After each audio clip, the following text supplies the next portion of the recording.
Chapter 647, Shangguan Furong was slapped _6. Moreover, it was evident that Ni Yang was very protective of Mo Qishan. Did Mo Qishan really possess some extraordinary qualities? Ni Yang and Mo Qishan went into the kitchen.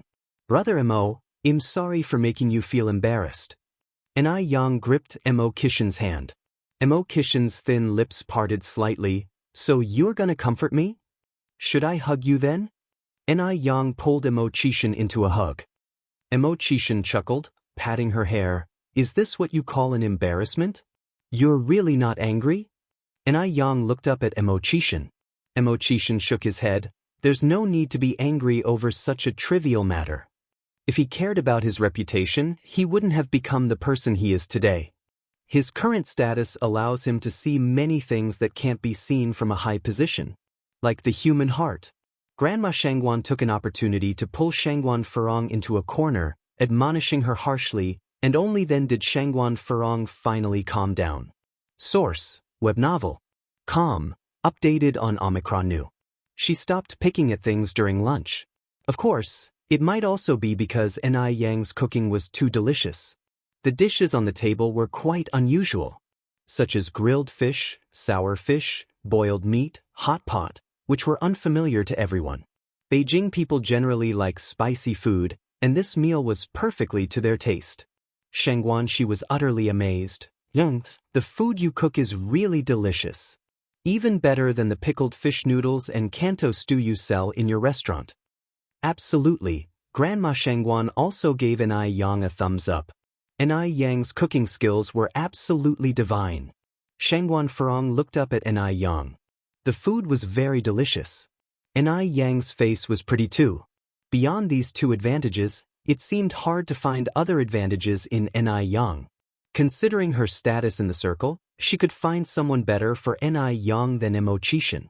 Shangguan Furong narrowed her eyes, plotting inside.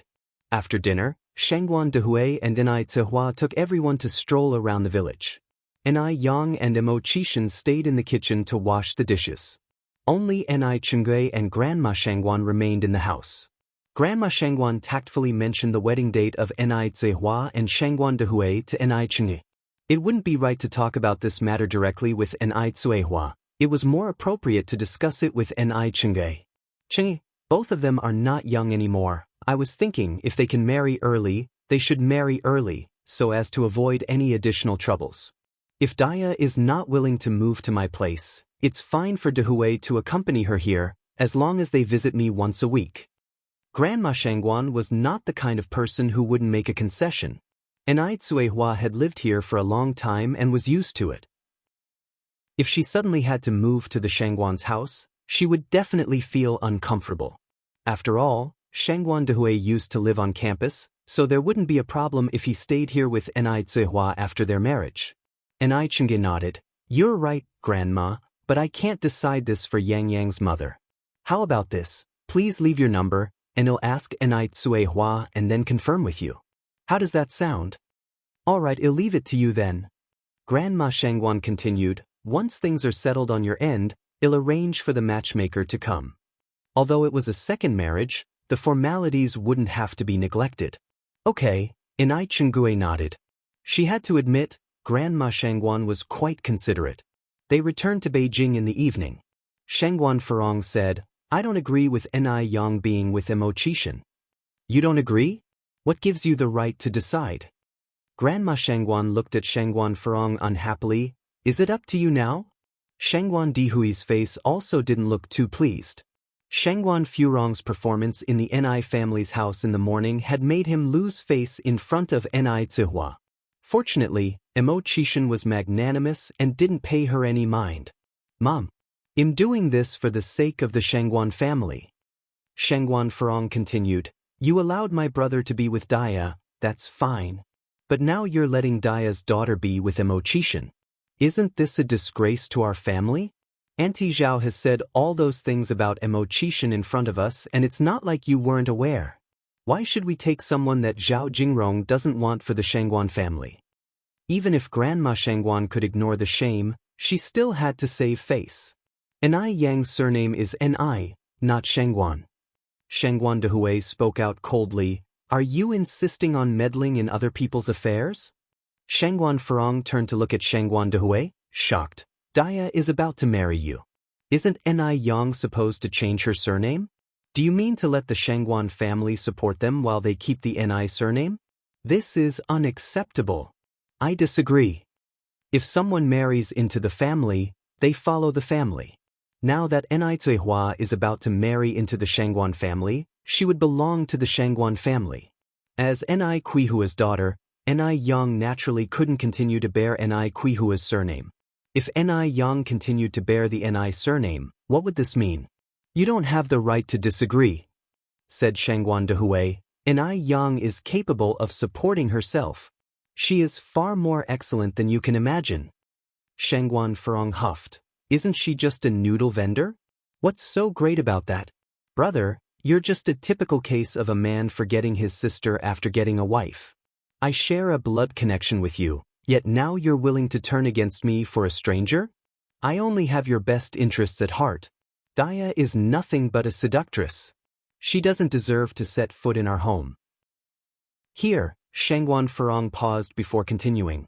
I'm laying down the rules today. Either you break up with Daya, or Ni Yang ends things with Mo Qishan. Otherwise, Daya won't be allowed into the Shangguan family's house. Also, Ni Yang must change her surname. She doesn't have the right to bear the Ni surname any longer. Shut up. Overwhelmed, Shangguan Dehui finally gave her a slap. After that slap, the car fell silent. Shangguan Farong covered her face, looking at Shangguan Dehui incredulously. You hit me? You actually hit me? Zhao Shen finally reacted and cried anxiously. Farong, are you okay? Does it hurt? Shangguan Farong angrily pushed Zhao Shen's hand away. Shangguan Dehui, how dare you hit me? Shangguan Dehui had never hit her before. But today, she had been slapped by Shangguan Dehui. In front of everyone. Even teenagers like Shangguan Su and Shangguan Shi were present. And also Su Lian, who had always been at odds with her. How was she supposed to carry herself now? Was this how Shangguan Dehui was going to treat her? Well slapped. Grandma Shangguan spoke coldly. If you weren't slapped, you would never understand your place. You may arrogantly throw your weight around in the Zhao family, where people accommodate your behavior, but not in the Shangguan family. If you find any errors, ads pop up, ads redirect, broken links, non-standard content, etc., please let us know reports so we can fix it as soon as possible. Chapter 648. When did you become so close with her? _1 Shangguan Farong was so angry that her whole body was trembling, her left cheek covered by her hand, tears falling like cut strings of pearls. Shangguan Dehui had hit her, and it was bad enough that the elder Mrs. Shangguan hadn't defended her, but even worse, she had poured oil on the flames, blaming Shangguan Farong instead. In her mind, she was only doing all of this for the good of the Shangguan family. Would she ever even say a word if she didn't carry the Shangguan name? Now she has become the villain. Do you think I wanted to meddle in everything? Everything I've done for the Shangguan family. Matriarch Shangguan cast a glance at Shangguan Farong. I will tell you once again, the affairs of the Shangguan family do not need your intervention. What was supposed to have been a happy occasion was wrecked into a complete mess by Shangguan Farong. The atmosphere inside the carriage was heavy with tension. Once they stepped out of the carriage, Shangguan Shi set out to comfort Shangguan Farong. Aunt, don't be angry, my father was too impulsive today, he didn't mean to hurt you. Actually, it was the first time Shangguan Shi had ever seen Shangguan Dehui explode with such anger. The Shangguan Dehui in his memories has always been gentle and cultured. He had never even erupted in anger in front of others. That moment had startled even Shangguan Shi. Truly, a beautiful face brings disaster, said Shangguan Farong. For this, I don't blame your father. Blame should fall on Daya. If not for her, your father would have never treated me like this. Source, web novel. Com, updated on new. Since she was a child, Shangguan Dehui had always doted on her. Had never spoken harshly to her. Shangguan Shi continued, Aunt, it's not Aunt Daya's fault. I've observed her closely. Aunt Daya is a very reasonable person. She Before Shangguanxi had finished, Shangguan Furong interrupted, Xiaoxi, by the tone of your voice, am I the one to blame for all this? Dia hadn't even married into the Shangguan family yet, and she was already being treated as an outsider. If Dia were to marry into the Shangguan family, would her voice not even matter anymore? Aunt, that's not what I meant. Shangguanxi chose his words carefully, afraid of upsetting Shangguan Furong if he misspoke. I think you may be misunderstanding Aunt Dia. Shangguan Furong remained silent, her face cold. Shangguanxi was still a child, she could let it slide with him. But she would definitely hold Ni Tsuehua accountable for all that had happened. So, you also believe Ni Yang need not change her surname? Shangguan Furong asked. Aunt. Shangguanxi continued. Ni Yang is an individual in her own right. She belongs to herself and no one else. Furthermore, she's of age now, whether she wants to change her surname or not, we can't force her. It should be her own decision. Besides, Aunt Dia raised her single-handedly since she was little. The Shangguan family has never paid for any of her upbringing. Isn't it unreasonable to force Ni Yang to change her surname? Shangguanxi, like his father, was known for being reasonable. Everyone is siding with her. Shangguanxi said, Aunt, perhaps you can try putting yourself in their shoes. If it were you, would you be willing to have your daughter, whom you've raised painstakingly for 18 years, change her surname? Xiaoxi, what are you trying to say? Shangguan Furong was shocked. Are you cursing your own aunt for the sake of an outsider? That was just too much. Now, it seems no one from the Shangguan family even cared for her anymore. No, Shangguanxi hurried to explain. Aunt, I was merely making a comparison. Shangguan Furong took a deep breath. Fine. Let's leave this matter aside for the moment. Let's talk about Ni Yang's personal affairs. Everybody is well aware of who Mo Qixin is.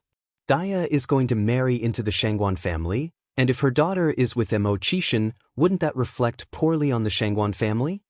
Mo Qixin was nothing more than a failure. What qualifications did he have to be a son-in-law of the Shangguan family? The mere thought of it gave Shangguan Furong a headache. Shangguanxi said, Aunt, I believe we don't need to meddle in this affair, do we? After all, it's Ni Yang's personal business. Freedom of love is granted in today's society. She can be with whoever she likes. Everyone ought to mind their own business.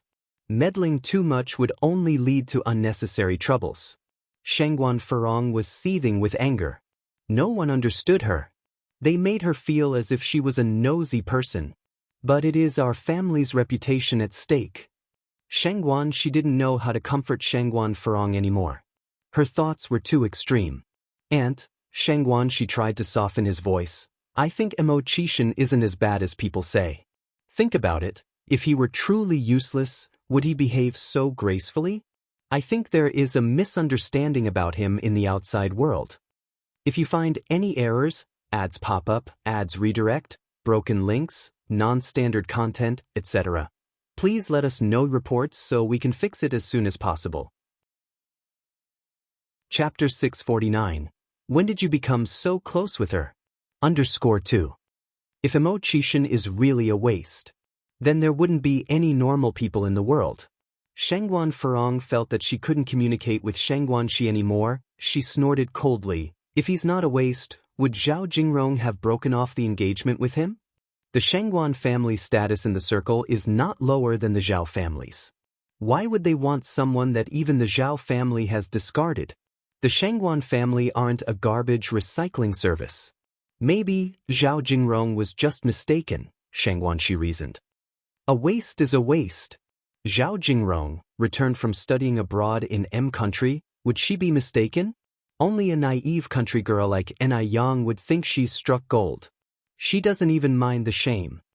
Shangguanxi let out a small sigh, held Shangguan Furong's arm, and said, Aunt, Ni Yang is an outstanding girl. She's no worse than Zhao Jingrong. You don't need to think about it that much. Shangguan Furong's eyes were full of mockery. A country girl wants to compete with a person who studied abroad. Xiaoxi, you must be out of your mind. Shangguanxi was silent. She felt like she really couldn't communicate with Shangguan Furong. In psychology, what was this called? Midlife crisis? Source: web novel. Com, updated on Omicron New. But the age for midlife crisis is around 45 to 60 for women. Shangguan Farong is only in her 30s this year, claiming she's undergoing a midlife crisis wouldn't fit in terms of her age. The aunt and niece walked ahead, while Zhao Shen followed behind. After sending Shangguan Farong home and comforting her a bit, Zhao Shen returned to the car. The old Mrs. Shangguan asked, "How's your aunt?" Shangguan Farong is her only daughter, pampered since a child, with strong and proud personality. The old Mrs. Shangguan was afraid that she might do something desperate. "Shangguan," she said, "I think she should be fine." The old Mrs. Shangguan sighed lightly. "It's my fault for not educating her well since childhood. She's got such a bad temper." "Grandma, don't worry too much," comforted Shangguan. "My aunt has always been like this, but she's not a bad person, just ignore her." At times like this, Shangguan she could only comfort both parties. The old Mrs. Shangguan nodded, turned to Su Lian. "Sister Lian, I'm sorry for the embarrassment." Su Lian said, "Every family has its own problems. Don't think too much about it." The old Mrs. Shangguan continued, "If only Farong was half as sensible as you, I wouldn't have to worry so much." The old Mrs. Shangguan was truly grateful to Su Lian. Su Fan had a difficult delivery. Shangguan Su and Shangguan Shi were twins, born with a particularly weak constitution. At that time, Su Lian's child had just turned 8 months old and she had abundant breast milk. Shangguan Su and Shangguan Shi were nursed by Su Lian. Although Su Lian was just an aunt, for Shangguan Su and Shangguan Shi, it was no different from a biological mother. That's why Shangguan Dehui respects Su Lian so much. Zhao family. After Shangguan Farong returned home, the more she thought about it, the more upset she became, and she found everything disagreeable. Zhao Shen was standing nervously to one side, afraid of being implicated.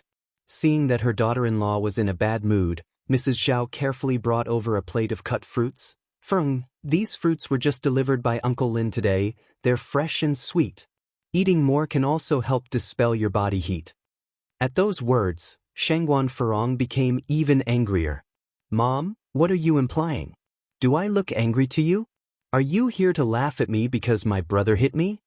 She was bullied by both her parental and marital families. How unlucky could she be? Mrs. Zhao explained, "Farong, you're misunderstanding.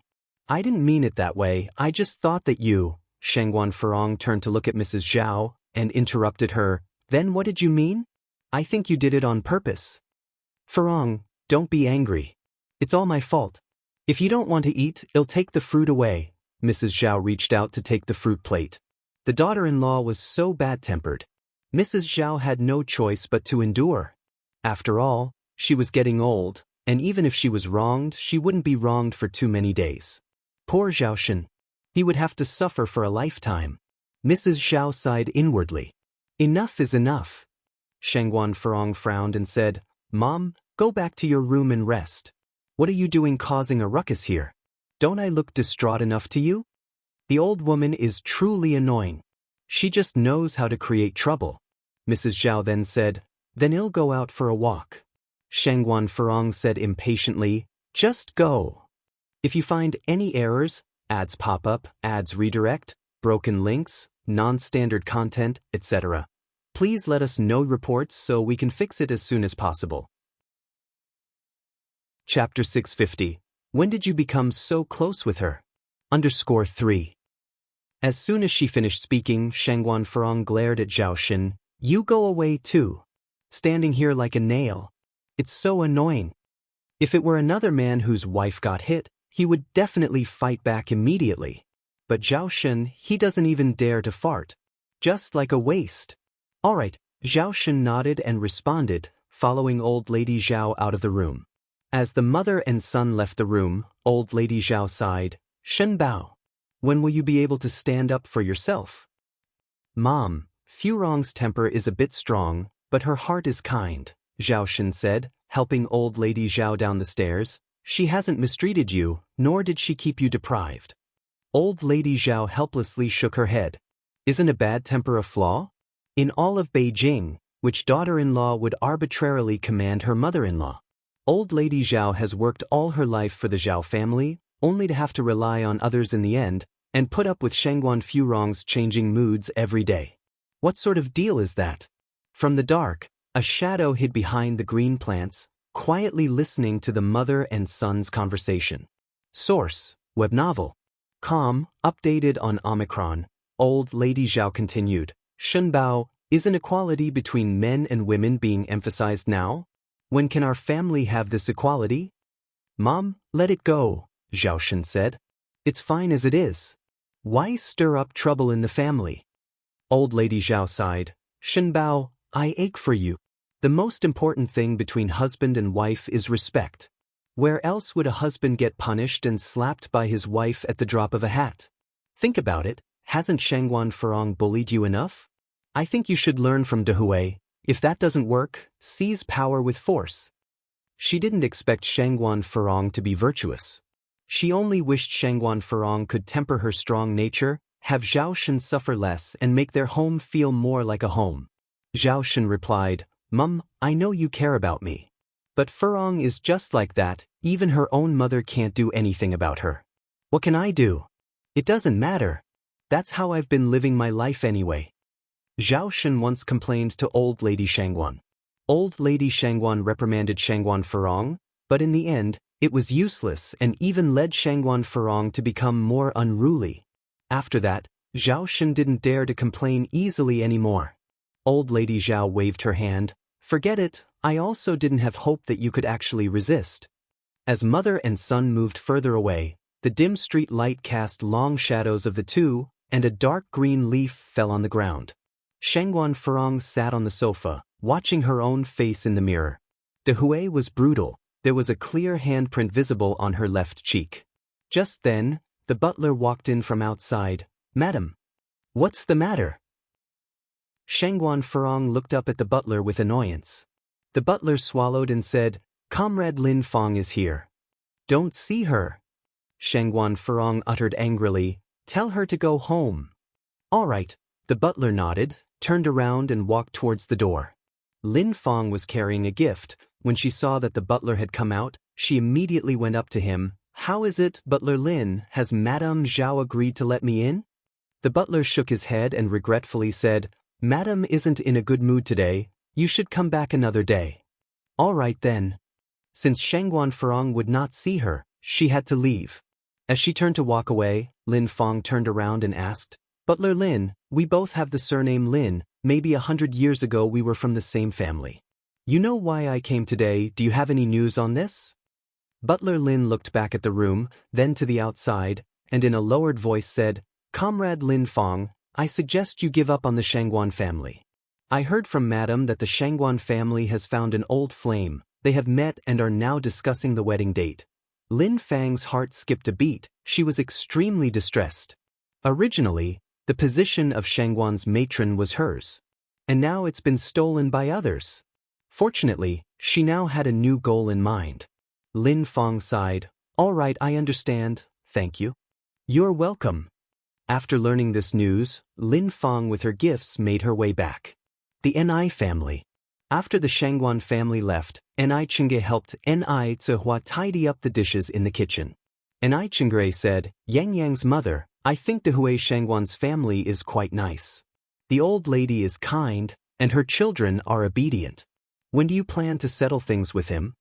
If you find any errors, ads pop up, ads redirect, broken links, non-standard content, etc., please let us know reports so we can fix it as soon as possible. Chapter 651. When did you become so close with her? _4. Even though Shangguan Furong was a bit of a handful, she was, after all, a married woman living away from the Shangguan family. Therefore, she wouldn't have much impact on Ni Zuihua and Shangguan Dihui's lives. Ni Zuihua was stunned for a moment, then said, There's no rush with this matter. What's there to rush? You two are nearly 40 and 50 years old respectively. Ni Zuihua continued, We are both remarrying and we want the wedding to be simple. All we need to do is get a certificate from the Civil Affairs Bureau. There's nothing much to prepare for. She had everything she wanted and was already very content. How could that be acceptable? When we got married back then, all we needed was a red cloth and a red gown. But times have changed. Now the wealthy are getting married in wedding dresses, looking stunning. Yang Yang's mom, now that you have the means, you definitely should wear a wedding dress at least once. Wedding dresses were not yet popular in the countryside of the 1980s. But in the city, everyone was wearing them. Wedding dresses had become a popular trend. And Ai Tsuehua laughed and said, "They are for the younger ones. I'm not so young anymore." And Ai Chingue replied, "What does it have to do with age? If you have the means, why not wear it? If you don't wear one now, you will surely regret it later when you are older." He then added, "Yang Yang's mom, seriously, when exactly are you and Shangguan planning on holding the wedding? Madame Shangguan is waiting for a response." And Ai Tsuehua considered for a moment, then said, perhaps we'll hold it in early spring after the Chinese New Year." At this time of the year, Ni Yang was quite busy. Little Ni Yun was still small, and Ni Tsuehua wanted to spend more time with Shangguan Dehui before the wedding.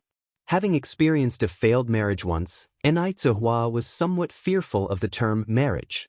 Source: web novel. Com, updated on Omicron New. Hearing this, Ni Chingue was relieved. Actually, the people of Shangguan family, including Shangguan Dihui's sister-in-law Su Lian, are all very nice.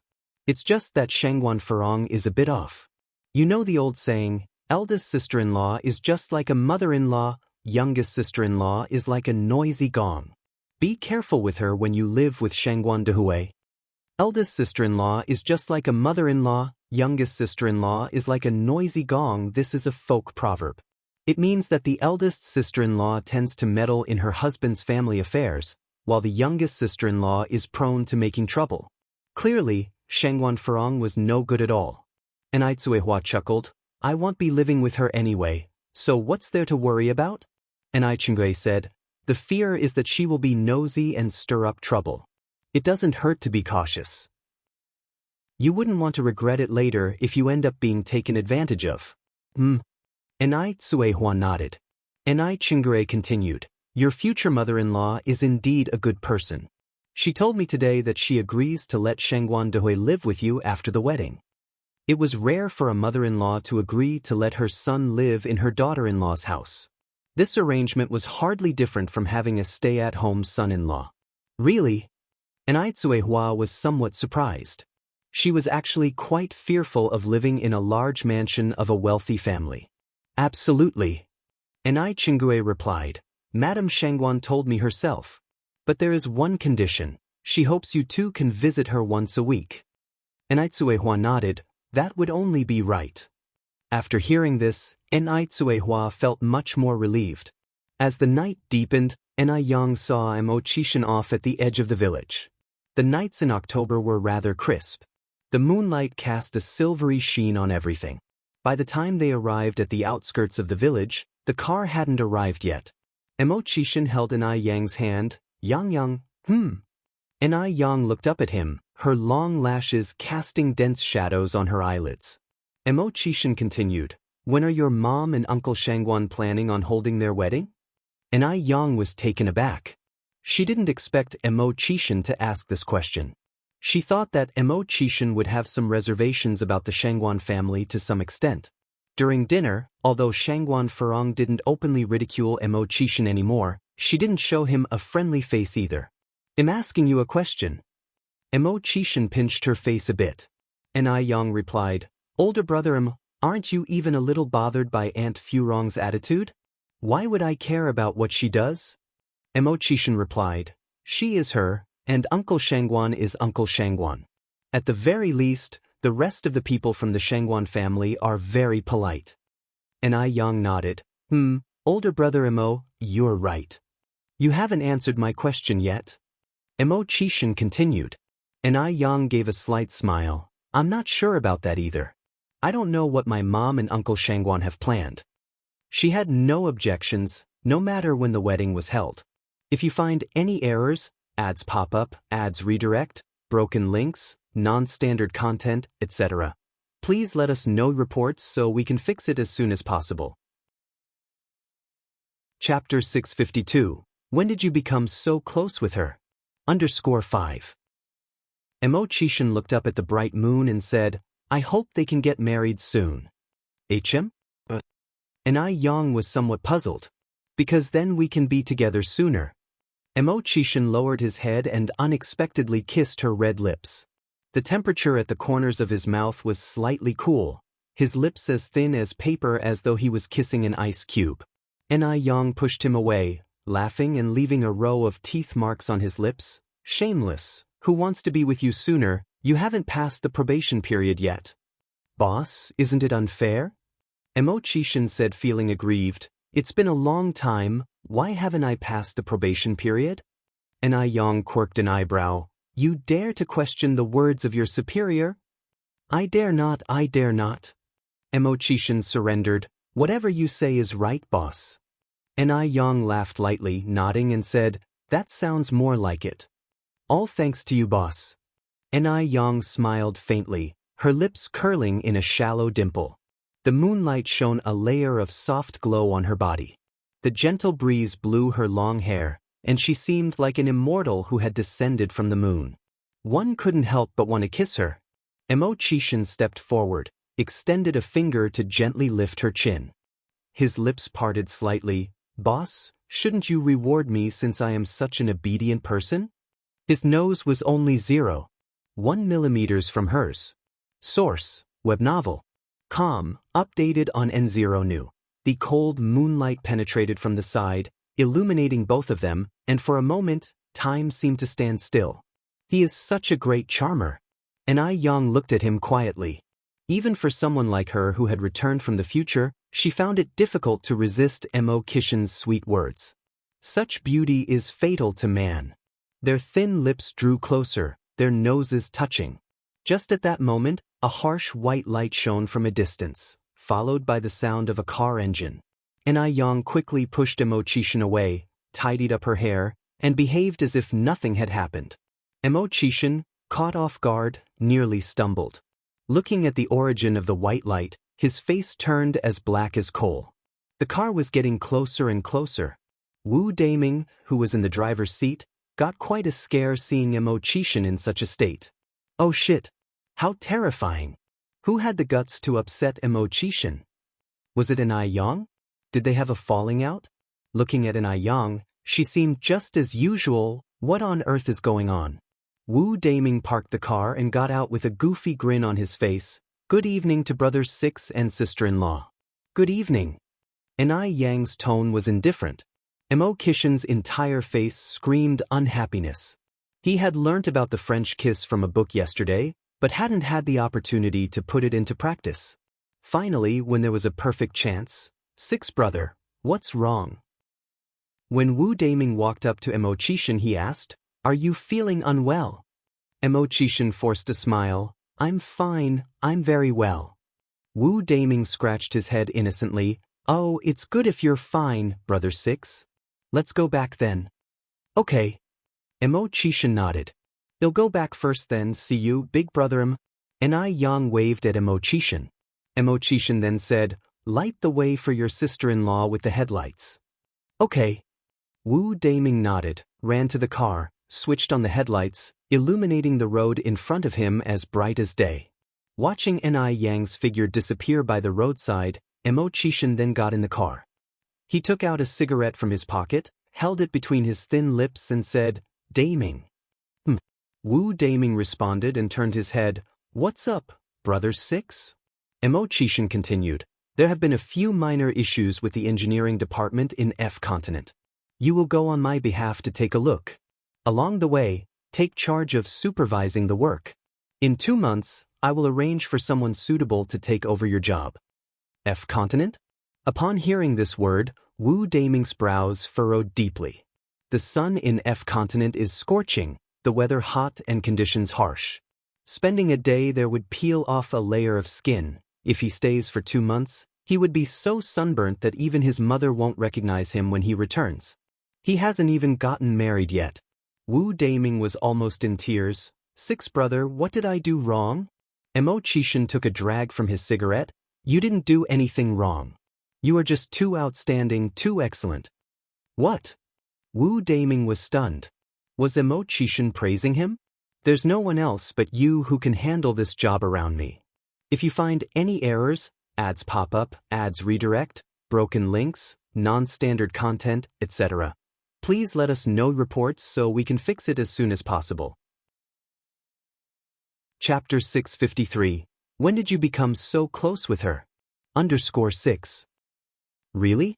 Truly? Wu Daming asked in surprise. Emo-chishan gave a slight nod. Of course. 6 brother, you're the best. Wu Daming said confidently, don't worry, I won't let you down. I believe you. Naive Wu Daming didn't realize he was being schemed by Emo-chishan. He packed up his things the very next day and happily boarded the plane to the M continent. With time, the business of the Color of Heaven and Earth restaurant kept booming. Due to the expensive dishes, there weren't people waiting in line every day, but it was always full house. Besides, more than 30 of the 50 membership cards had been successfully sold. Now, it was the first choice for high-end banquets. Not only did the Color of Heaven restaurant have a good environment and service, but the food was also excellent, far superior to other restaurants. Mr. Wang, this way. Shengguan Su led a few middle-aged men in suits inside. Among them, there were a few foreign men. Welcome, gentlemen. Please come in, the greeter greeted warmly from inside. Source, web novel. Com, updated on Omicron New. As soon as they stepped inside, they were dazzled. Nobody expected the interior decoration of the restaurant to be so stunning. It exuded an ancient charm everywhere. It gave an illusion of stepping back in time. The man referred to as Mr. Wang exclaimed, when did such a restaurant open in Beijing? I had no idea. The foreign men also gasped in astonishment. This restaurant was simply too stunning. This expression arose spontaneously, without any embellishment. Shengguan Su said, given that you're not often in the country, it's normal not to know.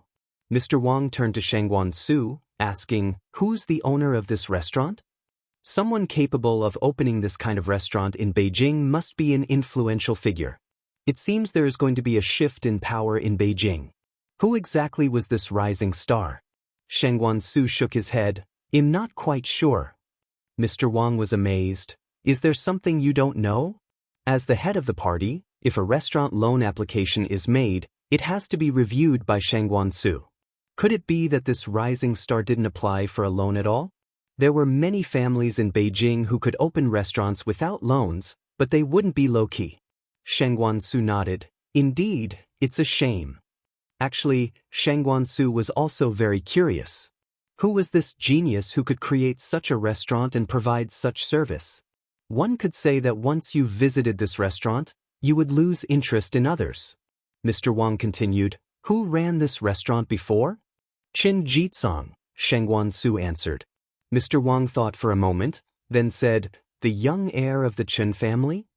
Yes, Shengguan Su nodded. Mr. Wang smiled. It turned out that this heir of the Chen family studied hotel management abroad, but he was defeated by a nameless individual. Shengguan Su commented, one should not equate theoretical knowledge with practice. No matter how well you study, it's ultimately just book knowledge. Mr. Wang nodded, you're right. With that, Mr. Wang was even more curious about the mysterious rising star. While they were chatting, they kept walking inside.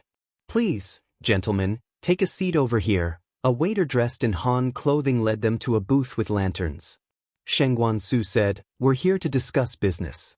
It might not be convenient downstairs. Can we go upstairs? I'm sorry, sir, but the private rooms on the second floor are fully booked, replied the waiter. What about the third floor? Shengguan Su asked next. The upstairs is exclusively for VIP customers. The waiter then explained the procedure to become a VIP customer to Shengguan Su and the others. This was Shengguan Zu's second visit to the restaurant, and it was the first time he had heard about the VIP system. This VIP system sounded quite fresh, but the membership fees were relatively high. A card cost more than 800 yuan, and there was a minimum spending requirement each month. Mr. Wang nodded. This owner is interesting. After obtaining a membership, Shengguan Su and his party proceeded to the third floor. The third floor was like a hidden paradise, presenting a visual feast. Mr. Wang commented, "The over 800 yuan is worth it. Waiter, please sign me up for a membership card. If you find any errors, ads pop up, ads redirect, broken links, non-standard content, etc., please let us know reports so we can fix it as soon as possible." Chapter 654. When did you become so close with her? _7 In just a short time, 2 membership cards were successfully sold. When the ordered dishes were served, everyone was too preoccupied with eating to even discuss business matters. Because the taste was simply too incredible. Furthermore, the dishes were a feast for the eyes, nose, and tongue. Mr. Wang remarked, "The food I had at the state banquet in Q country doesn't even compare to this." Initially, they thought that this restaurant with its great service and beautiful decor would probably only have mediocre food. To their surprise, the dishes were astonishingly delicious. Even a simple dish like vegetable tofu soup had a unique taste. The flavors lingered on their tongues. The foreign guests almost wished they could swallow their tongues along with the food. After the meal, there were exquisite desserts. Normally, men did not care much for desserts.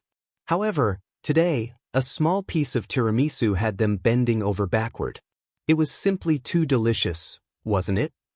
The group had arrived at 11 in the morning. After dining and discussing business, they didn't leave until 4 in the afternoon. Source: Web novel. Com. Updated on Omicron News 0.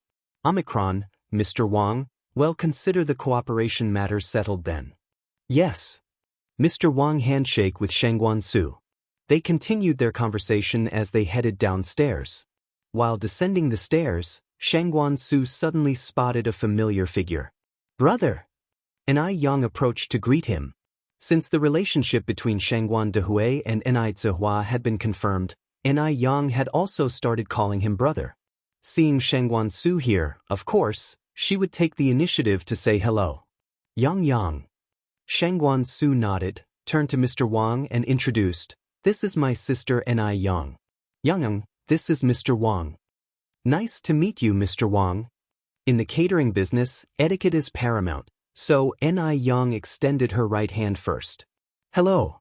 Mr. Wang looked at Shengguan Su in surprise. "I didn't expect you to have such a beautiful sister." Mr. Wang knew that Shengguan Su had a twin sister named Shengguan Shi, whom he had met before. Although Shengguan Shi was also pretty, she was not as stunning as the girl in front of him now. Since Ni Yang's surname was Ni, she certainly wasn't his biological sister. Shengguan Su modestly replied, "Mr. Wang, you flatter her." Ni Yang added, "Brother, I have some things to do, so I won't disturb you." "All right." Shengguan Su nodded. Ni Yang politely nodded to the group and continued to the 3rd floor. The 3rd floor was designated for VIP customers. Could it be that Ni Yang was also a VIP customer here? Shengguan Su contemplated. Ni Yang ran 4 milk tea shops and noodle restaurants, totaling 8 stores, and their monthly profits were unimaginable. Being a VIP client of this restaurant was perfectly normal. Actually, Ni Yang was here to check the accounts. The office was conveniently located at the far end of the 3rd floor. Mr. Wang was a highly influential person in their circle. The people accompanying him today were also not ordinary. After their glowing recommendations, the restaurant became quickly popular in their circle. The remaining membership cards were all sold within a day, and the 2nd floor private rooms even had to be booked 2 days in advance. In a short time, the restaurant made quite a stir in the industry. Many people were itching to try, wishing to emulate their success. Since she injured her face, Shengguan Farong had not left the house for 3 days. Only after the marks on her face had completely disappeared, she arranged to meet Jia Jinjin and other wealthy housewives for a game of mahjong and afternoon tea. Just as Shengguan Farong left in her carriage, Lin Feng arrived. It was the butler who received Lin Feng as usual. "Comrade Lin Feng, your timing is quite unlucky. The lady of the house just left," he said. Lin Feng replied, regret written all over her face. "Ah, really? When will Mrs. Zhao be back?" The butler shook his head. "I'm not entirely sure." "Who is it?" Madame Zhao emerged from inside the house. The butler answered, "Madam, This is the lady of the house's friend, Comrade Lin Fong. Lin Fong said with a smile, "Hello, madam." "Oh, Xiaolin. Do come in and have a seat." Madame Zhao invited Lin Fong inside warmly. "All right," Lin Fong nodded, following Madame Zhao into the house. The butler was puzzled. Since when did Lin Fong and Madame Zhao become so familiar? Meanwhile, Shangguan Furong was busy playing mahjong with a few wealthy ladies. She had lost several rounds consecutively. On top of that, one was boasting about her newly purchased anti-aging cream with skin-rejuvenating properties, and another was showing off her new acquisitions. Shangguan Furong was so irritated that she nearly overturned the mahjong table. "What's going on with you today, Furong? Your luck is so bad. Are you bothered by something?" Jia Zhenzhen asked. Shangguan Furong drew a mahjong tile. "I have been dealing with a troublesome matter recently." "What is it? Do tell." Jia Zhenzhen was extremely curious. It was well known that Shangguan Furong held a high status in her home. Neither her mother-in-law at the top nor her husband at the bottom dared to upset her. And now she was having troubles? It was unheard of. Just unbelievable. East wind. Another wealthy lady tossed a mahjong tile into the river and added, "Exactly, do tell us. Perhaps we might be able to help." These people, they're not really interested in helping her. All they're waiting for is a good laugh. Shangguan Furong calmly eyed each person and continued, "Actually, it's not my problem. This issue involves my friend's daughter. She's quite rebellious. At the tender age of 18 or 19, she's already dating and looking to settle down. What's more, the guy she's with has a notorious reputation." Shangguan Furong cleverly turned Ni Yang into her friend's daughter. Jia Zhenzhen commented, "Having a clueless daughter is really unfortunate for your friend." The others agreed, "When stuck with such a clueless daughter, there's nothing to do but accept your fate. Actually, I have a solution." The wealthy lady with curled hair spread her mahjong tiles on the table. "I made a flower upon a Kong. I've won. Pay up, pay up." The other three tossed their money into the river. Shangguan Furong said, "Manlin, you say you have a solution. What is it?" The wealthy lady with curled hair continued, "Why not introduce her to someone better? With parents' orders and matchmakers' words, she can't possibly refuse, right?" Shangguan Furong laughed immediately. "You're right. I'll discuss this with my friend." Indeed. Why hadn't she thought of this solution herself? She could introduce Ni Yang to someone far superior, a man from a background that matches the Shangguan family status. At that time, Ni Yang would undoubtedly be grateful to her. Shangguan Furong's mood immediately improved. Her improved mood brought better luck, and she won several rounds in a row. The ladies once again badgered Shangguan Furong for a treat. "So it's the end of the month and money is tight. Furong, you've won so much today, you must treat us to a good meal." Shangguan Furong laughed. "Look at you guys, casting your ambitions so low. I've always said that a woman should control the household finances. How can you let a man be in charge?" Among these wealthy women, including Jia Zhenzhen, who wasn't reliant on her husband for pocket money, Shangguan Furong was the only one distributing money to her husband. Everyone was green with envy. If you find any errors, ads pop up, ads redirect, broken links, non-standard content, etc., please let us know reports so we can fix it as soon as possible. Chapter 655. Seeking trouble at your doorstep. Letting off steam. From, "Oh, how we all envy you. You've got such a good life. You can make your husband dance to your tunes." Exactly, exactly. Furong, how do you manage to do it? Can you teach the rest of us? In an era where the concept of men being superior to women hasn't faded entirely, how many women could be like Shangguan Furong? The group mumbled in admiration of Shangguan Furong. Shangguan Furong herself enjoyed the envious glances from everyone else and laughed. "There's not much to it, really. You all just need to be a bit more dominant, don't be so submissive. What's there to fear about men?" Furong, you make it sound so simple. Do you think everyone's husband is like your Zhaoshen? Someone who tolerates all hits and bullying. As for my husband, I just hope he doesn't throw tantrums and cut my pocket money. I would be thankful for that. Shangguan Furong laughingly said, "True, my husband, Zhao Xin, is like a mouse seeing a cat when he sees me. I call him to the east, and he wouldn't dream of even looking to the south." Everyone envied Shangguan Furong, and eventually, the topic came back to food and they started discussing where to eat. Speaking of which, I heard that there's a unique restaurant in Beijing that serves great food, with enthusiastic service and decoration like the Yaoqi Wonderland, said a lady rich in curls. Really? Jia Zhenjin asked. Indeed. A friend of mine told me the desserts there are wonderful. They have mousse cakes and tiramisu and so on. Source: web novel. Com. Updated on N0 New. Omicron. Even my husband mentioned it. He went there with a certain Mr. Wang. Oh, and Furong, your nephew Shangguan Su was also there. Shangguan Furong smirked. What's so magical about this restaurant? Is it really that exaggerated? I think it's called Heavenly Fragrance. It's right around Yurdist Road. Shangguan Furong stood up from the chair. All right, let's go to that Heavenly Fragrance place then. Oh, you are saying Heavenly Fragrance? Yes, I have also heard of this restaurant. Jia Zhenjin continued, it's terrific. They have this third floor dedicated exclusively for VIP customer service. Only people of status and prestige in Beijing can get in there. I wish I could get a membership card from them. Shangguan Furong laughed. I've never seen such a restaurant in Beijing. Let's check it out and maybe also get a membership card. Jia Zhenjin said, but I've heard that the membership cards for Heavenly Fragrance have been sold out. It's impossible to apply now. Shangguan Furong snorted softly. With money, what membership card can't you get? It's just a restaurant. What's the big deal? They left the house and walked towards Heavenly Fragrance together. Heavenly Fragrance is located in the busiest street on Yurdist Road.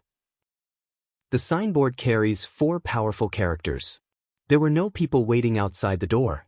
Shangguan Furong snorted with contempt. Wasn't there supposed to be a queue? It seems deserted. Jia Zhenjin laughed. Definitely, the so-called Heavenly Fragrance is nothing special. The other 2 also looked unimpressed. So this was the much-hyped Heavenly Fragrance. They only realized what a bustling place it was after they stepped through the door of Heavenly Fragrance. In the restaurant, there were separate outer and inner halls. A light veil divided the outside and inside halls.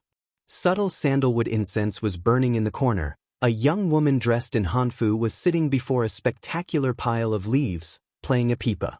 It felt as alluring as a woman hidden behind her pipa. Though the queue was in the outer hall, the serene environment didn't make it seem crowded or noisy. Instead, it was quite charming and made people linger. Oh my gosh! There really is a queue! Jia Zhenjin exclaimed. This place is so beautiful.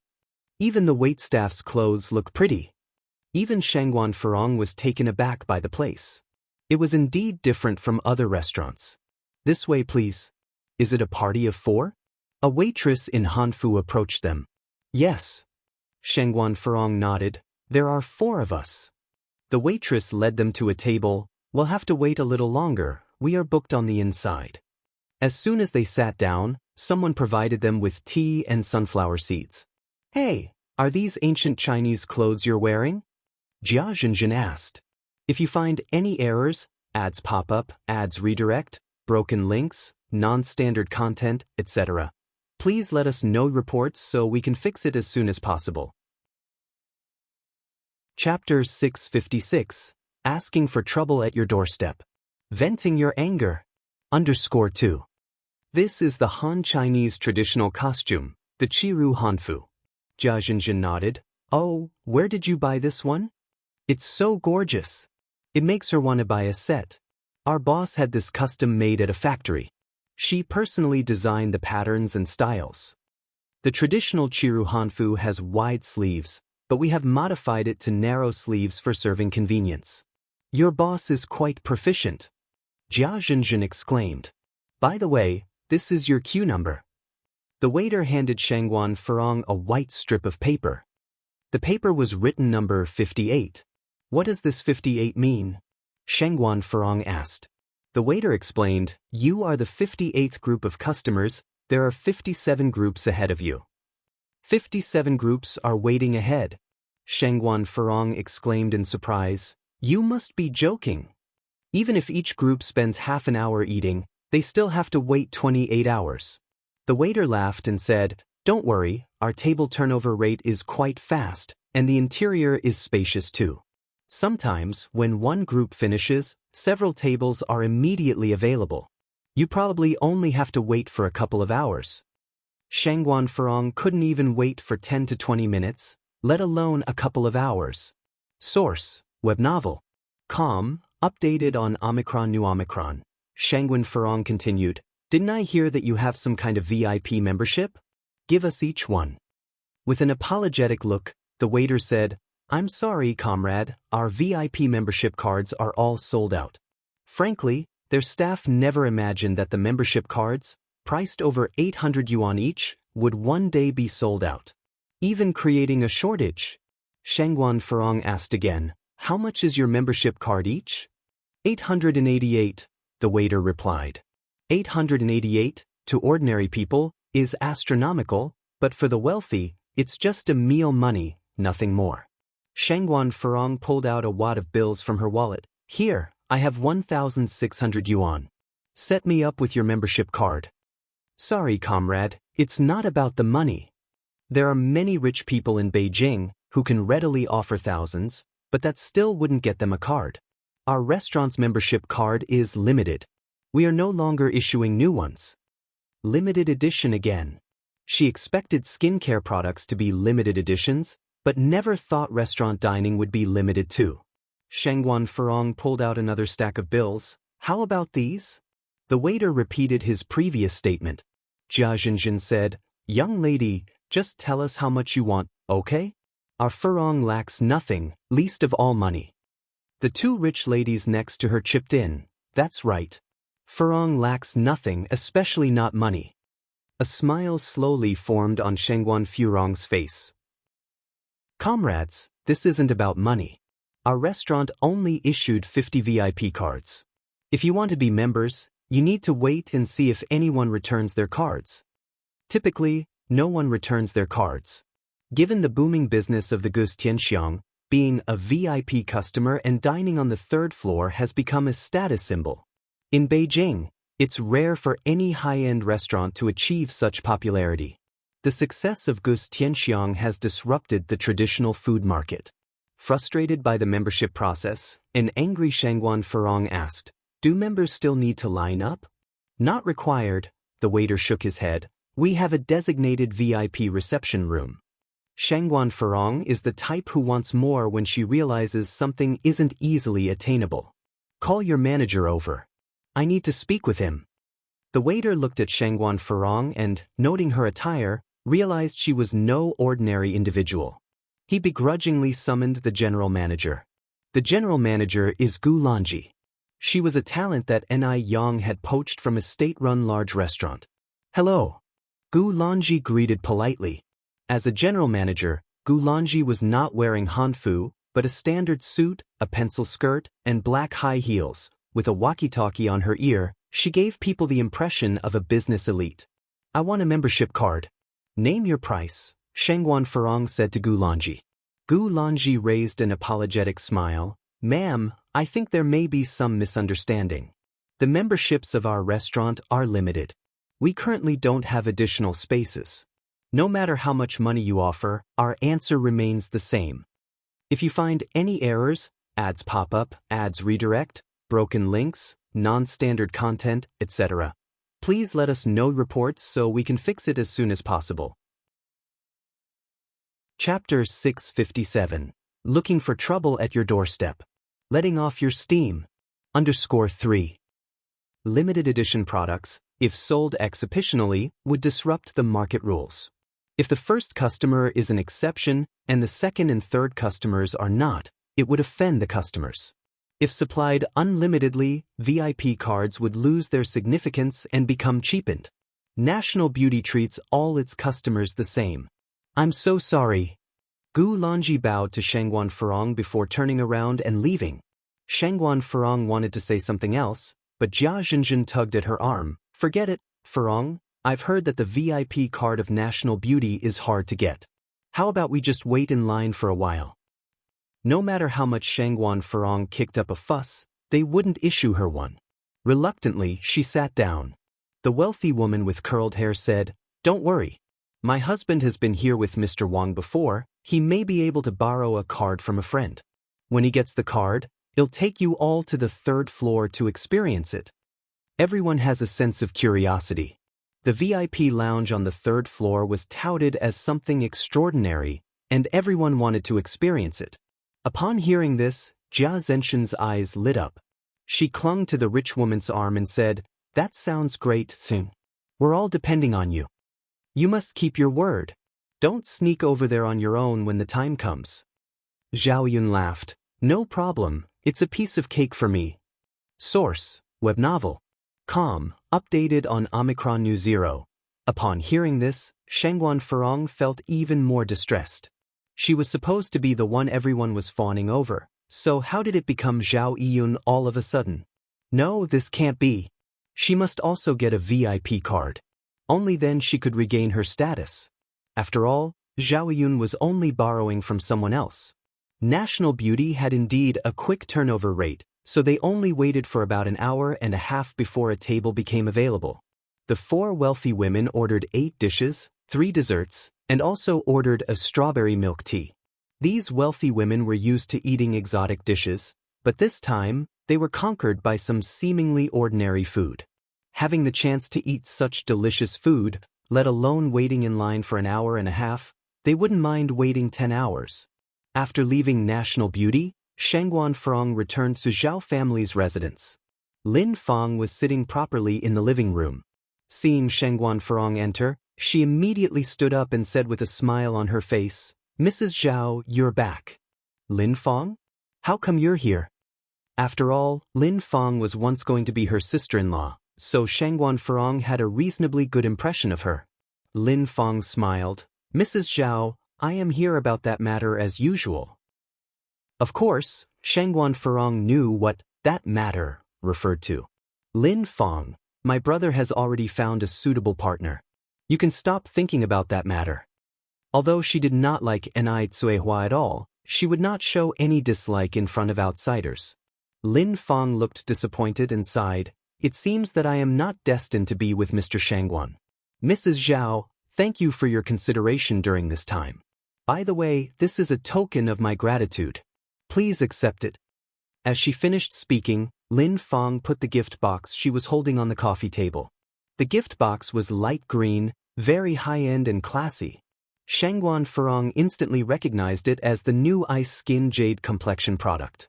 Although it's not the Supreme Edition, it was still a limited edition. Take it back. I really can't accept such a gift. Even though Shangguan Farong really wanted the limited edition product, she also deeply understood the principle of no reward without merit. "Mrs. Zhao, I've been working with you for a long time and I think you're a very nice person. I feel a connection with you. I want to give you the Ice Skin Jade Complexion not for any other reason, just to make friends with you." After a pause, Lin Fang added, "Mrs. Zhao, you were born noble, and there's a natural grace about your every movement. Being your friend would be my good fortune. Of course, it would be my honor if you accept my gift."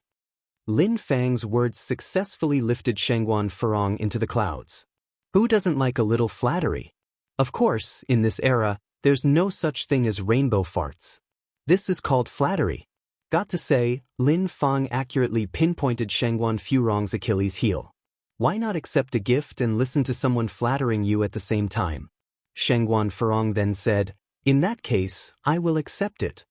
If you find any errors, ads pop up, ads redirect, broken links, non-standard content, etc., please let us know reports so we can fix it as soon as possible."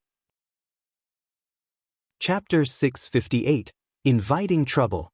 Venting for you. _4. What a shame that Lin Fang couldn't become my sister-in-law. If Lin Fang had become her sister-in-law, would she have been slapped by Shangguan Dehui for no reason?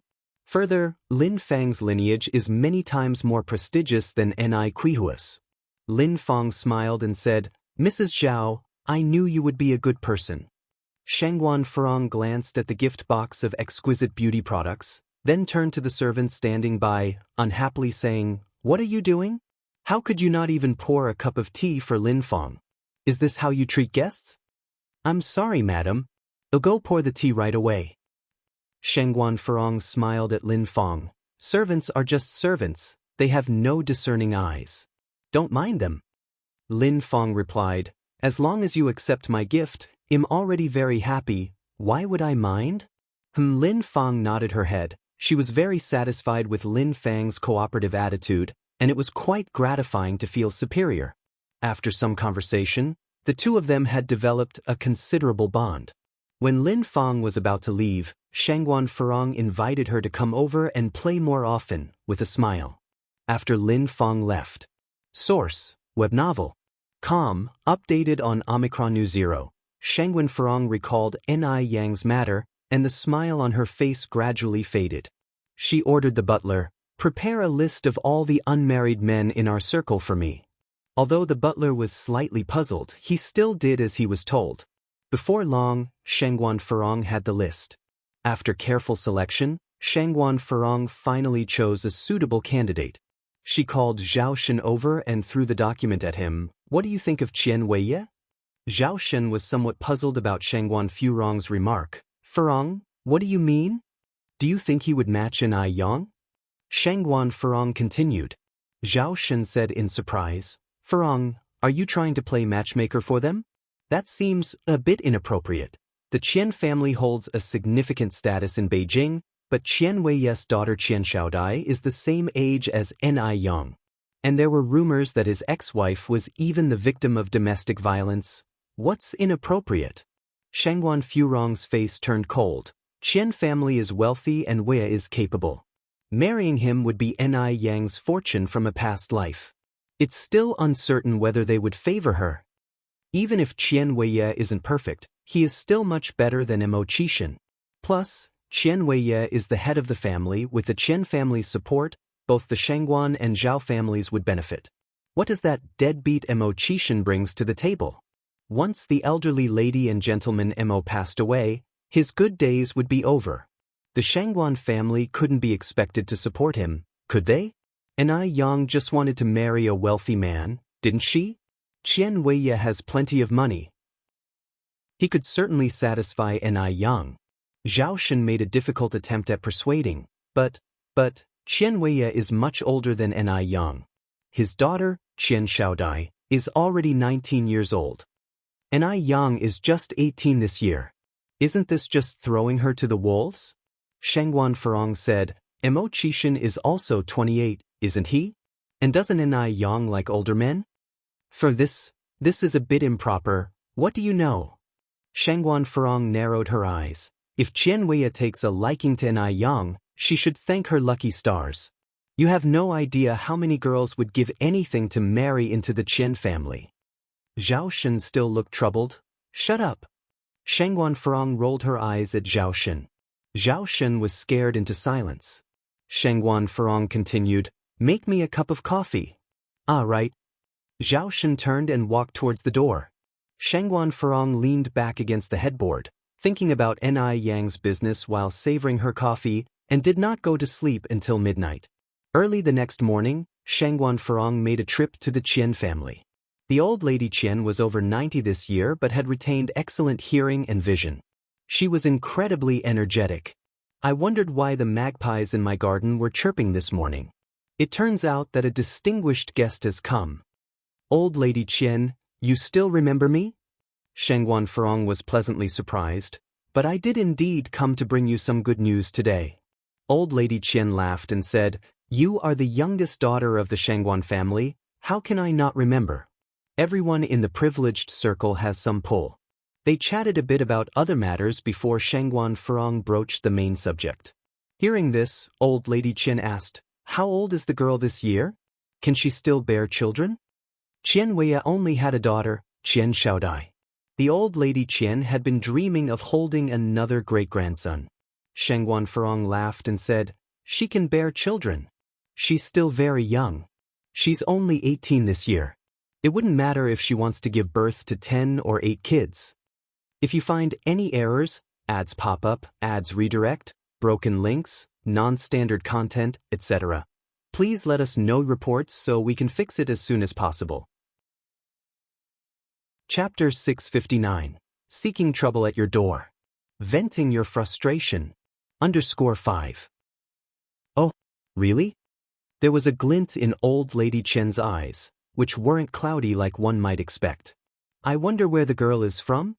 Shangguan Furong sighed softly. To tell you something that may make you laugh, my brother has found someone recently. Shangguan Furong briefly introduced Ni Yang's circumstances to old lady Qian. After all, it can't be kept a secret once the two families become related by marriage. It's better to be honest. Upon hearing this, old lady Qian said, "Why don't you bring her over for me to meet her?" Even though Ni Yang is Shangguan Dihui's stepdaughter, she's still acceptable when considering her status. After all, Qian Weiye isn't young anymore. Shangguan Furong then asked, "When would you be available?" Old lady Qian laughed. "I'm an old woman with nothing to do all day. I'm free anytime." "Perfect, then let's leave it at that." "Good." Old lady Qian nodded. Shangguan Furong left the Qian family's house with a cheerful smile on her face.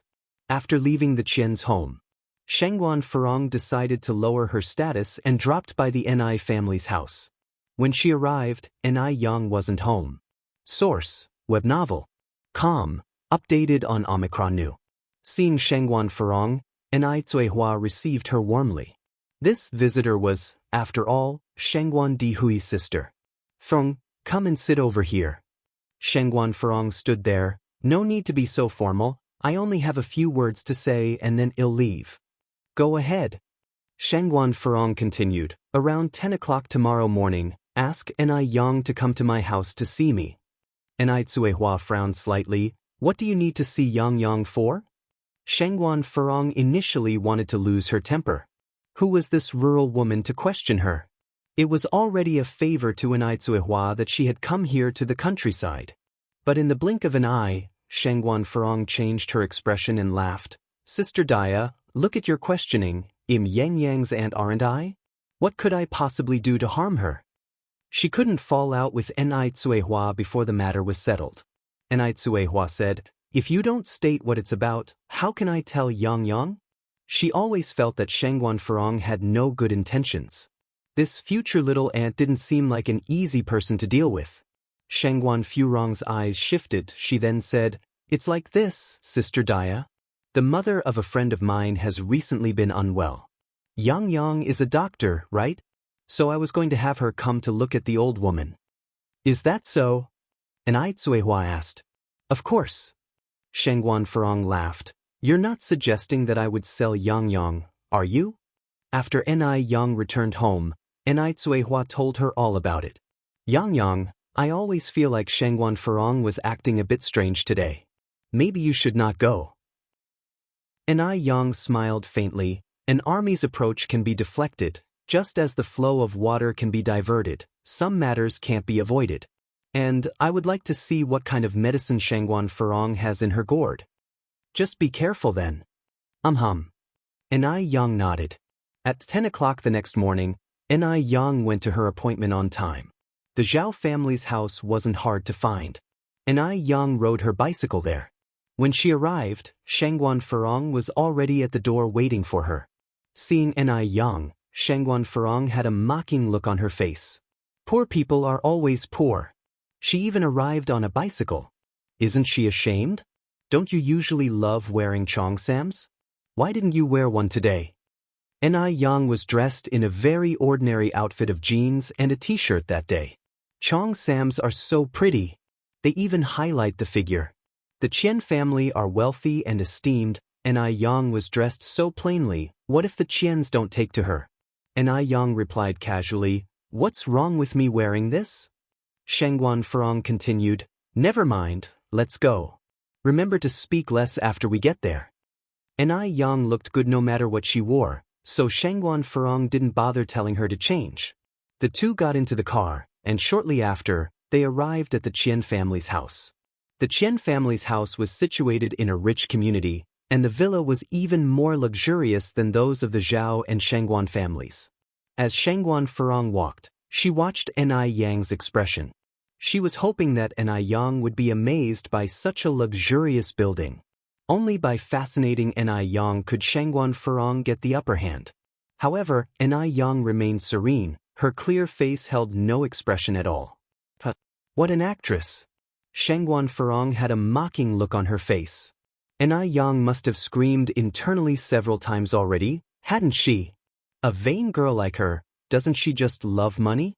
If you find any errors, ads pop up, ads redirect, broken links, non-standard content, etc., please let us know reports so we can fix it as soon as possible. Chapter 660, Bringing Trouble to Your Doorstep. Venting Your Anger. _6. Who knows, she might even be deliriously happy once Qian Weiya takes notice of her. Upon seeing Shangguan Furong bringing Ni Yang, the butler came out to warmly welcome them. Mrs. Zhao is here, please come inside. The two entered the hall. Mrs. Qian and Qian Weiya were sitting on the couch in the living room. Furong is here, please have a seat. Mrs. Qian promptly stood up from the sofa. Shangguan Furong then introduced, Mrs. Qian, this is my niece, Ni Yang. Yang, this is Mrs. Qian and Mr. Qian. Ni Yang politely greeted, Mrs. Qian, Mr. Qian. The moment Qian Weiya laid his eyes on Ni Yang, he was stunned. Stunning. Incredibly stunning.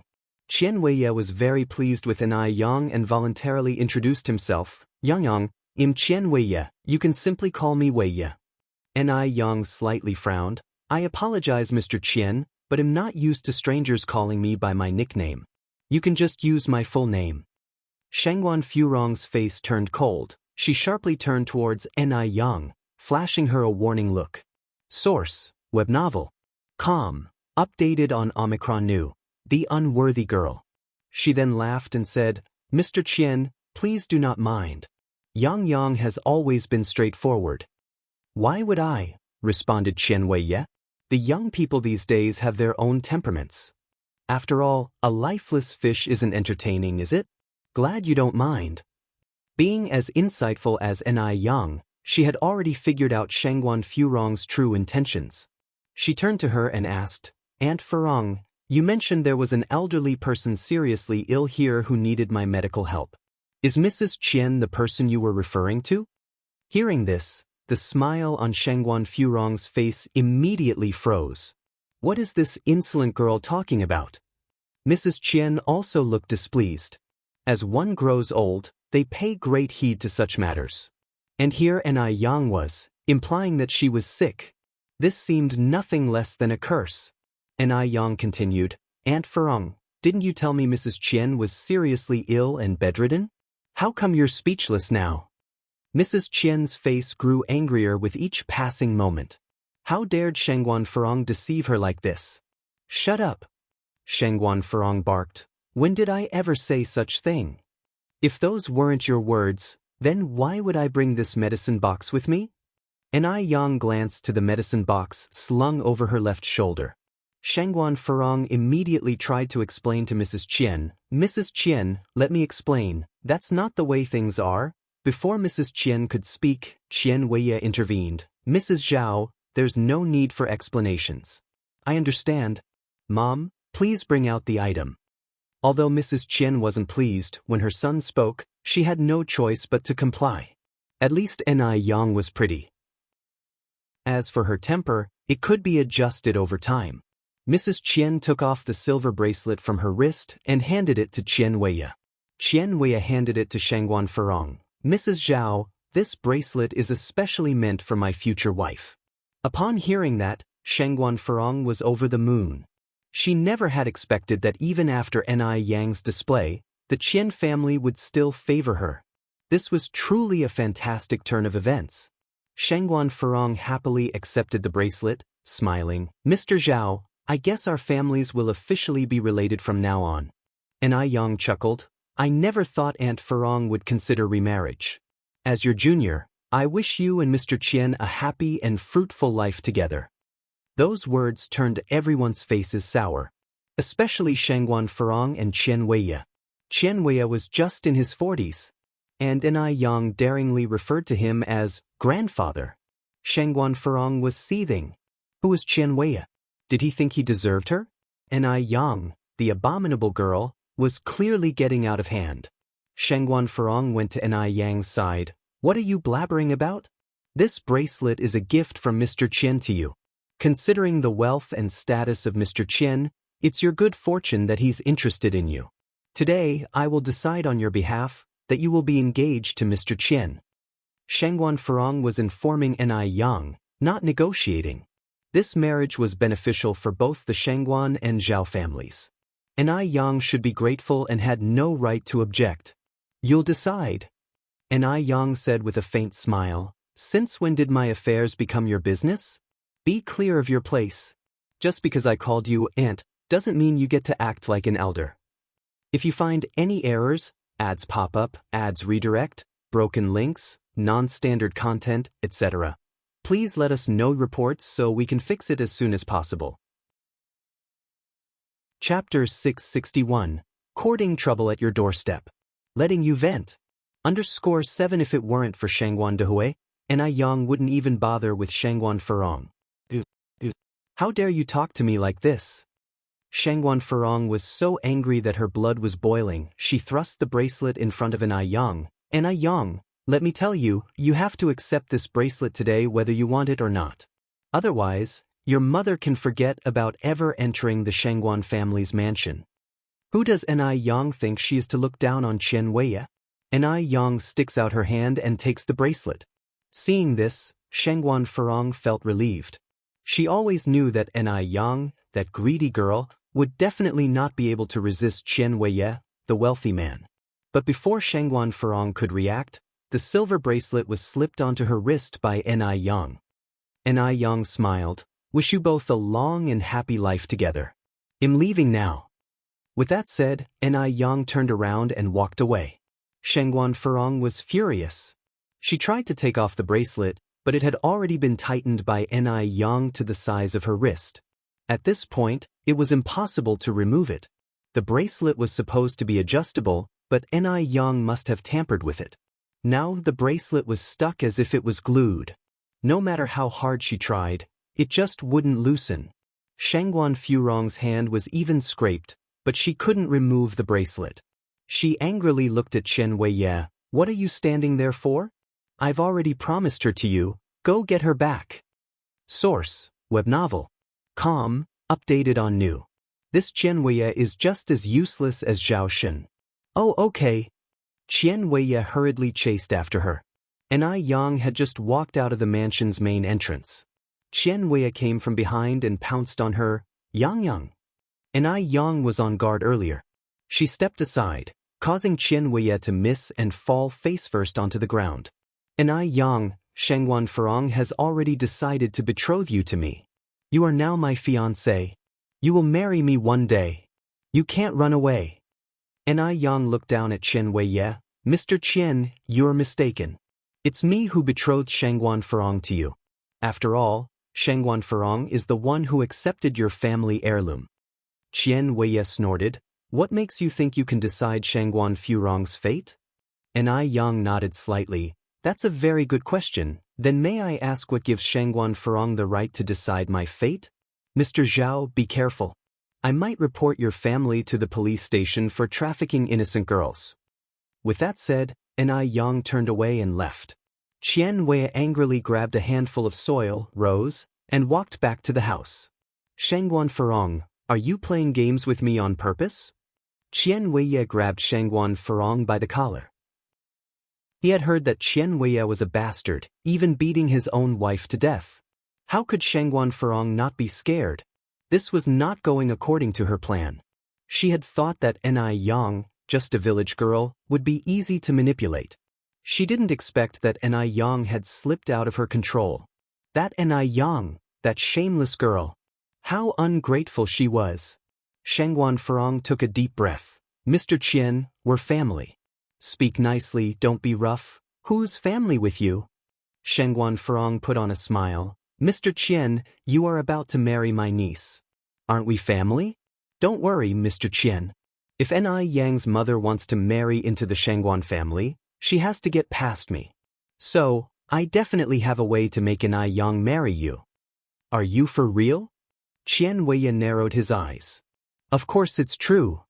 Shengguan Furong nodded. I won't hide it from you. Yang is just a country girl. Being able to marry you is a blessing she has acquired from countless past lives. Relax, leave this matter to me. Fine. Qian Weiya let go of Shengguan Furong's collar. I will trust you this one time. Shengguan Furong continued, just wait for your bride. I assure you I'll get an Yang nice and obedient for you, even more so than a kitten.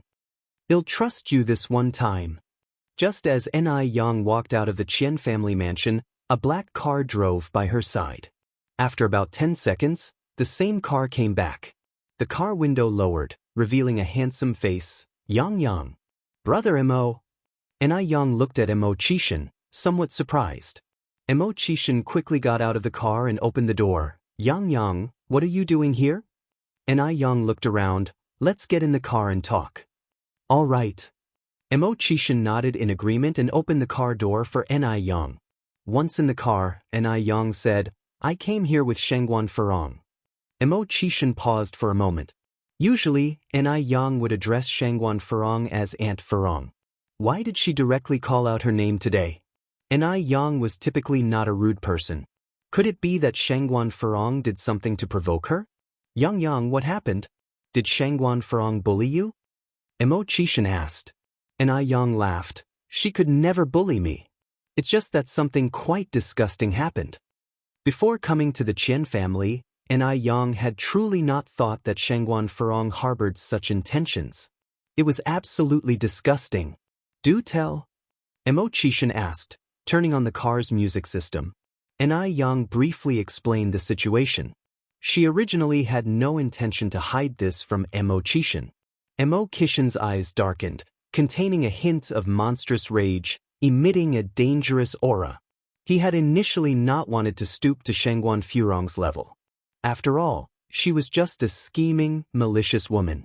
But Shengguan Furong should not have involved Yang. Now, he wouldn't be polite to her anymore. Mo Qishan's hand on the steering wheel tightened gradually, his knuckles turning slightly pale. If Yang were an ordinary girl, she might have already fallen victim to Qian Weiya's harassment. The mere thought of Yang nearly being bullied made Mo Qishan feel suffocated. He tried to suppress the anger welling up inside him, and spoke softly, Boss, I will avenge you for this. His voice was quiet and calm, but it carried an unsettling aura. Yang raised an eyebrow slightly. Oh? Really? No. Mo Qishan lightly pinched her nose. Yang leaned slightly towards him and hugged him. Brother Mo, you're so nice. Mo Qishan hugged her back. Thank you for the praise, boss. The hug only lasted for a few seconds.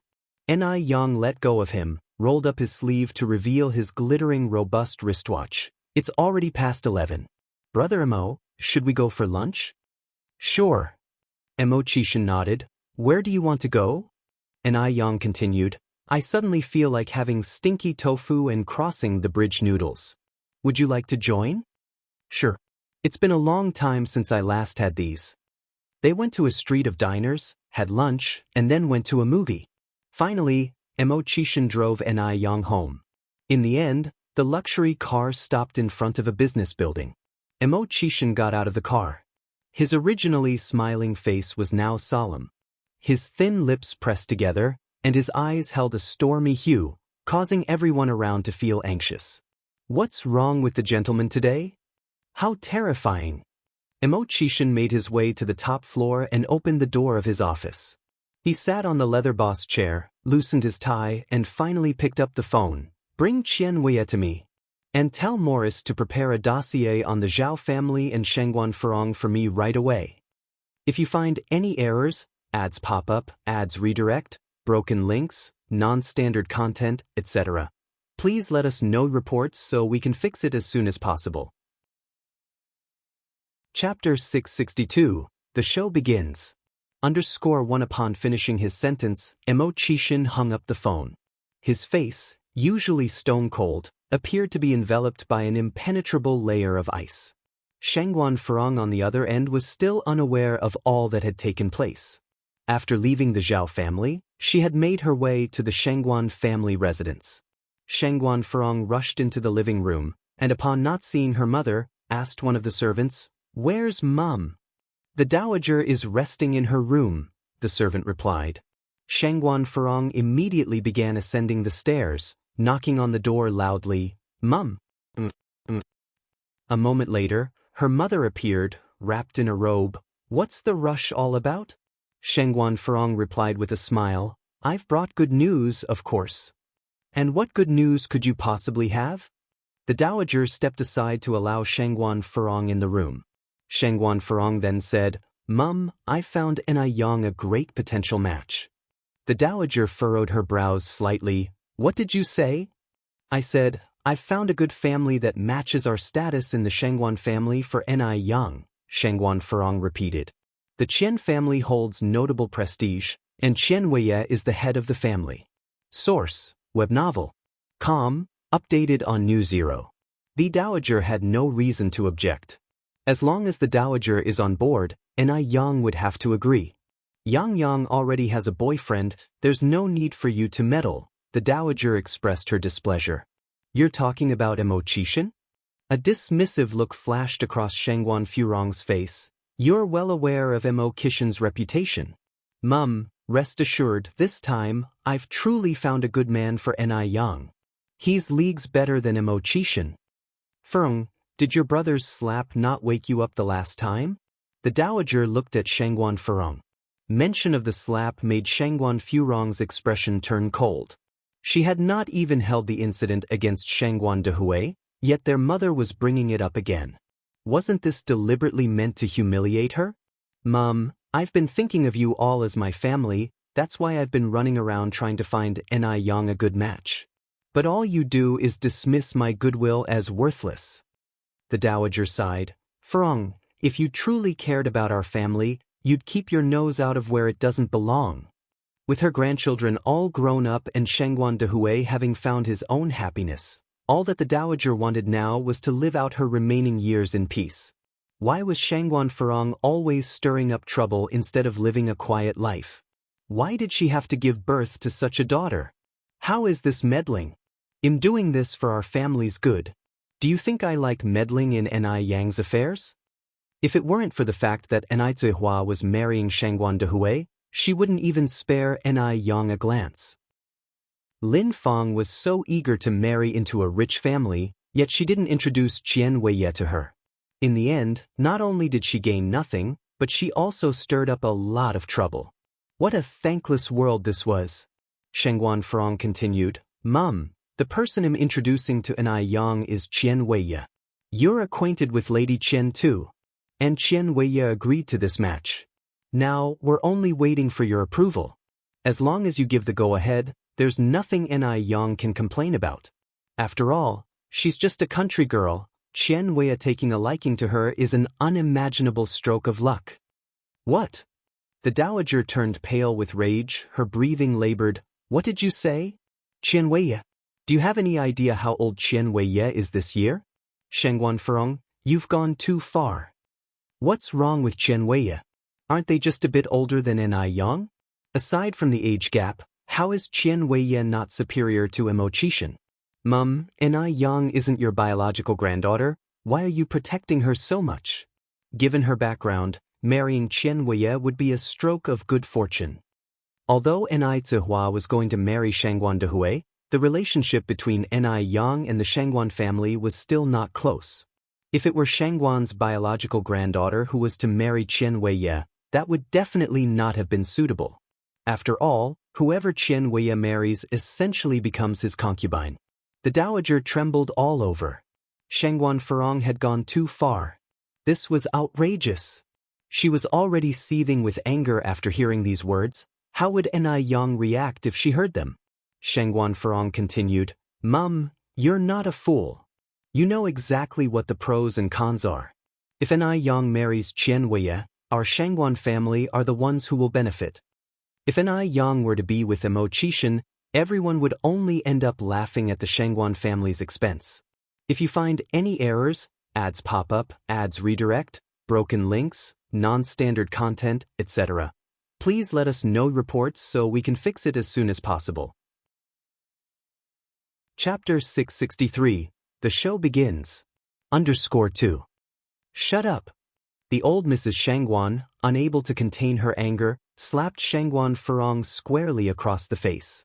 Caught off guard, Shangguan Furong's face immediately sported a visible handprint and her words came to an abrupt halt. She hit her. Old Mrs. Shangguan actually hit her. A few days ago, it was her own brother that hit her. Now it's her own mother. Moreover, it was all because of Ni Yang. Misfortune. They, mother and daughter, were truly a curse. Old Mrs. Shangguan continued, a daughter married off is like a bucket of water poured out. You have no right to interfere in Ni Yang's affairs. Old Mrs. Shangguan really didn't want to speak so harshly to Shangguan Furong. After all, in her eyes, her children were all equal. But Shangguan Furong was just too excessive. Source, web novel. Com, updated on Omicron New. 0 Mother, what did you say? Shangguan Furong looked at old Mrs. Shangguan in disbelief. I said a daughter married off is like a bucket of water poured out. Can't you understand me? Old Mrs. Shangguan continued, before, your brother indulged you. No matter how excessive you were, he wouldn't grudge you. But this time it's different. Furong, I hope you can recognize your position. You're 36 years old, not 16. Can you think about the consequences before you speak or act? Staring at old Mrs. Shangguan, Shangguan Furong looked as if she was seeing a stranger. 36 years. This was the second time old Mrs. Shangguan had spoken such harsh words to her. The other time was on the way back from Ni Kuihua's home. Everything I did was for the Shangguan family. Shangguan Furong cried hysterically, fine. It's my fault. I'm meddling in others' business. But from today on, you'll stop caring about these damn things, okay? Shangguan Furong picked up a vase and smashed it hard on the ground. Crash, shards flew in all directions. The maids cleaning downstairs were greatly startled by this sudden crash. Old Mrs. Shangguan watched Shangguan Furong's retreating figure, shaking her head helplessly. This child is getting more and more irresponsible, and the real hardships are yet to come.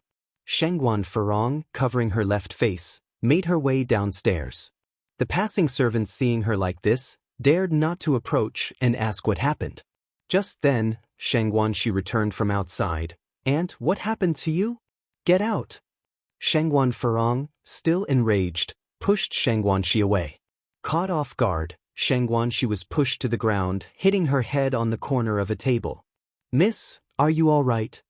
The servants rushed over and helped Shangguan Shi up. I'm fine. Shangguan Shi, supported by the servant, stood up and rubbed her nape. What happened to my aunt? The servant pointed to the ceiling and whispered, it seems like there was some disagreement between the miss and old madam, huh? Shangguan Shi frowned slightly, ignoring her headache. She ran upstairs immediately. Upstairs, old Mrs. Shangguan sat on the sofa, her face filled with worry. She was reflecting on herself. It was she who had spoiled Shangguan Furong. It was she who hadn't taught Shangguan Furong well. Grandma. Shangguan Shi sat down next to old Mrs. Shangguan. Xiaoxi. A forced smile appeared on old Mrs. Shangguan's face. Shangguan Shi tried to break the news gently. Grandma, I just saw my aunt leaving in tears. What happened between you two? Old Mrs. Shangguan sighed, recounted the whole story to Shangguan Shi. Hearing this, Shangguan Shi was shocked. It's horrifying. What kind of person is Qian Weiye? A scumbag who even beat his wife to death. What Shangguan Furong did was like pushing Ni Yang into a flaming pit. How could my aunt do such a thing? Shangguan Shi frowned. Yang must be very angry now. We must not let my aunt affect Aunt Daya and Dad's relationship. After all, it was not easy for Dad and Aunt Daya to finally be together. Exactly. Old Mrs. Shangguan agreed. Xiaoxi, it's good that you are back. Let's go to Aunt Daya's house together and explain everything to Aunt Daya and Yang properly. Okay. Shangguan Shi nodded. Under the cover of night, they took a car to the Ni family home. When they arrived, the Ni family was having their meal. The whole family were gathered around the table, laughing and dining, creating a harmonious atmosphere. Aunt Daya, Aunt Enai, Yang. Shangguan Shi greeted them politely. Grandma, Sister Xiaoxi, why are you here? Enai Yang stood up in surprise. Yaneng, we, the Shangguan family, have wronged you. Old Mrs. Shangguan walked over, holding Enai Yang's hand with an apologetic face. We made you suffer such injustice. If you find any errors, ads pop up, ads redirect, broken links, non-standard content, etc., please let us know reports so we can fix it as soon as possible. Chapter 664. The show begins. _3. What's going on? Enai Cuihua and Enai Chingere were puzzled. Enai Yang had started cooking as soon as they got home and hadn't had time to tell Enai Cuihua about it yet. The Shangguan matriarch sighed. It's all my fault for not raising my daughter right. She then recounted the entire incident. On hearing this, the faces of Enai Cuihua and Enai Chingere darkened. Hadn't Shangguan Furong overstepped her bounds? She had even set her sights on Enai Yang. The one consolation was that the matriarch of the Shangguan family was reasonable. If the Shangguan matriarch and Shangguan Furong were of the same breed, then the Shangguan family would be no different from a den of beasts. The Shangguan matriarch continued, it's my fault for not raising my daughter properly. Rest assured, Enai Yang, I will make Furong apologize to you personally. You deserve an explanation. Since the Shangguan matriarch was so reasonable, Enai Yang naturally wouldn't be petty. After all, the matriarch hadn't been aware of this situation before. If the situation had been encouraged by the Shangguan matriarch herself, then Enai Yang would never forgive her. All in all, this matter had nothing to do with the Shangguan matriarch.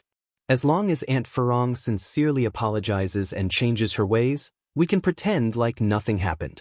However, if she keeps on the same course, don't blame me for being disrespectful. Source: web novel. Com, updated on new. These last words seem to be a polite but firm warning.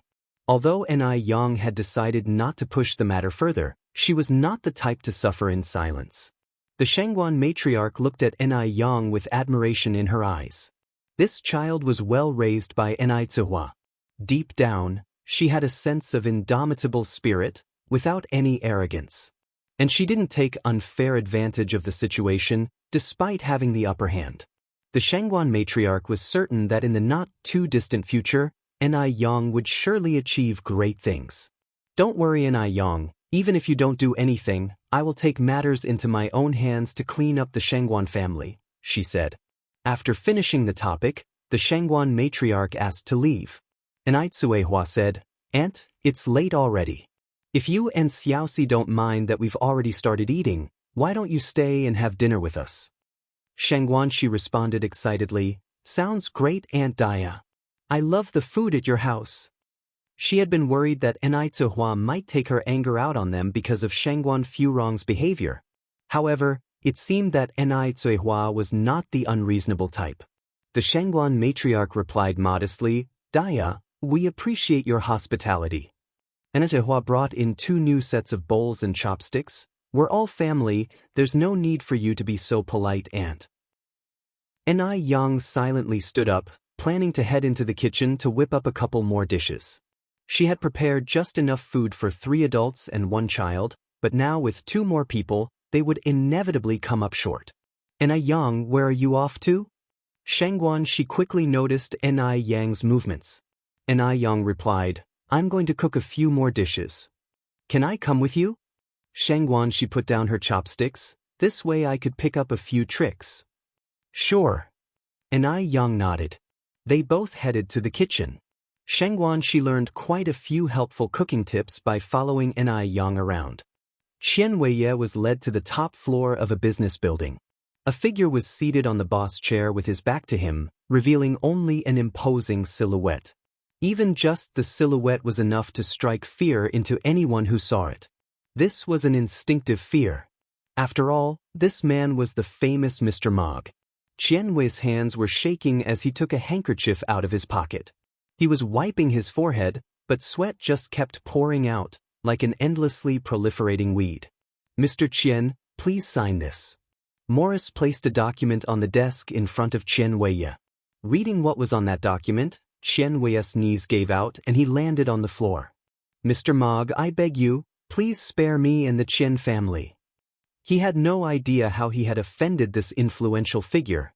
With him in Mr. Mog's sights, it seemed that the Chen family was in trouble. "Do you know why you offended Mr. Mog?" Morris squatted down and patted Chen Weiye's face lightly.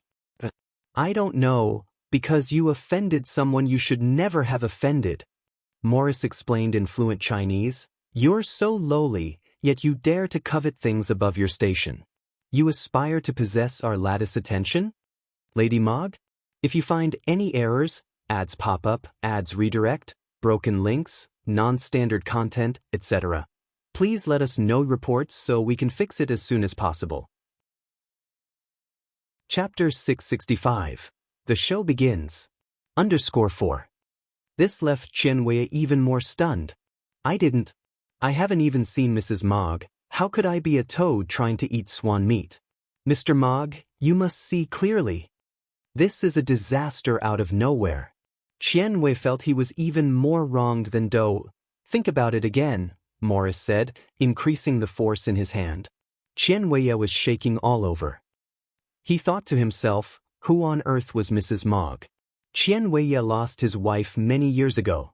He couldn't help but attract other women in his everyday life, but most of them were ordinary girls who he pacified very well afterward. Could it be Chen Weiye felt a chill in his heart? Wouldn't the so-called Mrs. Mog be an Yang? An Yang was beautiful.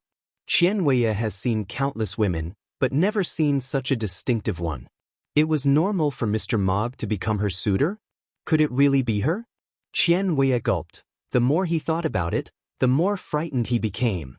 Source: web novel. Com, updated on Omicron New. That Shangguan Furong really ruined him. Mr. Mog, I am truly sorry. I have no eye for treasure. I am a toad who wants to eat swan meat. I didn't know an Yang was your wife.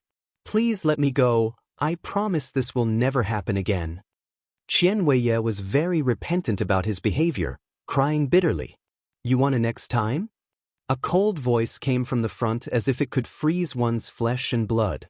It seems the real Mrs. Mog is indeed an Yang. I didn't guess it wrong. Chen Weiye froze in fear and immediately started slapping his face. No. Mr. Mog, I was wrong.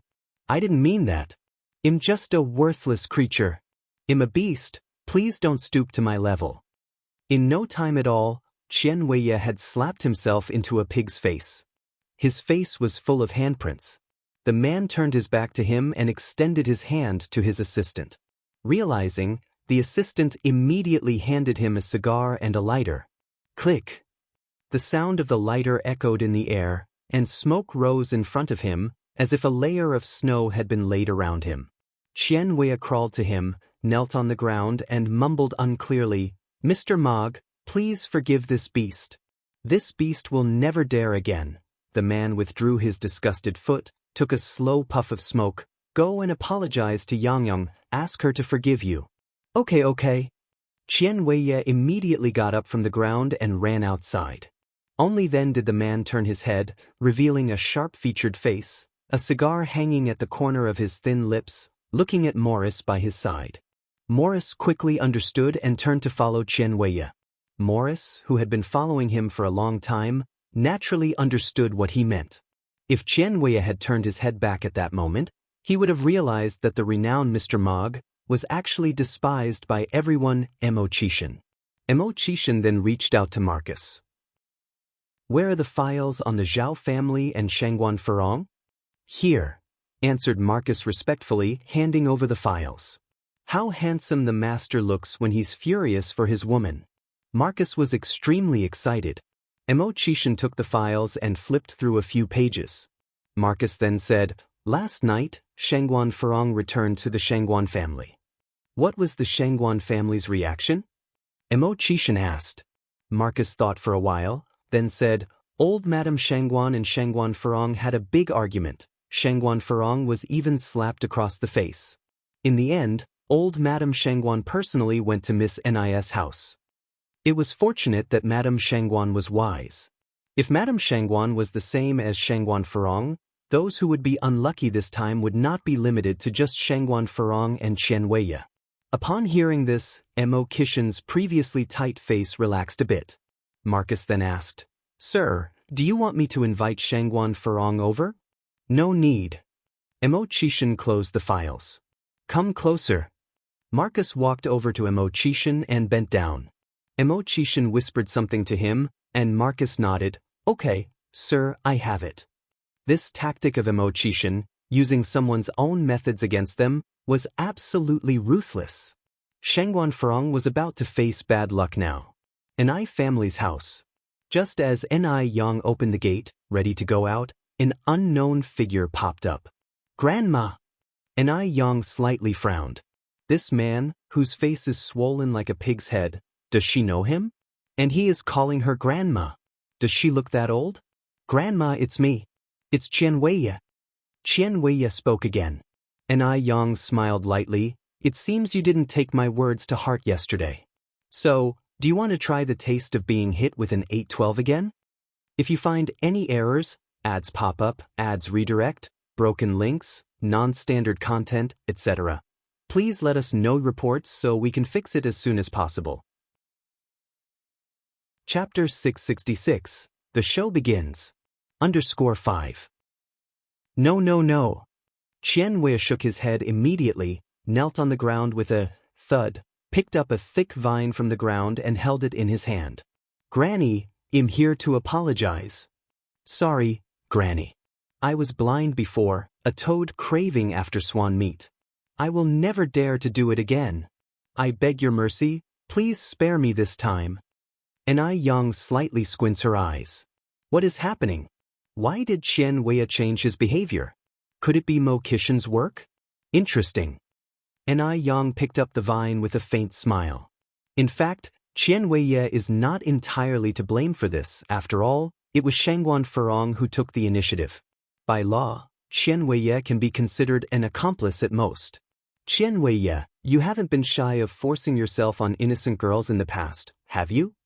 No, no. Qian Weiye shook his head immediately. I swear, Granny, I have never forced anyone. All those women were with me voluntarily. Ni Yang didn't say much else. She just broke the vine she had been holding in her hand with a simple snap.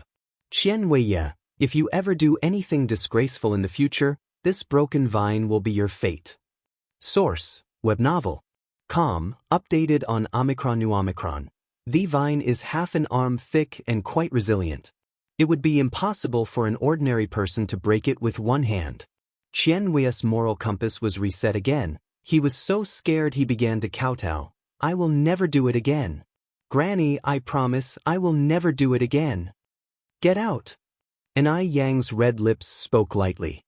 Thank you, Granny, for your mercy. I'm leaving now. Qian Weiye seemed like he had received amnesty, picked up his knee, curled up into a ball and rolled away. Ni Yang. Just then, Ni Kuihua's voice came from inside the house. Yang, who is it outside? Ni Yang responded, just a passerby asking for directions. Zhao family. Shangguan Furong has been in an extremely bad mood these days. If Shangguan Dehui had been with Lin Fong from the beginning, none of this would have happened. It's all Ni Kuihua's fault. All her fault. Seeing Shangguan Furong in such a bad mood, both the old lady of the Zhao family and Zhao Shen were treading on eggshells around her, fearing they might add fuel to the fire. Just then Lin Fong walked in from outside. She first greeted the old lady and Zhao Shen, and then came upstairs. Furong. After her active approach last time, their friendship has grown rapidly. Now she was free to come and go in the Zhao family's house. With her gentle character, even the servants of the Shangguan family liked her. Shangguan Furong, being a proud person, ignored Lin Fong, especially since she had been annoyed recently. Why are you here? Lin Fong did not get upset, and said with a smile, Furong, I came to give you a present. What present? Shangguan Furong finally looked at Lin Fong with a hint of interest. This for you.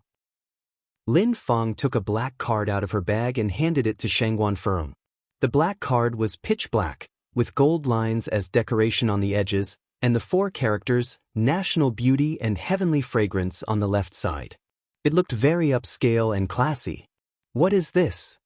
Shengguan Furong asked. This is a membership card of National Beauty and Heavenly Fragrance. Lin Fong continued, Furong, haven't you always wanted their membership card? This one is for you. The National Beauty and Heavenly Fragrance membership card costs 888 yuan each. Obviously Lin Fong couldn't afford one, not to mention, it was limited edition. This black card was given to her by a mysterious person who claimed to want to help her. Is this really a membership card from National Beauty and Heavenly Fragrance? Shengguan Furong looked at Lin Fong in surprise. Lin Fong nodded. Furong, given our relationship, do you think I would lie to you? Thank you then. Shengguan Furong suppressed the excitement in her heart. She was someone who had seen big scenes. How could she just show her emotions so easily? But she was really excited. With the National Beauty and Heavenly Fragrance's membership card, she could now take that group of card-playing friends to their 3rd floor for a surprise. By then, they will be so envious of her. Seeing Shengguan Furong like this, Lin Fong smirked, and then said, Furong, I have things to do at home, I won't bother you anymore. Wait a moment. Shengguan Furong called out to Lin Fong. What's the matter? Lin Fong turned around to look at Shengguan Furong. Shengguan Furong opened a jewelry box and casually pulled out a necklace. I bought this necklace a long time ago and only wore it once. Now I'm giving it to you. If you find any errors, ads pop up, ads redirect, broken links, non-standard content, etc., please let us know reports so we can fix it as soon as possible. Chapter 667. The show begins. _6. Lin Fong declined. Furong, I can't accept it. I only gifted you the membership card because I felt we had a strong connection, not because I'm after your stuff. Just take it. Shengguan Furong was not one to be petty. Helplessly, Lin Fong accepted it. After Lin Fong left, Shengguan Furong also departed the Zhao household. With Shengguan Furong's departure, the atmosphere in the Zhao house instantly lightened. The smile had returned to Grandma Zhao's face. Lin Fong, who had previously left, returned moments later. This time, she held a thermos to her hand. Grandma, I heard you often have headaches. I made you some gastrodia chicken soup specially. It's very good for the head. Lin Fong removed the lid from the thermos and ladled out a bowl of soup for Grandma Zhao. Thank you, Xiaolin. The old lady accepted the soup with a face full of smiles. As the matriarch of the Zhao family, was she lacking in chicken soup? What she lacked was a gesture of kindness. Shengguan Furong had never once shown such filial piety. Lin Fong was really wonderful. She was kind, gentle, and understanding. Source: Web novel. Com. Updated on N0 New Omicron. Omicron WHY hadn't Zhao Shen met such a good person? Grandma, Furong and I are good friends. Making you a bowl of soup is no big deal, I just hope you don't mind, Lin Fong said. Look at you talking like that. I'm more than happy to have it. Why would I mind? Grandma Zhao drained the bowl of soup in one gulp. The taste of the gastrodia was slightly bitter, so Lin Fong promptly handed over a piece of honey loquat. Grandma Zhao took it laughing. Xiaolin, you're a really thoughtful child. Lin Fong replied, maybe because I'm used to being around children a lot. I've got used to it. Grandma Zhao nodded approvingly. Not long after, Zhao Zijuan and Zhao Ziqing, the 2 siblings arrived home from school. Zijuan, Ziqing. Auntie Lin Fong. The siblings immediately rushed over to greet her. They seemed more excited to see her than their own mother. Shengguan Furong was often harsh to others, including her own children. This led to the siblings being quite fearful of Shengguan Furong and not very close to her. Lin Fong then opened the second layer of her lunchbox. Zijuan, Ziqing, didn't you 2 say last time that you liked Auntie's dumplings? I specially made some for you today. Zhao Zijuan and Zhao Ziqing, who were 10 and 8 years old, respectively, really relished treats. Thank you, Auntie Lin Fong. The siblings immediately started wolfing down the dumplings. The dumplings were delicious. Despite them being only minced pork and leek dumplings, they were irresistible. Plus, they were beautifully made. Auntie Lin Fong, you're so amazing. With a modest smile, Lin Fong said, it's just a plate of dumplings. If you too like it, I can make them more often and bring them over to you. Really? The siblings looked at her, stunned. Of course. Lin Fong nodded. Zhao Ziqing said, Auntie Lin Fong, I wish you were our mother, so my brother and I could have these delicious dumplings every day. Zhao Zijuan, sensing this comment might be inappropriate, pulled at Zhao Ziqing's sleeve. Zhao Ziqing asked, Brother, why are you pulling me? I didn't say anything wrong. Our mother doesn't even like us. We'd be better off with Auntie Lin Fong being our mother. Zhao Zijuan was 2 years older than Zhao Ziqing and more sensible. Even though their mother wasn't very attentive to them, a mother is, after all, a mother. The speaker may not mean it, but the listener may take it to heart. A flash of light glowed in Grandma Zhao's eyes. Lin Fong approached. Ziqing, you can't just say whatever you want. If your mother heard it, she will be heartbroken. Let her be heartbroken. Zhao Ziqing responded nonchalantly. Lin Fong continued, Promise Auntie, you won't say such things anymore, otherwise Auntie won't come to see you too. Perhaps the last sentence scared Zhao Ziqing, who nodded and said, Okay, I won't say it.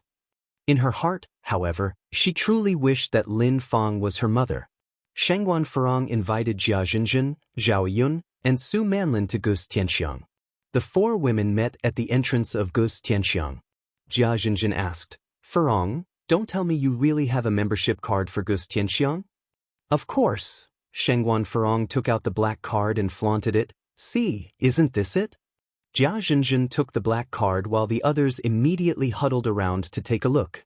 If you find any errors, ads pop up, ads redirect, broken links, non-standard content, etc., please let us know reports so we can fix it as soon as possible. Chapter 668. The show begins. _7 Zhao Yun said, I've seen the Gus Tianxiang membership card from my friend. It's exactly the same as this one. My gosh. Furong, you're just too amazing. Shengguan Furong, with a smile, said, Isn't it just a card? It's no big deal to me. This membership card perfectly satisfied Shengguan Furong's vanity. She was used to being dominant at home, so she wanted to take control no matter the occasion. Jia Zhenzhen sighed. As I thought, we all really have to rely on Furong. Exactly, Furong is indeed amazing. Shengguan Furong, who had been depressed for several days, also began to cheer up at this moment. With the membership card, they were able to ascend to the 3rd floor smoothly without queuing. The decoration on the 3rd floor completely stunned the 4 of them. It was not until they reached the 3rd floor that they realized there was a special menu for VIP customers. The dishes and desserts on the menu were all new to them, such as mango pudding, fruit salad, and such. Shengguan Furong ordered a table full of dishes and desserts with an indomitable spirit. Source: web novel. Com. Updated on Omicron New. The 4 of them spent over 5 hours on the 3rd floor. In the middle, they even played a game of mahjong before leaving the 3rd floor. Just as they left their private room, Shengguan Furong saw a familiar figure. Was that Enai Yang? What was Enai Yang doing wiping a vase? Wasn't she selling noodles? How did she end up at Gus Tianxiang doing menial work? Shengguan Furong squinted her eyes, looked around, and already had an answer in her heart. Anyone who could come to the 3rd floor of Gus Tianxiang wouldn't be of low status. Enai Yang really did have grand ambitions. She turned down the introduction to Chen Weiye, yet she fawningly did odd jobs at Gus Tianxiang. She's really shameless. Furong, what are you looking at? Jia Zhenzhen curiously looked at Shengguan Furong. Nothing. Shengguan Furong withdrew her gaze, just having a look. Oh. Jia Zhenzhen nodded. Let's go, then. The group headed downstairs together. Gus Tianxiang was always full of guests every day, so Enai Yang didn't notice Shengguan Furong. After she finished wiping the vase, she handed the rag to a waiter beside her and said, The most taboo thing in the catering industry is sanitation problems. From now on, this vase should be cleaned daily. The standard is that no dust can be seen when it is wiped with a white cloth. Alright, I know. The waiter behind her nodded. Then, Enai Yang found Goulange. Even though Gu Lanji was much older than Ni Yang in terms of age, she truly admired Ni Yang. This young, slender girl was just too impressive. At first, she and everyone else didn't think highly of Gus Tianxiang's future. She only agreed to work here because of the high salary of more than 300 yuan. She never expected that Gus Tianxiang's business would become so booming someday. It became the target of imitation for everyone in the catering industry. Working here gave her a sense of superiority. Ni Yang said, "Sister Lanji, from now on, there should be a sanitary inspection in the restaurant every 3 days. Then we will rate them as ABC. A class will be rewarded 30 yuan each, B class 10 yuan each, and C class will be rewarded 1 yuan. The restaurant had 3 floors, which were divided into 3 zones, A, B, and C. The sanitation conditions of these 3 zones could be compared with each other. As the saying goes, no reward, no motivation. A restaurant should not ignore sanitation just because the food and service are good and business is booming. Ni Yang's standard is, there is no best, only better. Gu Lanji had no objections to Ni Yang's proposal. She nodded and said, "All right, Yang, I got it. Yang, you have a call." A waiter hurried over. In the restaurant, everyone called Ni Yang. Originally, everyone used to call her boss. But they felt that calling her boss wasn't nice, and calling her Ni was too stiff, so they asked everyone to call her Yang instead. "All right." Ni Yang went over to answer the phone. Yang. The person on the other end of the line was Ni Tsuihua. "Mom, what's the matter?" Ni Yang asked. Ni Tsuihua continued, "Yang, Annie and Emily are here. Can you come home now?" "All right." Ni Yang hung up the phone, said a word to Gu Lanji, and went home. It was already cold in November. Ni Yang put on a purple coat as she walked along. The coat was of a slim fit design, and there were 2 pearls for embellishment on the cuffs. Ni Yang hurried out, not noticing that one of the pearls slid off the cuff. A man wearing an old-fashioned gown passed by her. The pearl happened to roll to the man's feet. The man squatted down, picked up the pearl, and looked back. The road outside was bustling with people, and her figure was no longer seen.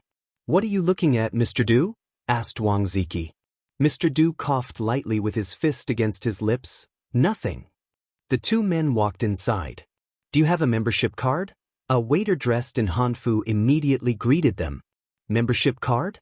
Wang Ziki furrowed his brows in confusion. The waiter politely said, "All the seats are taken inside.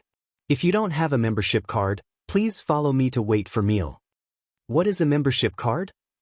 Mr. Du asked softly. Mr. Du seemed like a character who walked out of an old movie. He was thin, wearing an old-fashioned gown. His shoes were cloth, and despite his ordinary attire and gentle brows and eyes, he gave off an impression that he was no ordinary man. The waiter explained the membership card to Mr. Du in great detail. "Can we also apply for one?" Mr. Du inquired next. "I'm really sorry, there are no extra spots for membership cards right now." The waiter looked apologetic. "What did you say?" Wang Ziki frowned slightly and stepped forward. Perhaps having stayed in Shanghai for a long time, Wang Ziki still carried a certain air of lawlessness. In Shanghai, no one dared to reject Mr. Du like this, who treated Mr. Du with anything but respect. "Ziki." Mr. Du spoke softly. "Mr. Du," Wang Ziki toned down his aggressiveness somewhat. "Let's go over there and wait." The waiter breathed a sigh of relief. "Please follow me." The 2 of them went to the waiting area. Mr. Du was elegantly sipping tea. Wang Ziki walked from the lobby to the inner hall, and then back to Mr. Du. "Mr. Du, I don't think this is 4th Miss style." Mr. Du laughed lightly. "She's not that clever." He then asked, "How's the investigation going? When can we find the person?" Wang Ziki showed a troubled expression. "Mr. Du, this matter can't be rushed." The smile on Mr. Du's face slowly faded. After a while, he asked again, "Is it really that hard to find a person?" His voice was still gentle, but it carried an oppressive feeling. Wang Ziki steeled himself and said, "Mr. Du, we are in Beijing. Don't we even have a clue?" Mr. Du continued to ask. Wang Ziki shook his head. Mr. Du drained the cup of tea, then said, Don't waste manpower on fourth miss anymore, focus on finding her in the future. So, we're just going to ignore fourth miss? Wang Ziki asked. If she wants to go mad, let her have a proper fit. Mr. Du put the teacup on the table, his face full of anger. It's unclear whether he's annoyed at the incompetent Wang Ziki or the unrestrained fourth Mississippi. If you find any errors, ads pop up, ads redirect, broken links, non-standard content, etc., please let us know reports so we can fix it as soon as possible. Chapter 669.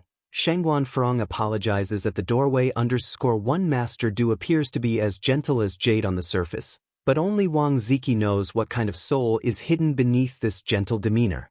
This time, fourth miss, is probably not in for anything good.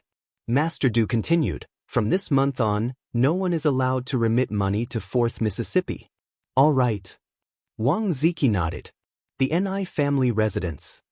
As Ni Yang opened the courtyard door, she was immediately embraced warmly by Emily. Ni Yang. Emily. After not seeing each other for several months, Emily seemed like a completely different person. Her skin was fair and rosy, and the freckles on her nose had disappeared completely. All thanks to the miraculous effects of ice crystal jade skin. Emily was immensely grateful for having met Ni Yang on Shisua Island in Miami. If it wasn't for Ni Yang, she would never have discovered how beautiful she could be. Source: Web novel. Com, updated on N0 New 0.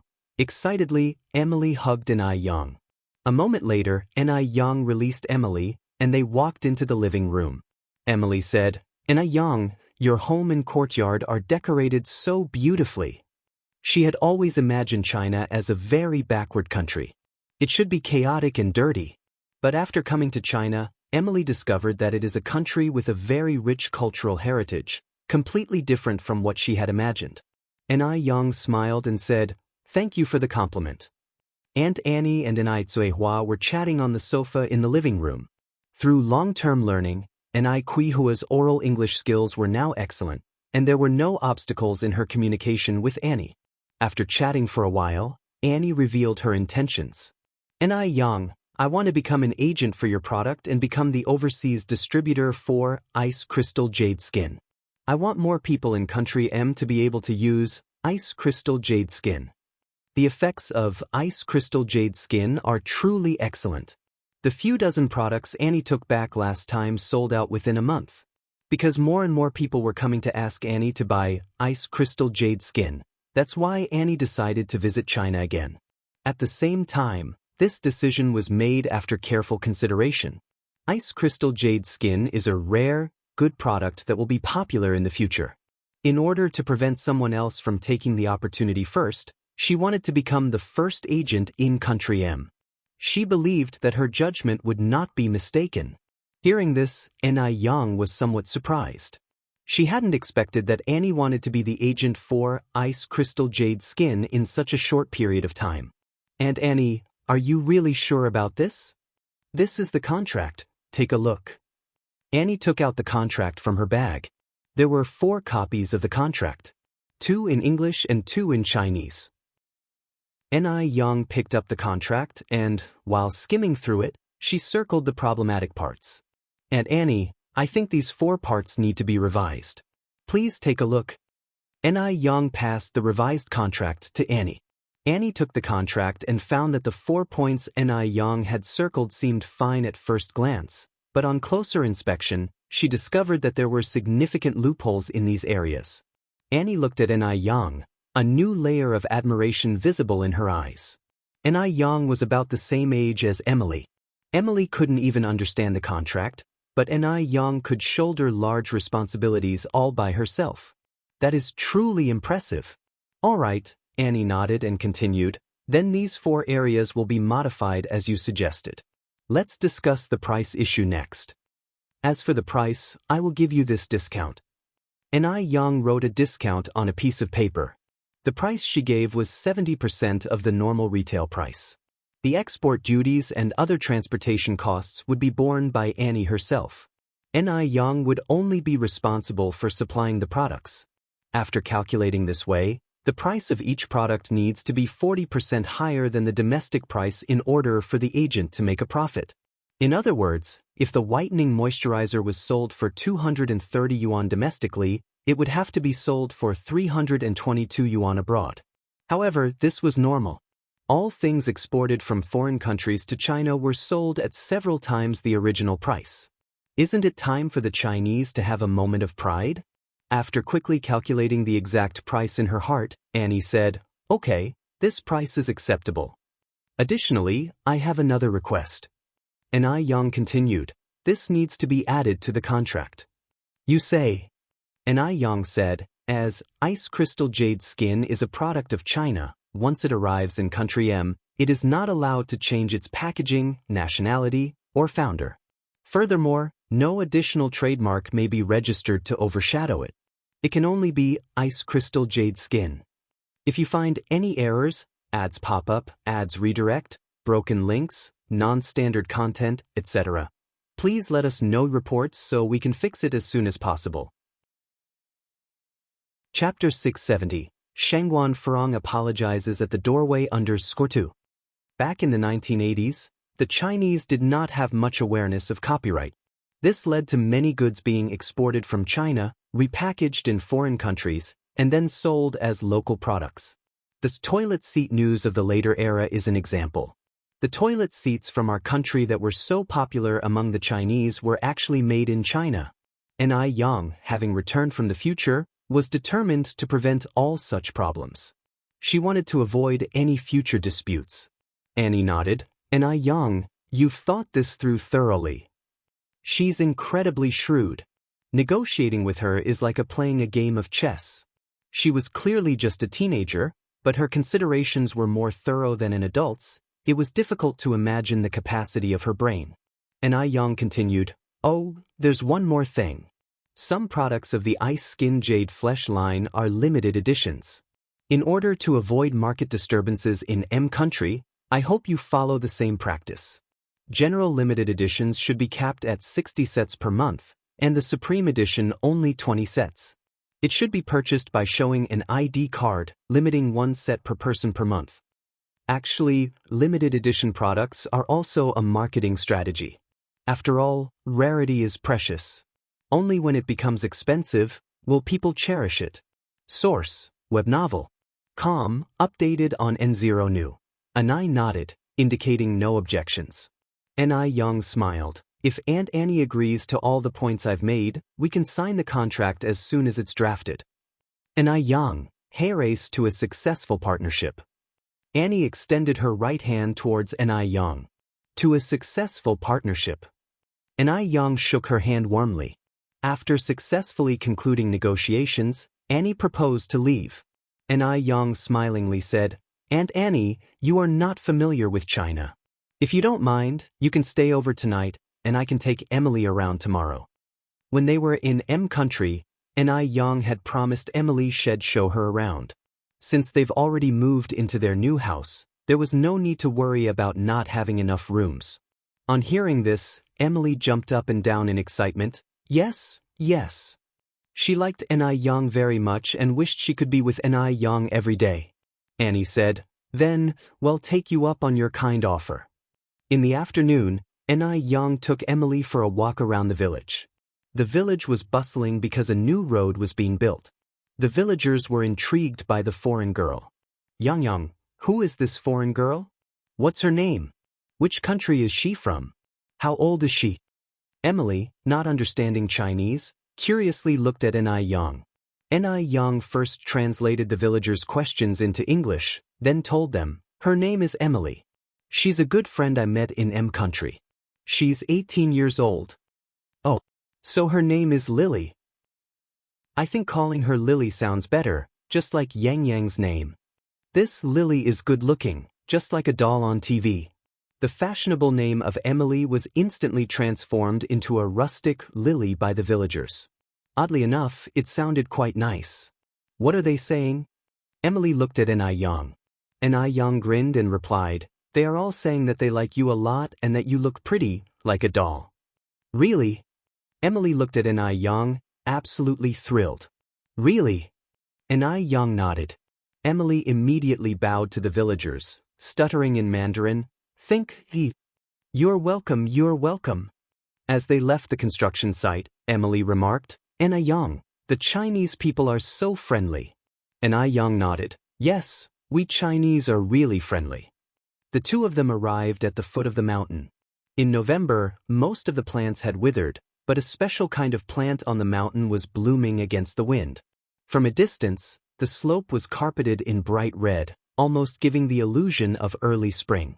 These were the red camellia flowers. "Wow, it's so beautiful here," Emily proposed. "And I Yang, can we go to the mountain and pick some flowers?" Country, due to its terrain and climate, has more rainforests and islands, and hardly any small scenic mountains like in China. Just like there are very few rainforests in China. "Sure." And I Yang nodded. This was Emily's first visit to China, and her first time climbing a mountain. She was exceptionally excited. Jinghua Mountain is a rocky mountain.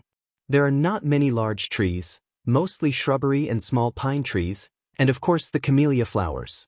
If you find any errors, ads pop up, ads redirect, broken links, non-standard content, etc., please let us know reports so we can fix it as soon as possible. Chapter 671. Shangguan Furong apologizes at the doorway _3. Emily picks a camellia flower and tucks it behind her ear. "And I Yang, do I look good like this?" "Beautiful." And I Yang nods. "You should wear one too." Emily snaps off a camellia and fastens it to Ni Yang's ear. "And I Yang, you look gorgeous too." Camellia, already a bright and conspicuous flower, now pinned to Ni Yang's ear, appears somewhat dimmed and lackluster. Perhaps this is what is meant by the phrase, "Beauty pales before her." Before long, Emily gathers a handful of camellia flowers. "And I Yang, what's this?" Emily has somehow managed to pluck a handful of hawthorn fruits. "This is hawthorn. It's not too bad, give it a try," Ni Yang suggests. Jinghua Mountain is rich in resources, not only given to camellia flowers but also to hawthorn fruits. The small hawthorns grow very delicately, resembling miniature apples. "Can I eat this?" Emily looks at Ni Yang with surprise. Ni Yang nods. Source: web novel. Calm, updated on Omicron. Emily bites timidly into a hawthorn. The sour and sweet flavors explode on her tongue. Yum! I've never tasted this back in country. Ni Yang smiles. Hawthorns can not only be eaten directly but can also be made into candied hawthorn, hawthorn slices, and hawthorn cakes. Candied hawthorn especially, once processed, can taste delicious. Really? Emily is somewhat surprised. Of course, it's true. Emily grabs Ni Yang's hand. Ni Yang, there are plenty more hawthorn fruits here. Shall we pick more and make something tasty out of them? Sure. Ni Yang nods slightly. The hawthorn tree is not tall, but its branches are fully adorned with bright red hawthorn fruits. In no time, they've filled a whole bag with them. After picking the hawthorns, Ni Yang spots a tall bamboo citrus tree, its branches laden with bright yellow bamboo citrus. Bamboo citrus, also known as wooden bamboo. Though it tastes sour and sweet like hawthorn, its flavor is completely unique. Seeing Ni Yang looking up at the bamboo citrus tree, Emily curiously asks, "Ni Yang, can we eat these too? The mountain is so much fun. Not only are the views fantastic, but there are so many treats to eat." Ni Yang nods. "Yeah, you can eat them. Want to try?" "Yes." Emily nods eagerly. Ni Yang then says, "I'll climb up and pick some, and you can catch them below." "Can you really climb this tall tree?" Emily was skeptical. "Yes." Ni Yang, though wearing a cheongsam, has no problem scaling the tree. She makes it to the top in just a few quick movements, leaving Emily staring in surprise. Ni Yang, you're amazing. Picking them one by one would take too long, so Ni Yang, from her perch in the tree, gently shakes the branches. Like rain, the ripe bamboo citrus fall to the ground. That's enough. Emily below doesn't know which ones to pick up. Ni Yang slowly descends from the tree, picks a yellow bamboo citrus from the ground, wipes it carelessly on her coat, and takes a bite. The casual gesture exudes a kind of unruly charm. Just like a female general on the battlefield, clad in bright armor. So cool. The ripe bamboo citrus is not sour at all. It's soft and sweet, much more delicious than the bamboo citrus Yang used to buy from the supermarket in her later life. Emily, imitating Yang, bites into a bamboo citrus and exclaims, "This is even better than the hawthorn." The two of them pick plenty more bamboo citrus fruits. Combined with their earlier haul of camellia flowers and hawthorns, they returned home loaded with goodies. By the time they got home, it was already past 5 in the afternoon. Yang begins preparing dinner. Tsuehua helps her with the preparations. Annie takes care of little Yun. Emily plays with Duo in the courtyard. Duo, the mischievous bird, loves playing with Emily. That night, Yang prepares a feast. There's sour fish, mouth-watering roasted chicken, tangy pickled chicken feet, braised pork belly, shrimp and vermicelli soup, and a breast-enhancing pig's feet stew with kelp. The beverage is fresh squeezed pomegranate juice. The bright red pomegranate juice, poured into transparent wine glasses, is as alluring as wine. When Chingui arrives home, the dishes have just been laid out on the table. Yang takes the initiative to introduce Annie and Emily to Chingui. Although Annie had visited once before, she returned to her country the same day and never met Chingui. "Mrs. Ni, this is Annie, and this is Annie's daughter, Emily." Yang goes on, "Annie is interested in representing our ice-cold jade skin brand in M country. She is here to discuss the partnership. If you find any errors, ads pop up, ads redirect, broken links, non-standard content, etc., please let us know reports so we can fix it as soon as possible." Chapter 672, Shangguan Furong apologizes at the doorway _4. Hearing this, Chingui exclaimed in surprise, "Really? Our can go international now?" Yang nodded. "That's fantastic." Chingui said with a deeply moved smile on his face, turning to look at Annie and Emily, "Hello, I'm Chingui." Chingui didn't speak English, leaving Emily and Annie looking at each other perplexed, unable to understand what Chingui meant. Yang smiled and translated for them. When Chingui saw Tsuehua could communicate normally with them, his face was full of disbelief. "Yang's mom, you're really amazing." Although he had known for some time that Tsuehua was learning English, Chingui didn't realize that her English skills had gotten so good.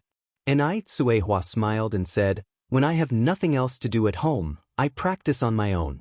After spending so much time, I'd be embarrassed if I still couldn't do it." After all, she had also spent several months on it. "It looks like I really need to study hard, or else I'll be the one falling behind.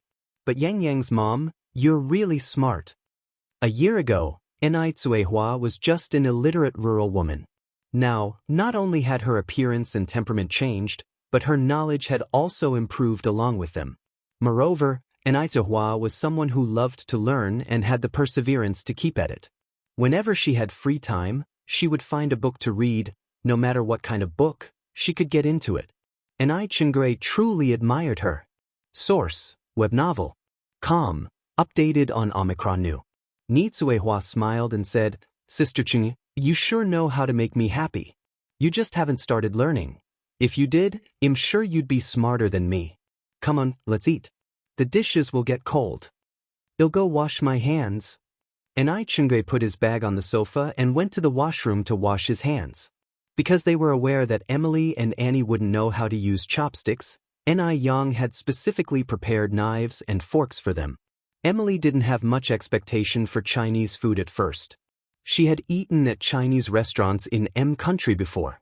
The taste was quite ordinary, not at all better than Western food. But it was only when she tasted Yang's cooking that she discovered what real Chinese food was like. The flavor was stunning. Delicious.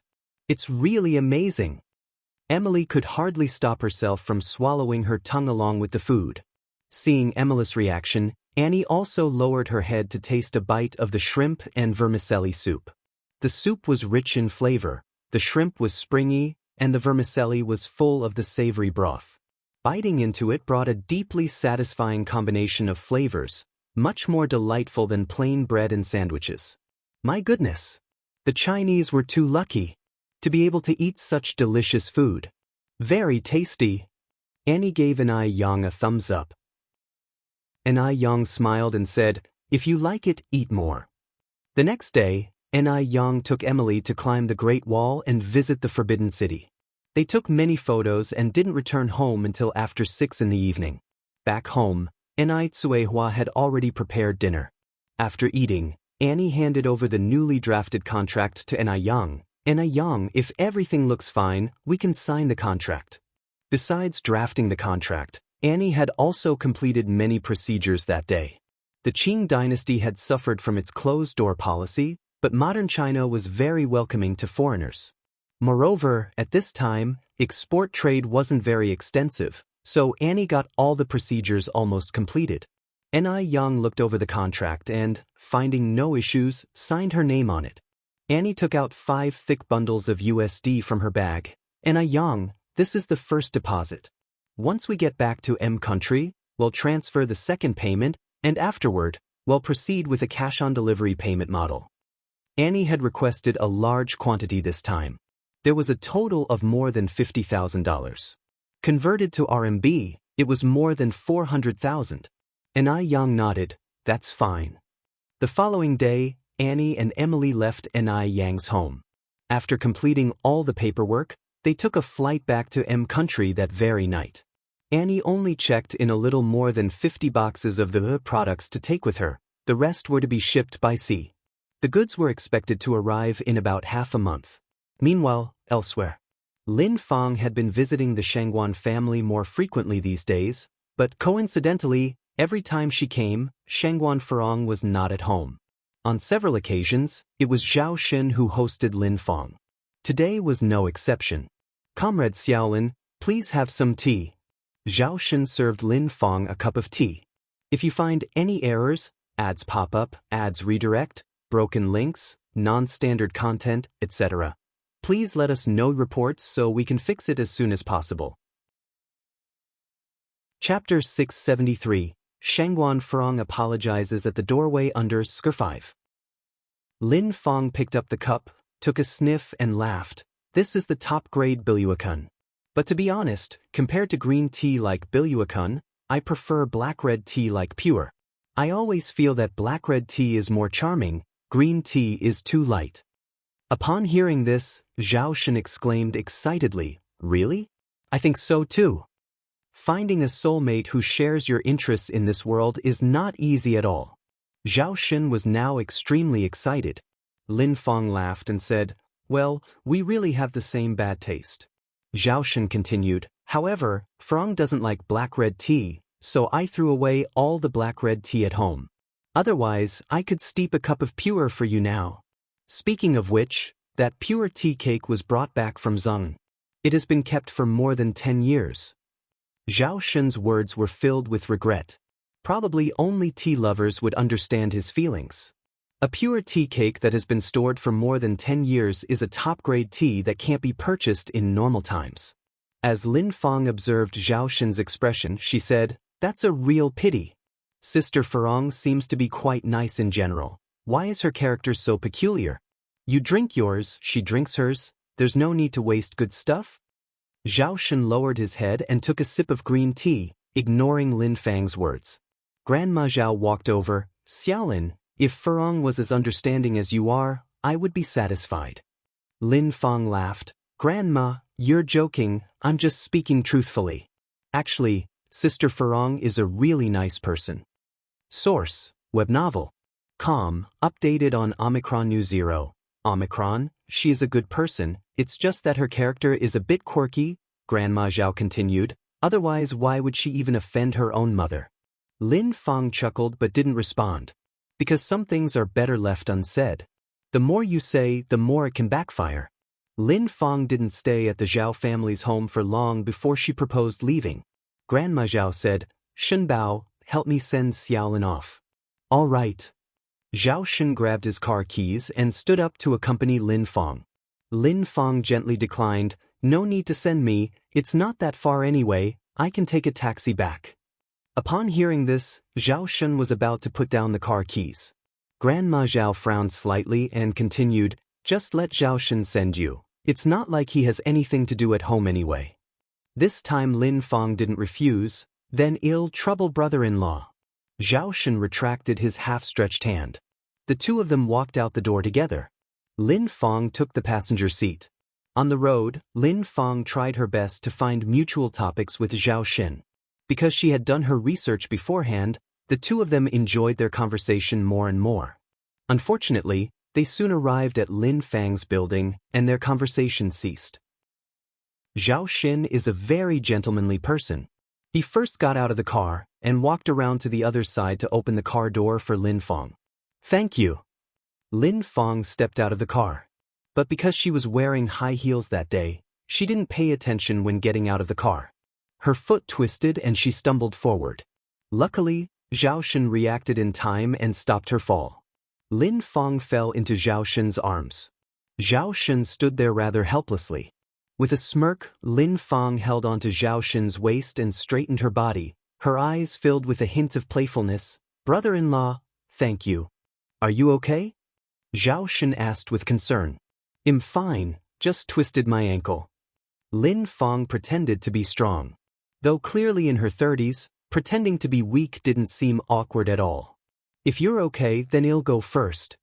Zhao Shun immediately put a safe distance between Lin Feng and himself, turned around, and got back into his car. Watching the black car drive away, Lin Feng bit her lip in frustration. Idiot. This Zhao Shun is just an idiot. Good meat was being delivered to his doorstep and he didn't know to eat it. No wonder he was tightly controlled by Shangguan Furong. But she was not in a rush. She was confident that she could win over Zhao Shun. It was just a matter of time. When Zhao Shun got home, he just happened to run into Shangguan Furong, who had just returned from playing cards outside. Shangguan Furong glanced at him. Didn't you have anything to do today? Where have you been? Just now Xiaolin came to our house looking for you.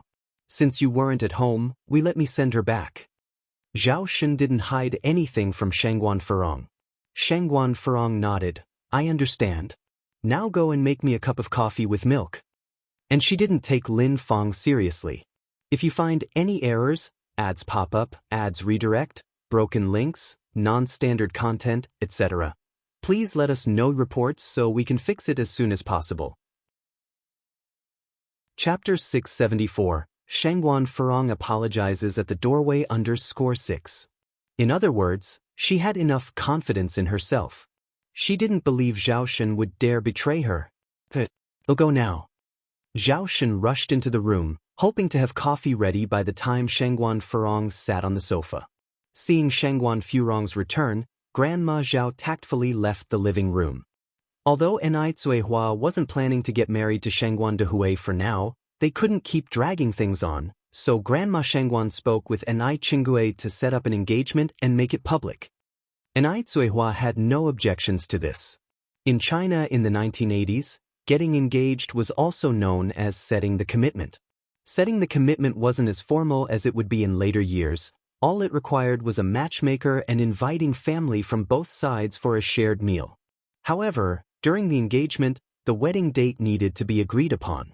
When Shangguan Furong heard about Shangguan Dihui's engagement to Enai Cuihua, she was livid. They had even set the date for the engagement without notifying her. Did they even consider her anymore? Source: Web Novel. Com. Updated on Omicron New 0. Shangguan Furong, angry, went to find Grandma Shangguan. Grandma Shangguan said, "How can you expect others to respect you if you don't respect yourself? Mother, am I still your daughter?" Shangguan Furong confronted Grandma Shangguan. Grandma Shangguan responded, "I should be the one asking you that. Do you even see me as your mother? You're making a scene for no reason." Continuing, Grandma Shangguan said, "Also, you owe Yang Yang an apology for what happened last time." "What?" Shangguan Furong couldn't help but exclaim sharply, "You want me to apologize to her? Why should I apologize to her?" Enai Yang was nothing more than an individual trader, and she was the younger generation. Shangguan Furong almost thought she was hallucinating. Apologizing. Grandma Shangguan was actually asking her to apologize. You messed things up so badly. Asking you to apologize is the least of it. Grandma Shangguan continued, I'm telling you today, if you continue to insist on your views with no remorse, then I won't acknowledge you as my daughter anymore. Leaves that to your own discretion. This time, Grandma Shangguan wouldn't indulge Shangguan Farong any longer. Mother, do you realize what you're saying? Rest assured, even when I'm asleep, I'm more clear-headed than you. Grandma Shangguan continued, by the way, until you agree to apologize, please don't call me mother. I don't have a daughter like you. Grandma Shangguan kept a stern face, showing no signs of joking. Shangguan Farong never thought that Grandma Shangguan would sever ties with her own daughter for a bunch of outsiders. The room fell silent for a moment. After a while, Shangguan Farong looked up at Grandma Shangguan and said, word by word, fine, I am willing to apologize. You're certain? Grandma Shangguan raised her eyebrows to look at her. Yes. Shangguan Farong was no fool. She knew she could not lose the support of the Shangguan family. If Grandma Shangguan were to truly not acknowledge her as a daughter, it would bring her no benefits. So be it. She'll apologize. She will find plenty of ways to deal with that little brat Ni Yang in the future. The depths of Shangguan Furong's eyes held nothing but hatred. Upon hearing her response, Grandma Shangguan stood up from the couch. Since you've thought it through, come with me. Shangguan Farong followed in Grandma Shangguan's footsteps. Soon, the two of them arrived at the Ni family's residence. Grandma Shangguan led Shangguan Farong to Niyang. Yang, today I brought Aunt Farong to apologize to you. Shangguan Farong stepped out from behind Grandma Shangguan, and with an apologetic expression she said, sorry, Yang. I shouldn't have meddled the other day and introduced you to Qian Weiya. You can rest assured I won't do it again. If she ever tried to introduce another potential suitor to Ni Yang, she would be worse than an animal.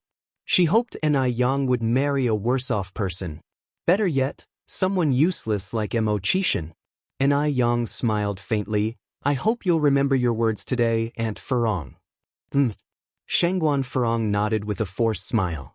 Having apologized, Grandma Shangguan led Shangguan Farong back home. On the car ride home, Grandma Shangguan started the conversation. Farong, your bad temper really needs some working on. If you keep this up, you'll inevitably suffer losses in the future. Zhao Shen might be simple and honest, but even a cornered dog will bite. As her mother, Grandma Shangguan was genuinely worried. Shangguan Farong laughed and said, aren't you the one who loves seeing me suffer losses? Grandma Shangguan continued, I heard that Lin Fang has been visiting your home frequently. Is that true? What about it?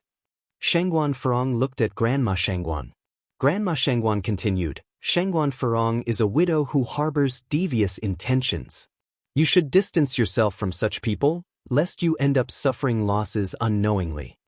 Grandma Shangguan saw Lin Fang's character for what it truly was. It wasn't because she was overly suspicious, but some people just needed to be guarded against. Shangguan Farong laughed, then sarcastically said, Mother, who I want to associate with is my business. Could you please mind your own, and stop concerning yourself with our family affairs? Grandma Shangguan frowned slightly. I'm saying all of this for your own good. Have you ever seen a mother harm her own child? Well, when I was introducing suitors to Ni Yang, I was doing it for the good of the Shangguan family. Have you ever seen a daughter who would harm her own mother? Shangguan Farong turned the tables. She really hated Grandma Shangguan's hypocritical manner. It was utterly repugnant. Grandma Shangguan was at a loss for words. Farong, how can you be so ungrateful? Don't you think the person being ungrateful is you? Shangguan Farong looked at Grandma Shangguan, her face full of mockery. She had good intentions, thinking about the Shangguan family's interests, but Grandma Shangguan didn't appreciate it, and even punished her. Now, at last, Grandma Shangguan could experience her feelings too. Shangguan Farong felt an intense satisfaction within. Grandma Shangguan sighed. She earnestly said, Farong, trust me, Lin Fang is not a good person. It's best you don't have any dealings with her. Have you ever heard me say a word about your other friends?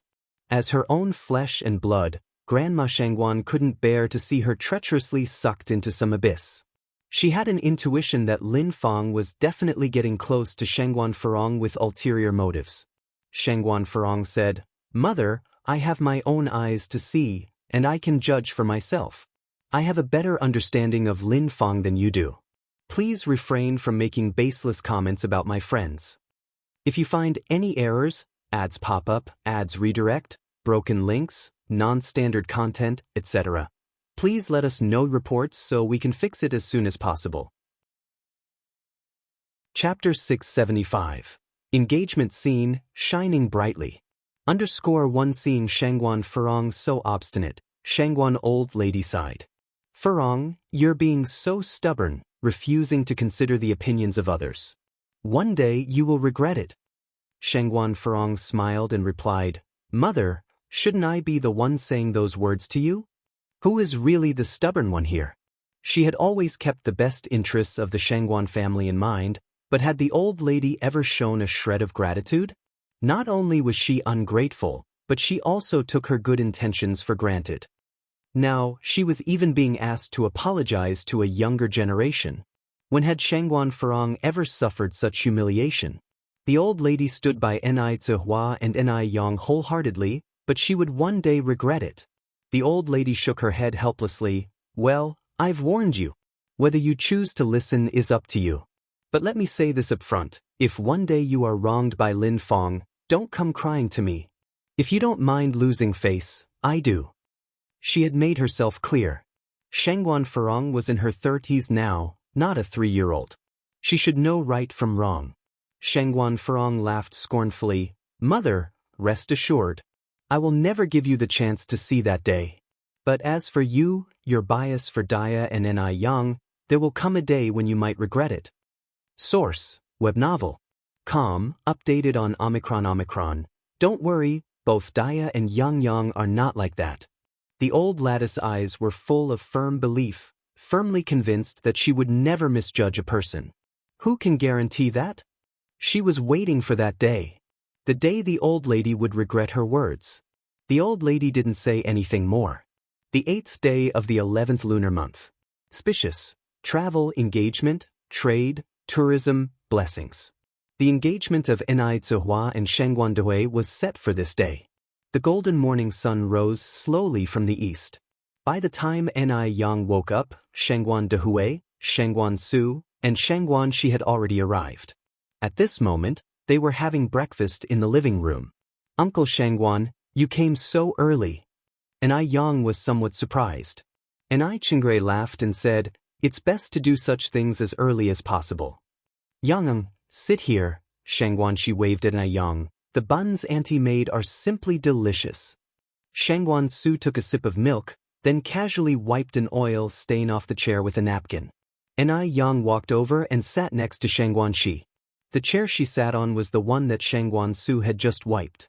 Shangguan Dehui brought many essential items for the engagement.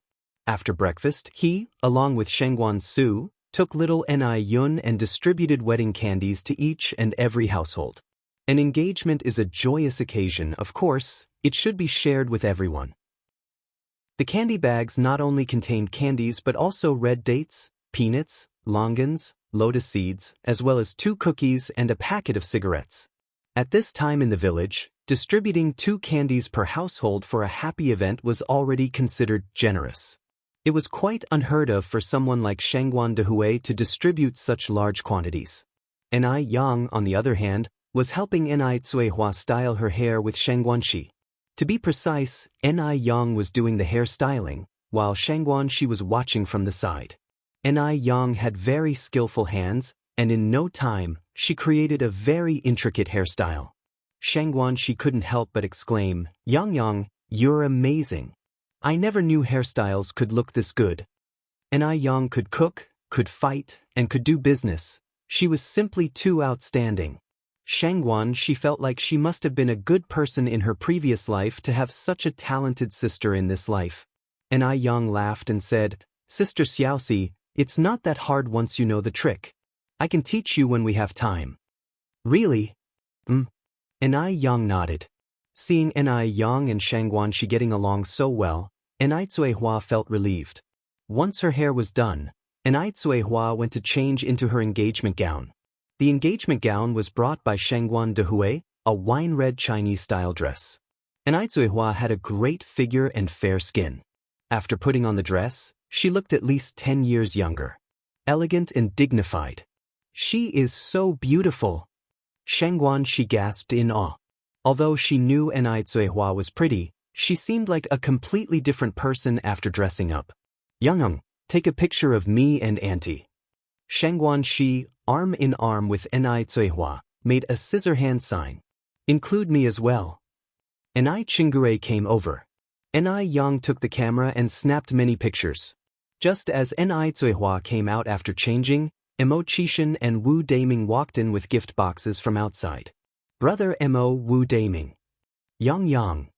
Mo Qishan walked over and shook hands with Ai Yang. If you find any errors, ads pop up, ads redirect, broken links, non-standard content, etc., please let us know reports so we can fix it as soon as possible.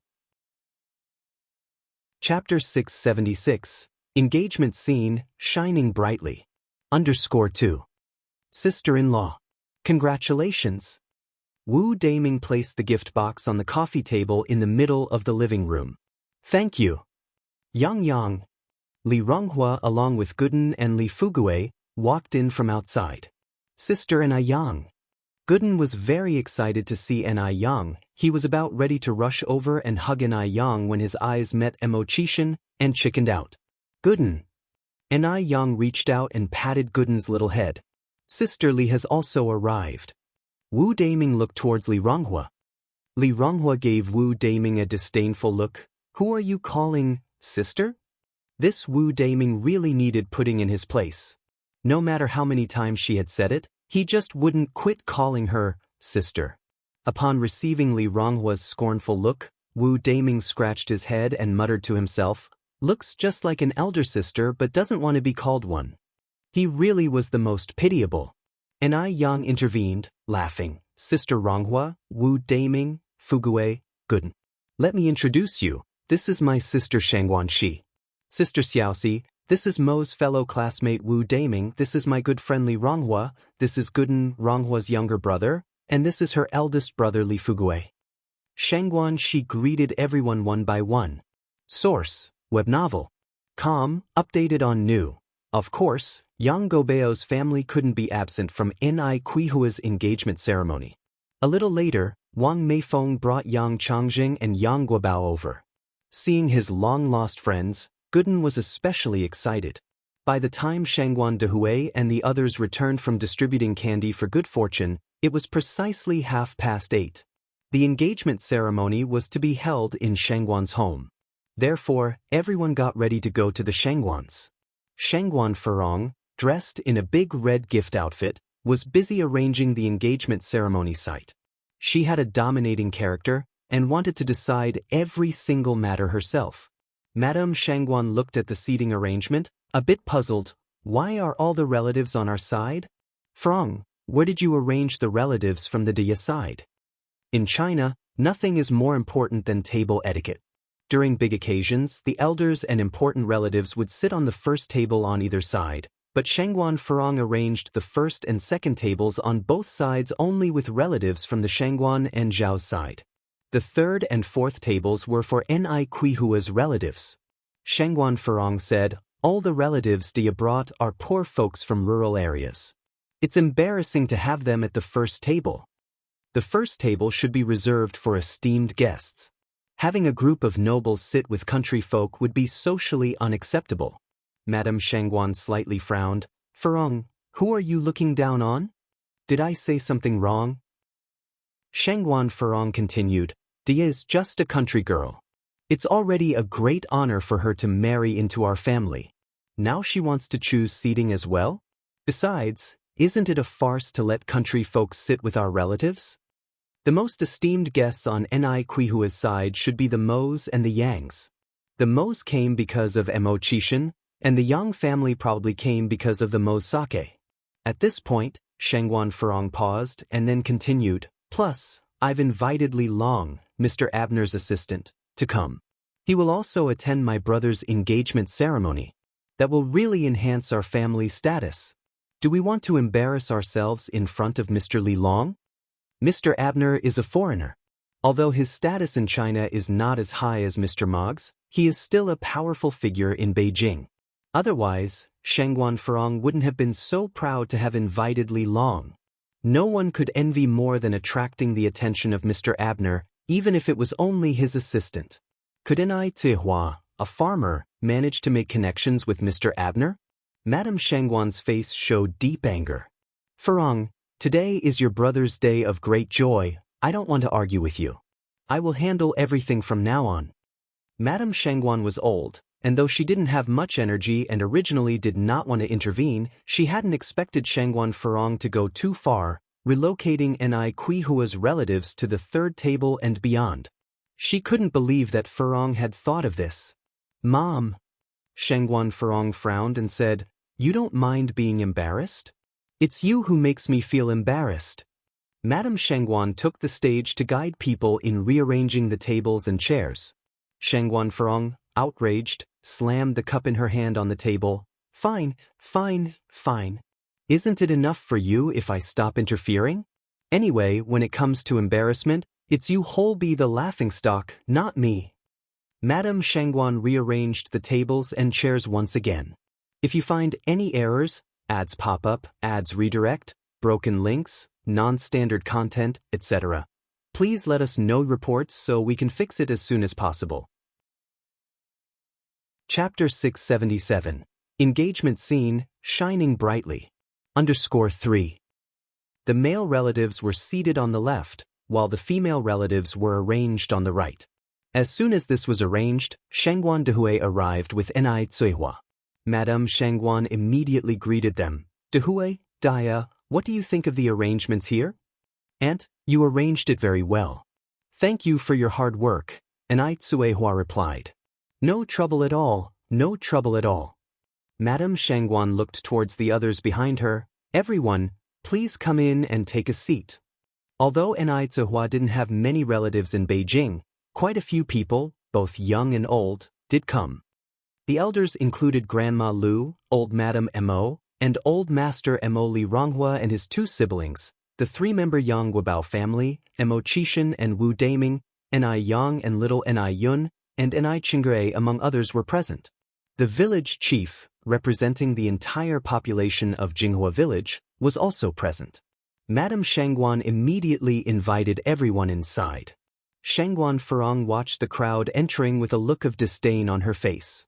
The Mo and Yang families were alright since they were also wealthy families in Beijing. But what about the rest of these people? Such people were also allowed to enter the door of the Shangguan residence. Source: Web Novel. Com. Updated on Omicron New Omicron. Madame Shangguan must have been out of her mind. Being so enthusiastic with these people. Were they worthy? After everyone entered, it didn't take long for the rest of the guests to arrive as well. Shangguan Dehui and Enai Zihua stood at the door greeting guests and handing out candies. Shangguan Furong was also warmly welcoming guests on the other side, a stark contrast to her behavior just a while ago. The elitist circle was aware that Shangguan Dehui had married a rural woman. So, many people attended the engagement ceremony with the mentality of enjoying the drama. Initially, they thought they'd see a crude village woman. But surprisingly, the bride-to-be was so beautiful. Enai Zihua, tall with an enviable figure, dressed in a traditional Chinese dress that reached the ground, light makeup on her face, refined and elegant, appeared even more striking than Shangguan Furong, the legitimate heiress. Where was this village girl they were expecting? Dehui, congratulations. I wish you a harmonious life. Thank you. Having thanked them, Shangguan Dehui turned to Enai Zihua. Dia, this is my colleague, Professor Han. Hello, Professor Han. With Enai Quihua's polite demeanor, nobody could pick out any flaws, leaving everyone with a good impression of her. Shangguan Furong looked at Enai Zihua, squinting her eyes without a word. To overshadow Enai Zihua, she had purposely worn a dress even brighter than Enes. Still, Zihua managed to steal the limelight. She's such a cunning woman. Enai Zihua was wearing high heels today. Taking advantage of a quiet moment, Shangguan Dehui whispered, Dia, do your feet hurt? Should we get a flat pair for you to change into? No need, and Aitsuehua shook her head. I'm fine. In the blink of an eye, it was almost 11 o'clock and most of the guests had arrived. Shangguan Furong, holding a wine glass, stood around chatting with a bunch of wealthy matrons. One of them said, Feng, I heard your future sister-in-law is a rural woman, is that true? There was some hint of provocation in the question. A distinguished family marrying a village woman, that was quite novel. A rare occurrence in a century indeed. Shangguan Furong nodded, it's true. Don't let her good looks fool you, she doesn't know a single letter. She's just good at seducing men. Otherwise, how would my brother fall for her? I think she's quite pretty. And her daughter Ni Yang is also good-looking. Shangguan Furong snorted. Her daughter isn't any better. Both mother and daughter are vixens. Furong, from what I can see, it seems like you really don't like them, do you? Jia Zhenzhen asked. Shangguan Furong replied, I've opposed this marriage from the start, but unfortunately, no one in my family listens to me. Would you like to see her make a fool of herself? Zhenzhen playfully swirled her glass. What do you mean? Shangguan Furong asked eagerly. If she could see Ni Tsuehua humiliated in front of everyone at the wedding, it would definitely be amusing. A glint flashed in Shangguan Furong's eyes. Jia Zhenzhen gave a mysterious smile. Just watch and see. After saying this, she carried her wine glass and headed towards Ni Tsuehua. Ni Tsuehua was in conversation with Zhao Yushu, Madame Shangguan's sister-in-law. Zhao Shuya, being highly educated, had thought she wouldn't have much in common with Ni Tsuehua. However, surprisingly Ni Tsuehua was just as knowledgeable. Regardless of the topic, Ni Tsuehua always contributed to the conversation. If you find any errors, ads pop up, ads redirect, broken links, non-standard content, etc., please let us know reports so we can fix it as soon as possible. Chapter 678, Shining Brightly at the Engagement Scene. _4. This surprised her a bit. After all, the person standing in front of her was just a village woman. That's your daughter, isn't it? She's so pretty. The young man with her looks a bit familiar. Zhao Yushu pointed at Ni Yang. Just then, Jia Zhenzhen, holding a glass of red wine, barged into her. Smack! The red wine splashed directly onto Ni Tsuehua. Jia Zhenzhen immediately apologized. Sorry, are you okay? I didn't do it on purpose. Please forgive me? She quickly fired off a string of fluent English.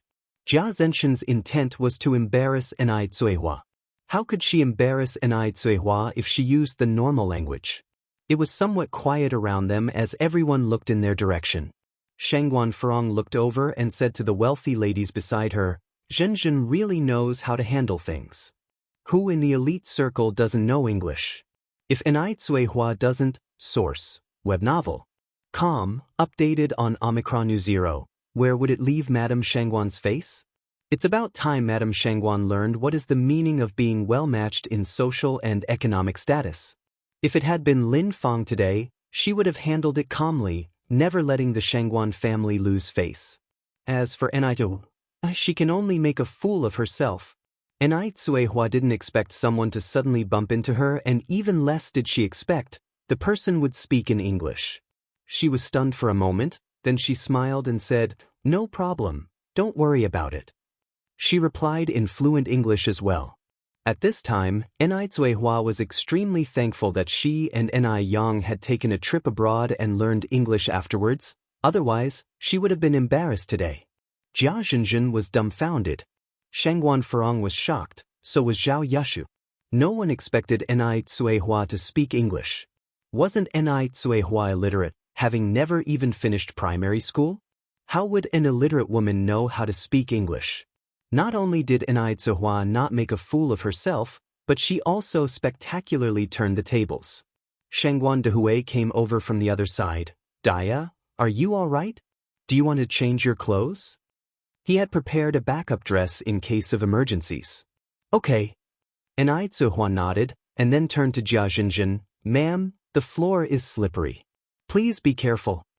Slippery? The floor is covered in a thick red carpet. How could it be slippery?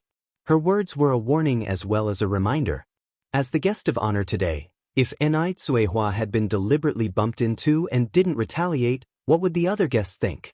Also, since we are Chinese, I believe we should speak in Chinese. She then smoothly switched back to Mandarin. As soon as she finished, the looks of the others who heard her words instantly changed when they looked at Jia Zhenjin. Pretending to accidentally bump into Ni Tsuehua, taking advantage of the opportunity to splash wine onto her, purposely speaking English, it's clear that Jia Zhenjin harbored ill intentions. No doubt, Ni Kuihua's retaliation was exquisite. Shangguan Furong was grinding her teeth in anger. She had underestimated Ni Tsuehua. Jia Zhenjin's face had turned various colors. It was quite a sight. Sorry. Ni Tsuehua didn't say anything else. She turned and went to change her clothes with Shangguan Dehui. Jia Zhenjin ran to Shangguan Furong's side, frowning. Furong, didn't you say that Dia was just an illiterate village woman? She had been positive that Ni Tsuehua was a village woman and found the courage to tease her. If she had known that Ni Tsuehua was so competent and could even speak English, she would not have gone looking for trouble even if she was paid. She's now lost face inside and out. Shangguan Furong was also frustrated. I don't know either. I asked my mother before, and she said that Dia didn't go to primary school. How did Ni Tsuehua suddenly learn to speak English? Zhenjin, don't be upset. It's my fault, Shangguan Furong followed. By the way, I specially invited Mr. Li Long to be a guest today, and I'll introduce you to him later. Who's Li Long? Jia Zhenjin was somewhat puzzled. Zhao Yun on the side gasped in surprise. Could it be Mr. Abner's assistant, Li Long? Yes. Shangguan Furong nodded. Who doesn't know about Mr. Abner? This man from F country is extremely proud and never associates with Chinese. No one knew how Shangguan Furong befriended his assistant. My gosh. Furong, you're too amazing. Furong, don't play favorites. I also want to meet Mr. Abner. If you find any errors, ads pop up, ads redirect, broken links, non-standard content, etc., please let us know reports so we can fix it as soon as possible. Chapter 679. Engagement Scene, Shining Brightly. _5. At that moment, Jia Zhenjin's anger was completely dispersed by Mr. Abner. She thought about having Shangguan Furong introduce her to Li Long. At this moment, Shangguan Dehui brought Ni Tsuehua to the fitting room. You go in and change. I'll wait for you outside, he said. All right, Ni Tsuehua nodded. The spare dress was identical to what Ni Tsuehua was wearing, with a long zipper at the back. At home, it was Ni Yang who had helped her zip it up, but now, alone, she couldn't manage, so she opened the door to ask for Shangguan Dehui's help. She opened the door slightly. Can you come in and help me zip up? Shangguan Dehui was a bit taken aback at first, then said, all right. Upon entering, Shangguan Dehui immediately locked the door behind him. Zip. The zipper was pulled to the top. Ni Tsuehua turned, opened the door. Let's go. We should head out. At that moment, Shangguan Dehui leaned against the door, trapping Ni Tsuehua between the door and him, looking down to her with a dominating vibe. For a moment, Ni Tsuehua felt as if she'd traveled back more than 20 years ago. Source: Web Novel. Com. Updated on N0New0. Shangguan Dehui's gaze on her was the same predatory look he had given her the first time they met. Just as Ni Tsuehua was about to say something, Shangguan Dehui leaned in for a kiss. He had wanted to do this for a long time. But he had been afraid of scaring her off, just as he had all those years ago. Today, he had finally done something he had long wanted to, but had not dared to do. Let's go. Ni Tsuehua opened the door. Wait a moment, Shangguan Dehui asked hoarsely. What's the matter? Ni Tsuehua asked with a puzzled look. Shangguan Dehui picked up a lipstick from the dresser. Touch up your makeup before we go. Ni Tsuehua blushed as she took the lipstick and sat in front of the mirror. Shangguan Dehui continued, Are you using the lipstick I handed over today? Yes, Ni Tsuehua nodded. Use it again next time. Huh. Ni Tsuehua stared blankly. Leave me alone. Ni Tsuehua playfully shoved Shangguan Dehui. Aren't you too old to still be playing games? Shangguan Dehui squinted. I was only 21 the year I met you. So this year, I'm at most 22. From the day he met her, his age had become fixed. And Ai Tsuehua broke into a light laugh. About 10 minutes later, the two finally left the fitting room.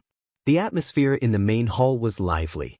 Everyone had heard that Li Long was coming, so many people were now crowded round Shangguan Furong. Everyone wanted to take this opportunity to get to know Li Long. Furong, are you really sure Li Long will come?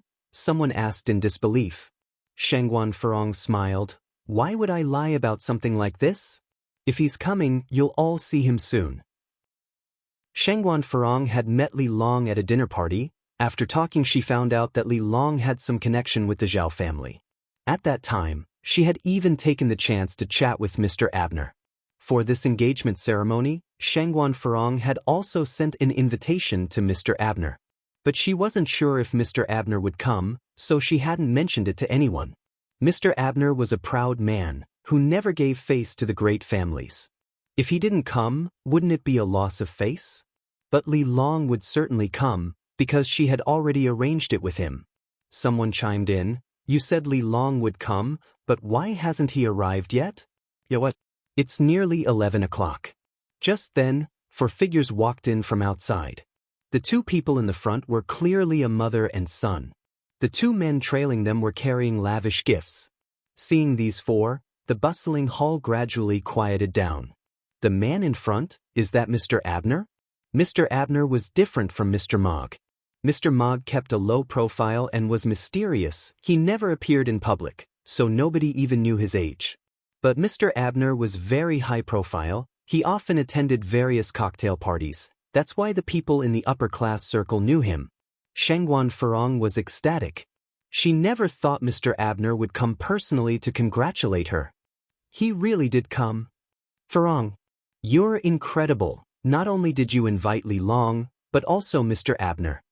Although Mr. Abner's influence was not as powerful as Mr. Mogg's, he was still no one to be taken lightly. Moreover, Mr. Abner was a character that all the major families wanted to draw in, and yet he was subtly won over by Shangguan Furong. Suppressing her inner excitement, Shangguan Furong adjusted her smile, walked up to the group, and said in fluent English, Mr. Abner, you're here. Please this way. If you find any errors, ads pop up, ads redirect, broken links, non-standard content, etc., please let us know reports so we can fix it as soon as possible. Chapter 680. Engagement Scene, Shining Brightly. _6. English is a universal language, so Mr. Abner shouldn't have trouble understanding it. Mr. Abner smiled at her and said in fluent Chinese, Is Ni Yang here? Ni Yang? Wasn't Mr. Abner the one she had invited? Why would he be looking for Ni Yang? Not to mention, how could someone like Ni Yang, a small town girl, know Mr. Abner? She must be imagining things. Shangguan Furong smiled and said, Mr. Abner, thank you very much for accepting the invitation to attend my brother's engagement ceremony. Please come in. Mr. Abner's brows wrinkled slightly. Lady, I think you might be mistaken. I don't know you. I came to find Ni Yang. Is she here? The next second, Shangguan Furong's confident smile abruptly froze on her face. Embarrassing. So embarrassing. Everyone knew Mr. Abner had been invited by her. Now, Mr. Abner claims he doesn't know her. He even insisted he was here looking for Ni Yang. Source, web novel. Com, updated on Omicron New Zero. Hearing this, people began to whisper amongst themselves. Quickly recovering, Shangguan Furong bit the bullet and said, Mr. Abner, Ni Yang is my niece. Please come with me. Upon hearing that Ni Yang was her niece, Mr. Abner's attitude improved significantly. Could you please take me to Ni Yang? Just then, Ni Yang walked over from the other side. Mr. Abner. Miss Ni Yang. Mr. Abner immediately approached her. Yang. Georgiana was thrilled to see Ni Yang. She has been wanting to adopt Ni Yang as her goddaughter, but hadn't had the opportunity. Today, however, seems like a good opportunity. Mr. Abner continued, I heard that today is a joyous day for your mother. Therefore, my mother and I have brought along some modest gifts. We hope you will accept them. The moment he finished speaking, two aides beside him offered the pre-prepared gifts. A valuable 1,000-year-old ginseng and precious jewelry were displayed on the red velvet. The people around were stunned. It appears that Mr. Abner has no connection with the Shangguan family. He had legitimately come for Ni Yang's sake. Ni Yang was too amazing. She actually knew Mr. Abner. People could not even get close to Mr. Abner, while Ni Yang even had Mr. Abner bringing her gifts. What a magnificent honor! Shangguan Furong's face turned pale. She was actually outperformed by a small town girl. Ni Yang took Mr. Abner to Ni Zihua and Shangguan Dehui. This is my uncle, and this is my mother. Uncle, auntie, I wish you a long and happy life together, Mr. Abner greeted politely. Shangguan Dehui took Mr. Abner's hand. Thank you. Had already known that Ni Yang was no ordinary person. So when he saw Ni Yang knew Mr. Abner, Shangguan Dehui was not surprised. Then, Ni Yang introduced, this is my boyfriend, Mo Qishan. Upon seeing Mo Qishan, Mr. Abner's eyes revealed a hint of surprise. Mo Qishan slightly smiled and took the initiative to stretch out his hand toward Mr. Abner. Mr. Abner, I've heard a lot about you. Mr. Abner glanced around and then revealed a mysterious smile. It's my pleasure. It's my pleasure? Mr. Abner was showing respect to a good-for-nothing? What could this good-for-nothing possibly teach him? But it makes sense when you think about it. After all, Mr. Abner is from F country and isn't acquainted with Chinese customs. He probably didn't know about Mo Qishan's reputation. Unfortunately, this good-for-nothing, instead of being modest, accepted the compliment with a smile. Does he even realize the person standing in front of him is Mr. Abner? A good-for-nothing will always be a good-for-nothing. A worthless thing. Ni Yang must be blind. Being such a beauty, how could she fancy Mo Qishan? Because of Mr. Abner, Ni Zuihua quickly became the most popular person there, with everyone showing their friendliness. During the meal, Mr. Abner sat with the village chief, Grandma Lu, and the Mo family at the first table on the right side. Guests from the left side kept coming over to toast. The rich dames who were originally hanging around Shangguan Furong also rushed to the right side. Shangguan Furong's face looked quite ugly. Mr. Abner was her guest. How did he end up being Ni Yang's guest? What sort of dishonorable methods did she employ? Sitting next to Ni Yang, Georgiana turned to Ni Zihua, who was hoisting her wineglass. Miss Ni, I really like Yang and we get along quite well. May I adopt her as my goddaughter? As these words were spoken, several people present were a bit taken aback. Georgiana is adopting Ni Yang as her goddaughter. Wouldn't that make Mr. Abner Ni Yang's brother, and Ni Zihua Mr. Abner's godmother? What an honor! There would be a line of people from here to the end of the Yangtze River wanting to become Georgiana's goddaughter. Shangguan Furong felt mixed emotions, and found it hard to swallow back her discomfort. Why on earth did she want to recognize a goddaughter out of the blue? If she wanted to recognize a goddaughter, shouldn't she have chosen her? What qualifications does Ni Yang have to be Georgiana's goddaughter? Shangguan Furong felt like vomiting blood. Ni Zihua and Ni Yang exchanged a glance and smiled. It's Yang's good fortune if you would consider her as your goddaughter. Seeing that there were so many people present, if they denied the request, they would seem ungrateful. Moreover, personal relationships are really important. Many hands make light work after all. Georgiana immediately had her assistant present the prepared sapphire necklace as a token of their newfound bond. F country people adore gems. So, this was an incredibly lavish sapphire necklace. The sapphires shone dazzlingly, as mysterious and alluring as the deep sea. This necklace is a relic from the last century, very valuable. A few people present recognized the origin of the necklace, and the air was filled with gasps. It seems that Georgiana was not joking. She really considered Ni Yang as her goddaughter. Georgiana put the necklace on Ni Yang herself. It's beautiful. Ni Yang was already beautiful, but wearing the sapphire necklace, she looked even more radiant. Thank you, godmother. Ni Yang politely expressed her thanks. Georgiana extended her arms to hug Ni Zihua. You have a wonderful daughter. You flatter us. Who amongst those present was not envious of Nai Zihua? People initially thought that Nai Zihua, a rural woman, would embarrass herself at the engagement ceremony. Surprisingly, not only did she not embarrass herself, but she also brought great honor to herself. If you find any errors, ads pop up, ads redirect, broken links, non-standard content, etc., please let us know reports so we can fix it as soon as possible. Chapter 681. All the stars surround the moon, infinite scenery _1. The person who felt the most uncomfortable at that moment had to be Shangguan Feng.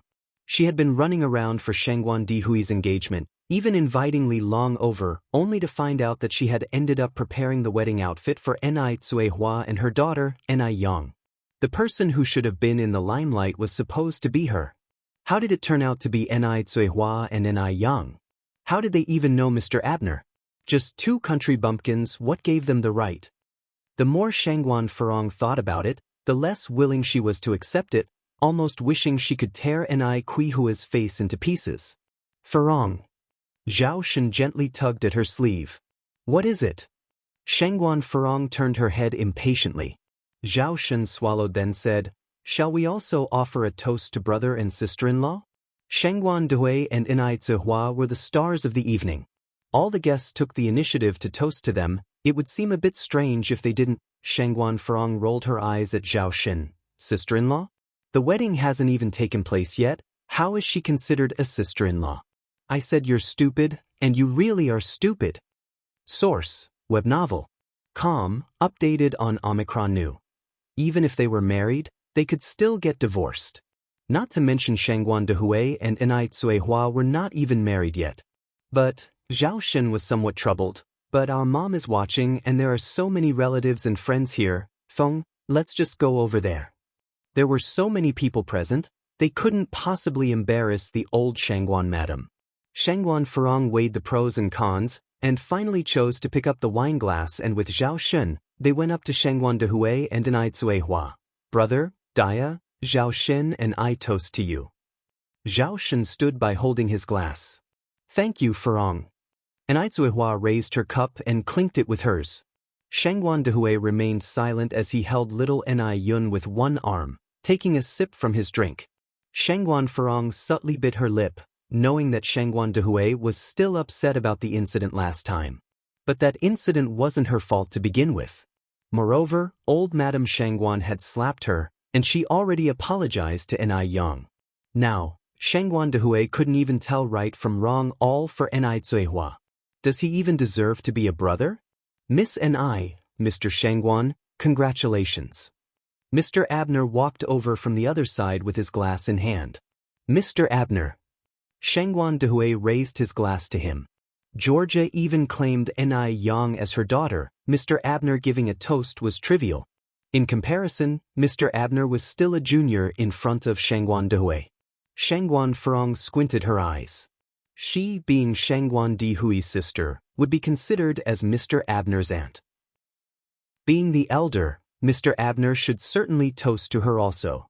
As long as Mr. Abner offered her a toast, at least she could somewhat recover her lost face. Thinking like this, her heart was slightly comforted. Shangguan Feng straightened her back, waiting for Mr. Abner to toast her.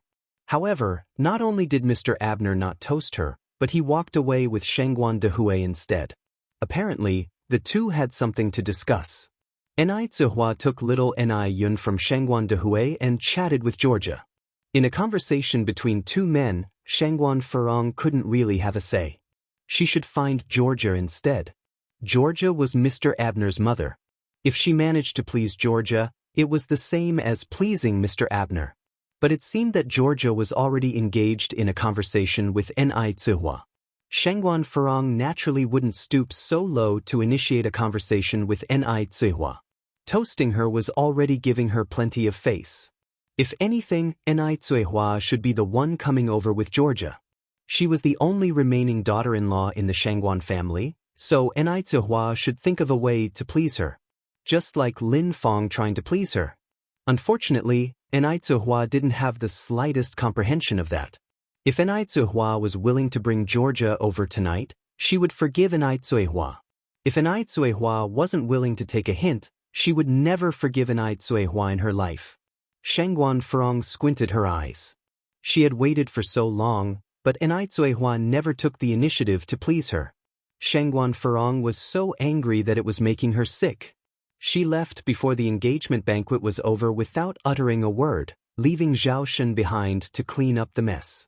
Old Madame Shangguan looked at Zhao Shen and said apologetically, "Zhao Shen, Furong has always been over-competitive, that must have upset you quite a few times." Zhao Shen responded with a smile. "It's fine. I know Furong is not a bad person. He had grown used to it over the years. If you find any errors, ads pop up, ads redirect, broken links, non-standard content, etc., please let us know reports so we can fix it as soon as possible." Chapter 682. All the stars surround the moon, infinite scenery under Skirtu. Arguing further has no point. Today was supposed to be a day of joy. Old Mrs. Shangguan didn't want to bring up these unpleasant matters. But Shangguan Furong had truly overstepped her bounds. She just up and left without a word. What would Anai Tsuehua and Shangguan Dehui think of that? Old Mrs. Shangguan continued, "Zhao Shen, there are times when a man should stand tall. Don't let her keep bullying you." Zhao Shen nodded. "Mom, I understand. Don't worry, Furong isn't that unreasonable of a person." Old Mrs. Shangguan let out a soft sigh. "I know exactly what sort of person she is. Now, I heard that Furong and Lin Fong have been getting pretty close lately?" "It seems that way." Zhao Shen continued to nod.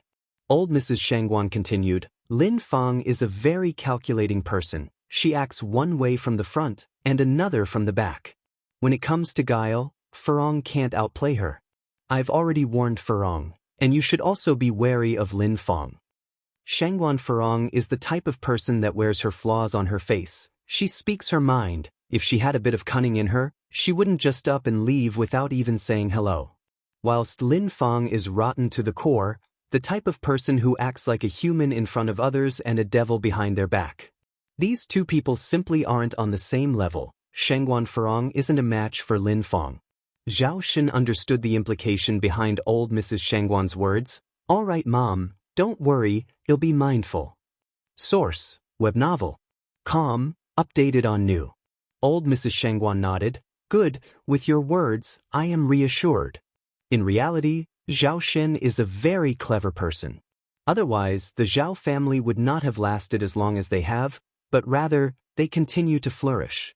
The reason he carries no weight in Zhao family matters and always listens to Shangguan Furong is simply because he's in love with her. He truly likes Shangguan Furong. Back in the day, he paid quite a price to marry Shangguan Furong. Taking advantage of Zhao Shen's love for her, Shangguan Furong does as she pleases in the Zhao family, acting arrogantly and willfully. Even old Mrs. Zhao has to live at the mercy of her moods.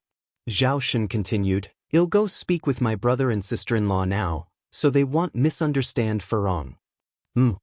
Old Mrs. Shangguan nodded. After the engagement ceremony ended, Anai Yang and Mo Qishan escorted Georgia and Mr. Abner to the door. Shangguan Dehui and Anai Tehua were seeing off the other guests.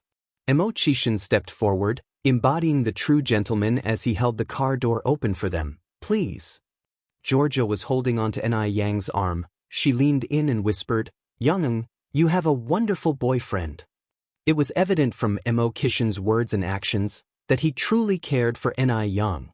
"Thank you." Mr. Abner looked at Mo Qishan. Yang is my mother's goddaughter, so wouldn't that make us somewhat like brothers?" Mo Qishan gave a slight nod. "It is my honor." Mr. Abner said, "Being able to call myself brother to Mr. Mo is my honor." Though others were unaware of Mo Qishan's status, Mr. Abner certainly was. 3 years ago, he had seen Mo Qishan once at a large gathering in F country. He was surrounded by a crowd, like the moon surrounded by the stars, full of glamour. Simultaneously, he was also the only Chinese person there. How could such a person possibly be a wastrel? Watching the car driving away, Anai Yang tugged on Mo Qishan's sleeve. "Brother Mo, did you and Mr. Abner know each other ahead of time?" Mo Qishan gave a slight nod. "I did meet him once a couple of years ago in F country." Anai Yang laughed. No wonder I felt something off about the way you two were interacting at the party. Yang, are you jealous? Mo Chishan threw his arm over Ni Yang's shoulder, smiling as he asked. Ni Yang said helplessly, "You're thinking too much." Mo Chishan lowered his gaze and stole a quick kiss on her cheek, as light as a dragonfly skimming the water. Ni Yang glared at him. "We're in public, mind your image, careful people see." Though Beijing wasn't as conservative in 1984, public displays of affection were still a rarity. Then do it secretly in the future, Ni Yang. All these events were noticed by Shangguan Su from the second floor.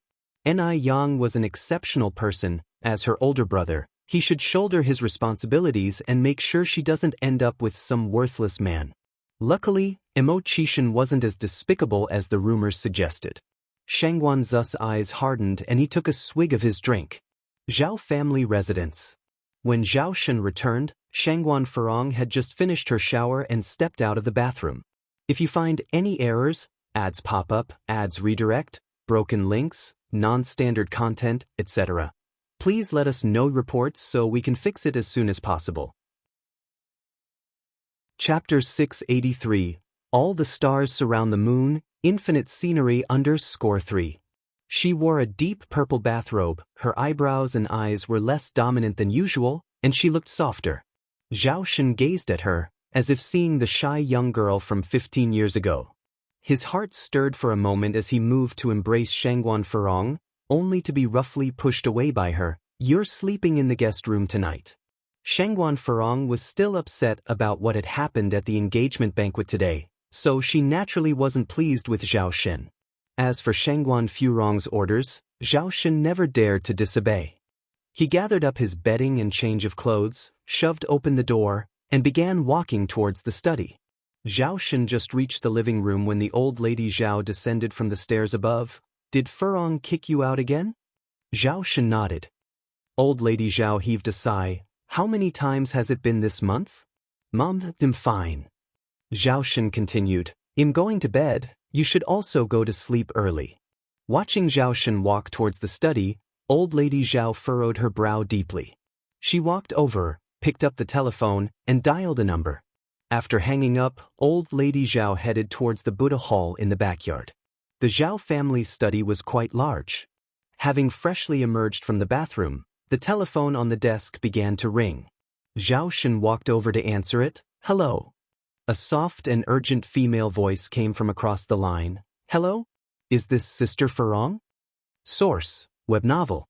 Com, updated on Omicron New. It was clearly Lin Fang's voice. "This is Zhao Shen."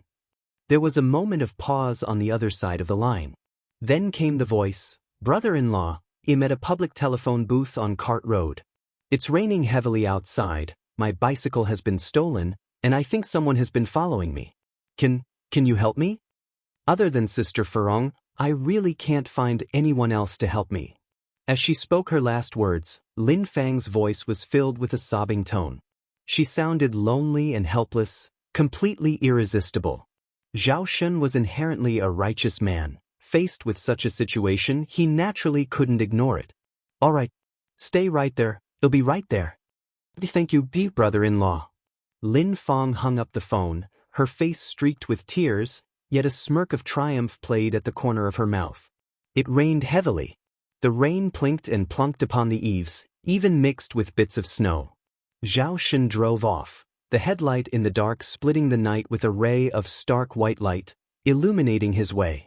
Hearing the engine of the car, old lady Zhao, who was seated in the Buddha hall, knocked on her bead bracelet, then suddenly put down her hammer, stood up, and lit a stick of incense that she placed in the censer. "Amit Ba." Old lady Zhao joined her hands together and devoutly bowed her head. Meanwhile, Shangguan Farong had fallen into a deep sleep. Cart Road wasn't far from the Zhao family house, and Zhao Shen easily found the telephone booth mentioned by Lin Fang. Holding an umbrella, he stepped out of the car. "Xiaolin? Comrade Xiaolin?" Upon hearing Zhao Shen's voice, Lin Fang, who had been crouching in the corner of the telephone booth, immediately stood up as if seeing hope. She ran over to Zhao Shen and threw her arms around him, breaking into uncontrollable sobs. Lin Fang and Shangguan Farong were vastly different. Lin Fang was a delicate woman who needed protection, while Shangguan Furong was unyieldingly assertive. Zhao Shen was a man, and deep within his bones, hidden away, was a desire to conquer and to protect. Lin Fang's behavior, however, made up for what Shangguan Furong lacked. For a while, Zhao Shen found it hard to push Lin Fang away. Recalling how he had just been kicked out of their room by Shangguan Furong, Zhao Shen began to feel angry. In a fit of what felt like revenge, he embraced Lin Fang, dropping the black umbrella to the ground. The icy raindrops instantly soaked their clothes. On Lin Fang's face, a smug smile curled up at the corner of her mouth. Zhao Shen couldn't escape from her grasp after all. "Thank you for coming, brother-in-law." Lin Fang choked out. "Get in the car, it'll take you home." "Okay." Lin Fang nodded. The two got in the car and Zhao Shen handed Lin Fang a dry towel. "Wipe your face." "Thank you, brother-in-law." Lin Fang accepted the towel and then asked, "Can I call you by your name?" That question carried a deep implication. Zhao Shen fell silent. "Furong is older than you. It's better if you call me brother-in-law." At his words, although Lin Fang's face showed disappointment, she did not feel disheartened in her heart. Zhao Shen hadn't pushed her away earlier, indicating that he was wavering. Some things had to be taken step by step. Zhao Shen started the engine to leave. Just as the car reached the foot of the building, Lin Fang said, "I don't want to go home." "Then where do you want to go?" Zhao Shen turned his head to look at Lin Fang. "If you find any errors, ads pop up, ads redirect, broken links, non-standard content, etc., please let us know reports so we can fix it as soon as possible." Chapter 684. All the stars surround the moon, infinite scenery _4. Lin Fang looked at Zhao Shen, her face pale. "As long as I don't have to go home, anywhere will do." Zhao Shen stayed silent for a while, ultimately choosing to drive away. Eventually, Zhao Shen parked in front of a villa with Lin Fang. Zhao Shen was truly wealthy. This villa was just one of many properties he owned. Looking at the luxurious villa, a determined expression flashed in Lin Fang's eyes. Zhao Shen led Lin Fang inside, where a servant immediately greeted them, "Mr. Zhao." Zhao Shen nodded in acknowledgement. The servant looked up and was taken aback to see that the person accompanying Mr. Zhao this time was not Mrs. Zhao. Despite her surprise, the servant didn't show it. She was just a servant. Her job was to perform her duties properly. Zhao Shen took Lin Fang to the master bedroom on the 3rd floor. "If you don't want to go home, you can stay here for the night. There are clothes in the closet, but they are all in Furong size. If you don't mind, feel free to change into one." Lin Fang didn't say a word, her eyes cast down. She wanted to take a gamble. Just as Zhao Shen was about to turn and leave, she suddenly stood up and hugged Zhao Shen. "Zhao Shen, I don't want to stay here temporarily, I want to live here forever. Also, I want the wardrobe to be filled with our clothes."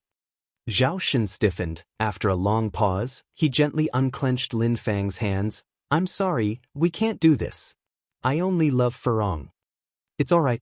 I don't mind who you love as long as you know I love you," Lin Fang said. "As long as you're willing to be with me, I don't mind being nameless." Wuxia World. Sight Wuxia World.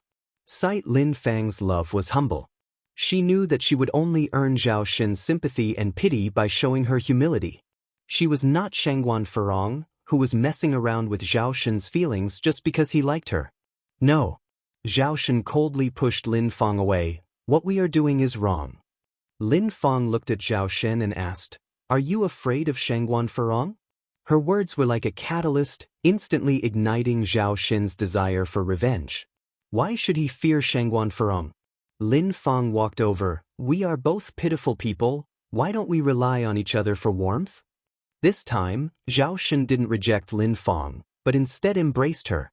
Somewhere along the line, someone turned off the light in the bedroom, leaving everything enveloped in darkness.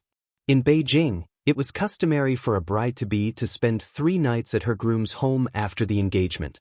She could only return home after 3 days. Ni Yang didn't want to remain as the third wheel. Moreover, she had workers to supervise at home, hence, she didn't stay. Shangguan Dehui arranged for transportation to send the other villagers back. Ni Yang, however, rode in Mo Kishin's car. Yang Yang. Emo Chishin, eyes focused on the road ahead, asked in a seemingly casual way. What's up? Enai Yang tilted her head slightly. Are you brave? Emo Chishin asked back. Enai Yang nodded, quite. After all, what was there to be afraid of for someone who had experienced death before? Upon hearing this, a hint of disappointment flashed in Emo Chishin's eyes as he continued, Yang Yang, are you afraid of ghosts? No. Enai Yang shook her head. Why do other girls fear ghosts but you don't? Questioned Emo Chishin. Enai Yang laughed. Brother Emo, if you have something to say, just say it directly. No need to beat around the bush. Emo Chishin cleared his throat and said simply, well, I'm saying if you're afraid of being at home alone, I can stay with you. As soon as he finished speaking, Emo Chishin added, Yang Yang, don't misunderstand, I'm just worried you might be scared. Enai Yang squinted her eyes. Are you harboring ulterior motives? I'm not. Yang, don't slander me. Emo Chishin's ears turned red. Tee. Enai Yang reached out to pinch his ear. Look at you, pretending to be a gentleman. Boss, I was wrong. Please forgive me. Focus on driving, don't think about unnecessary things. Enai Yang sat up straight, turned on the car stereo, and a light song immediately filled the air. The tips of the peach leaves are sharp, the willow leaves cover the sky, listen to my words, O Emperor Ming. This song, Exploring the Clearwater River, was a narrative song popular in Beijing. Enai Yang remembered that in her previous life, a handsome young man turned this narrative song into a pop hit. Chapter 685. All the stars surround the moon, infinite scenery under survive. At this moment in the 80s, hearing this ancient song again gave a sense of being transported through time and space. Enai Yang hummed along to it as she listened. Her voice was clear and melodious. When she hummed a tune, it carried an indescribable charm, like a gentle breeze in April, cleansing souls and refreshing minds. Emo Chishin glanced her way, a faint smile playing at the corner of his mouth. Even though he had slowed down, they quickly arrived at Jinghua village. Enai Yang got out of the car. Emo Chishin accompanied her to the entrance of the Enai family courtyard. Yang Yang, remember to be safe when you're alone at home at night. Don't open the door to strangers, he cautioned. Enai Yang laughed and said, Isn't Aunt and I next door? Don't worry, you'll be fine. Emo Chishin hugged her. His eyes spoke of his reluctance to leave. Enai Yang returned his hug and said, Brother, to be honest, I'm quite scared. Why don't you stay and protect me? Even though society was conservative concerning male-female relationships, inviting a man to stay for the night was quite daring. But Enai Yang trusted Emo Chishin. Despite sometimes being mischievous, Emo Chishin was an uncommonly honorable man. Really? Emo Chishin's eyes lit up. Wuxia World. Sight, really? Enai Yang nodded. They both went inside the house together. Enai Yang prepared the next room for him. Brother Emo, you can stay here tonight. There's a bathroom in the room. Okay. Emo Chishin nodded in agreement. That night, Emo Chishin had the most restful sleep ever. The next morning, Emo Chishin was up before dawn. Since Enai Zuihua was not home, he would take up the responsibility of caring for Enai Yang. He wanted to prepare a surprise for Enai Yang. Emo Chishin quietly went downstairs to the kitchen, rolled up his sleeves, and prepared to make breakfast. The kitchen of the Enai family was designed by Enai Yang. On one side, there was a simple, Western-style gas stove. On the other side, there was a traditional Chinese stove for burning firewood. Under normal circumstances, both Enai Yang and Enai Zuihua used the traditional stove, as food cooked over a wood fire was much tastier than that cooked on a gas stove. After a bit of thought, Emo Chishin decided to use the traditional stove. Emo Chishin had not known how to cook before. He had never even been inside a kitchen. However, after spending so much time with Enai Yang and often being her assistant, he gradually learned to cook. Emo Chishin opened the refrigerator. There was pork, tomatoes, leeks, greens, and other ingredients inside. So, he decided to make pork and chive-filled dumplings for breakfast and tomato and vegetable noodles. From what he observed, Enai Yang loved noodles. Like Enai Yang, Emochishin was a man of action and started cooking immediately. Packing dumplings was not difficult, Ni Yang had taught him before. Though his dumplings didn't look as good as Ni Yang's, they were decent. As the minutes and seconds passed, the light outside grew brighter, and a streak of golden morning light shone through the window. When Ni Yang came down the stairs, she saw an apron-wrapped man, who usually exuded a chill aura, busily bustling around the stove. From Ni Yang's perspective, she had a perfect view of his sharp yet beautiful side profile. His thin lips were a barely visible line. He was deeply focused on cutting the tomatoes.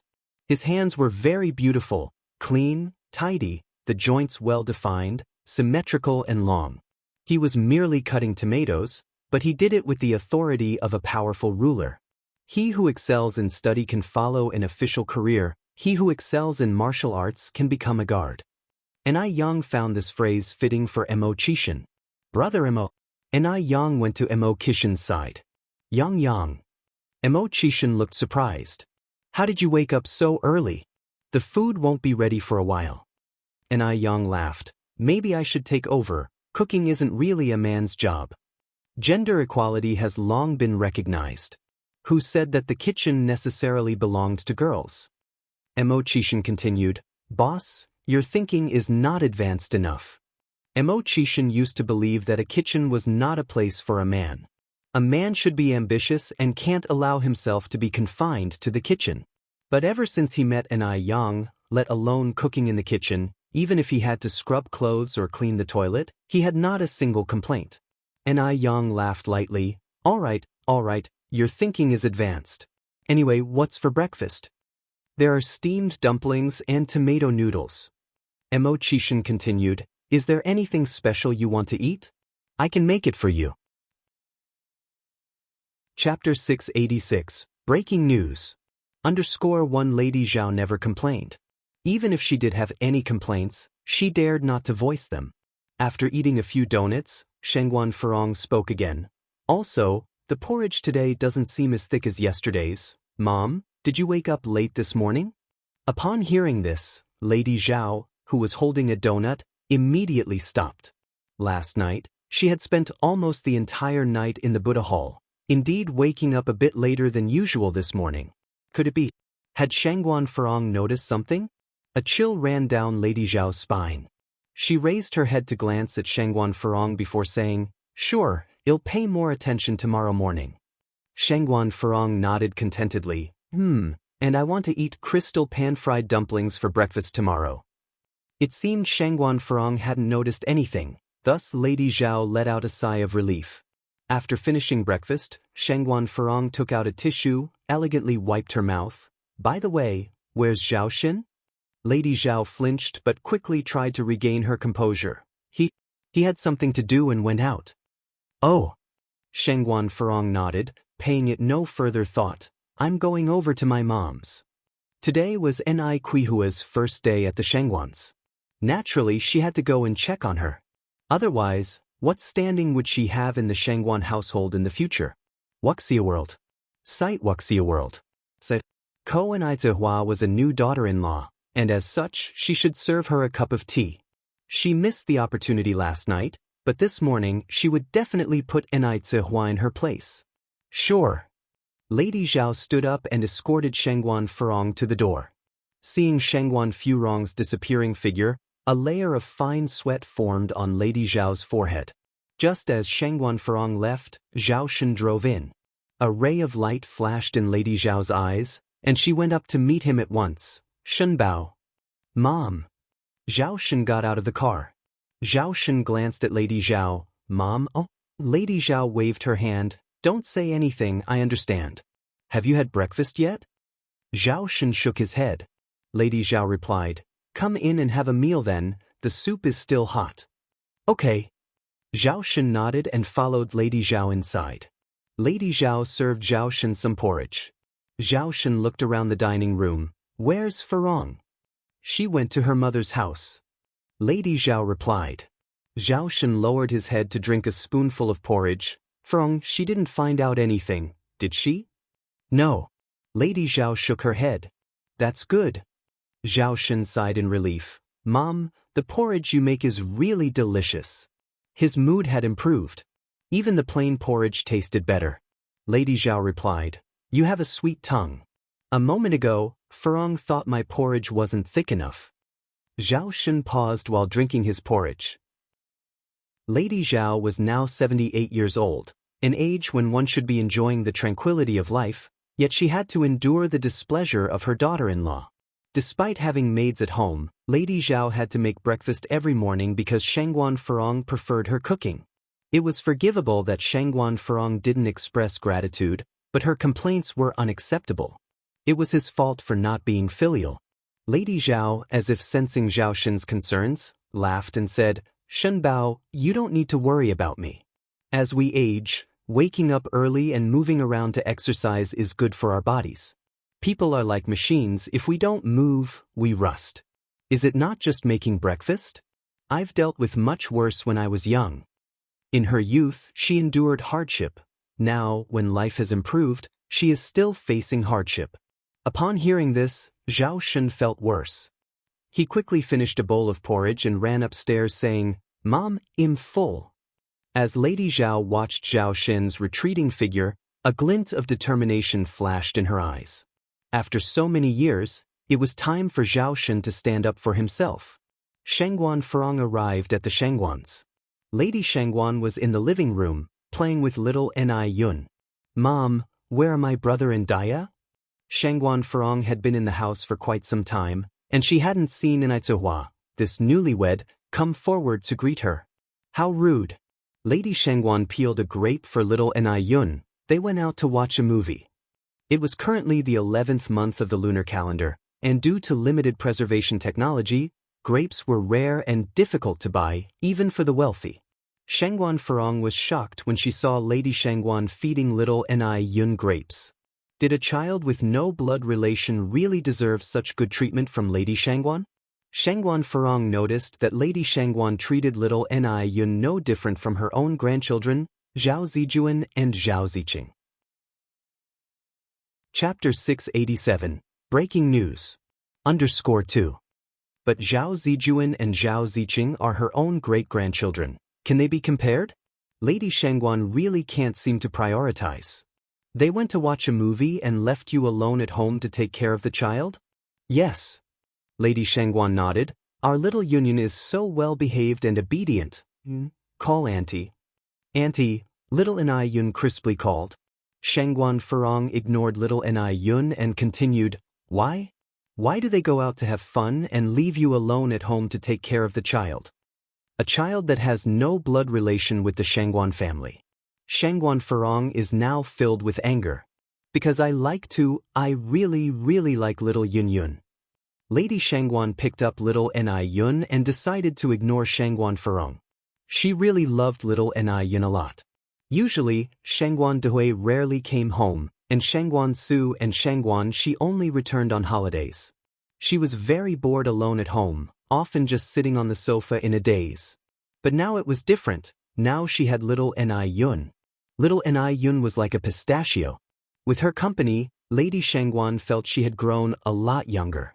Does she still go by the surname Ni? Continued Shangguan Furong. Lady Shangguan frowned slightly. Furong, can't you worry less? Mom, do you really think we're charitable, raising other people's children? Aren't you afraid of being laughed at? Shangguan Furong crossed her arms. Little Ni Yun didn't understand what the adults were saying and blinked curiously. Lady Shangguan hugged little Ni Yun tightly. Yun, do you want to swing and slide in the back garden with Grandma? So that little Ni Yun could have more fun, Lady Shangguan had splurged to bring in a slide from another town. Sure. Little Ni Yun nodded. Lady Shangguan didn't bother with Shangguan Furong anymore. She took little Ni Yun to the back garden. Shangguan Furong watched Lady Shangguan's retreating figure, shook her head helplessly, and went to the master bedroom on the second floor. This was the room where Shangguan Dehui and Ni Zuihua stayed last night. Shangguan Furong pushed open the door. The room was arranged very warmly, with a red scarf hanging on the coat rack. Shangguan Furong pushed open the bathroom door. A row of skincare products was set on the wash basin, all of which were the supreme edition of Icy Skin Jade. Without thinking, she knew that these skincare products belonged to Ni Tsuehua. With Ni Kuihua's status as a countrywoman, did she deserve such high-quality things? Shangguan Furong frowned, picked up a bottle of essence milk, and sniffed it. The Supreme Edition seemed to smell much better than the regular edition. Ni Tsuehua was just a peasant woman. Where did she get the money to buy icy skin jade? Without having to think, she knew these cosmetics must have been given to her by Shangguan Dehui. Stealing was not Shangguan Furong's style. But using it shouldn't be a problem, right? After all, this was bought with the Shangguan family's money. Shangguan Furong turned on the faucet and washed her face carefully with face wash, followed by lotion and essential oils. She didn't know if it was just her imagination, but she felt this Supreme Edition was much better than the regular edition. She didn't even get to buy such a good thing. How come Ni Tsuehua got to benefit? Shangguan Furong looked at herself in the mirror and frowned slightly. By now, she had forgotten that Ni Tsuehua once gave her a box of the Supreme Edition Icy Skin Jade. She didn't cherish it and even questioned it as a fake, which embarrassed Ni Tsuehua. Shangguan Furong then opened the door of the neighboring cabinet. This cabinet was filled with perfumes and shampoos. But more importantly, Shangguan Furong found another box of extra Supreme Edition Icy Skin Jade. People queue up and couldn't buy it, but Ni Tsuehua had one for herself and another one to spare. Was this set of Icy Skin Jade meant to please her? Shangguan Furong narrowed her eyes and reached out to take the gift box. It took her a while before she put the gift box back. Even if Ni Tsuehua wanted to please her, she wouldn't accept Ni Tsuehua so easily. Unless Ni Tsuehua was willing to willingly change Ni Yang's and Ni Yun's surnames to Shangguan. Otherwise, she would never accept Ni Tsuehua. Shangguan Furong looked around the room for a while, then went downstairs. Furong, what were you doing upstairs? Asked Lady Shangguan, hugging little Ni Yun as she came in from outside. Shangguan Furong said, Mom, what a strange question. This is my home. Isn't there anywhere I'm not allowed to go? Chapter 688, Breaking News. _3. That's not what I meant. The old lady Shangguan continued, Your brother and Daya are very happy together, and you, as a sister, should offer blessings, not create chaos. I know. Shangguan Furong replied. Old lady Shangguan went on, and I have to repeat, keep an eye on Lin Fong. You're so stubborn, and it will be your downfall. Shangguan Furong laughed and said, Mother, you've been saying this all the time. Have you ever considered my feelings? Lin Fong is my best friend. I trust her just as you trust Daya. How would you feel if I continuously spoke ill of Daya in front of you? Shangguan Furong and Lin Fong were very good friends now, and she didn't believe Lin Fong would do anything to harm her. Old lady Shangguan sighed. I'm just saying whether you listen or not is up to you. Shangguan Furong originally planned to stay at the Shangguan family until Ni Tsuehua returned. After all, Ni Tsuehua still had the ice skin jade to give her. But she waited until the afternoon, and Ni Tsuehua had not returned yet. Shangguan Furong no longer had the patience to wait. She planned to play cards with the rich ladies. Now that she had a membership card for Gus Tianxiang, she naturally went to the third floor of Gus Tianxiang to play cards. Not far from the Shangguan household, Shangguan Furong ran into Lin Fong. Sister Furong, where are you going? To play cards. Shangguan Furong answered.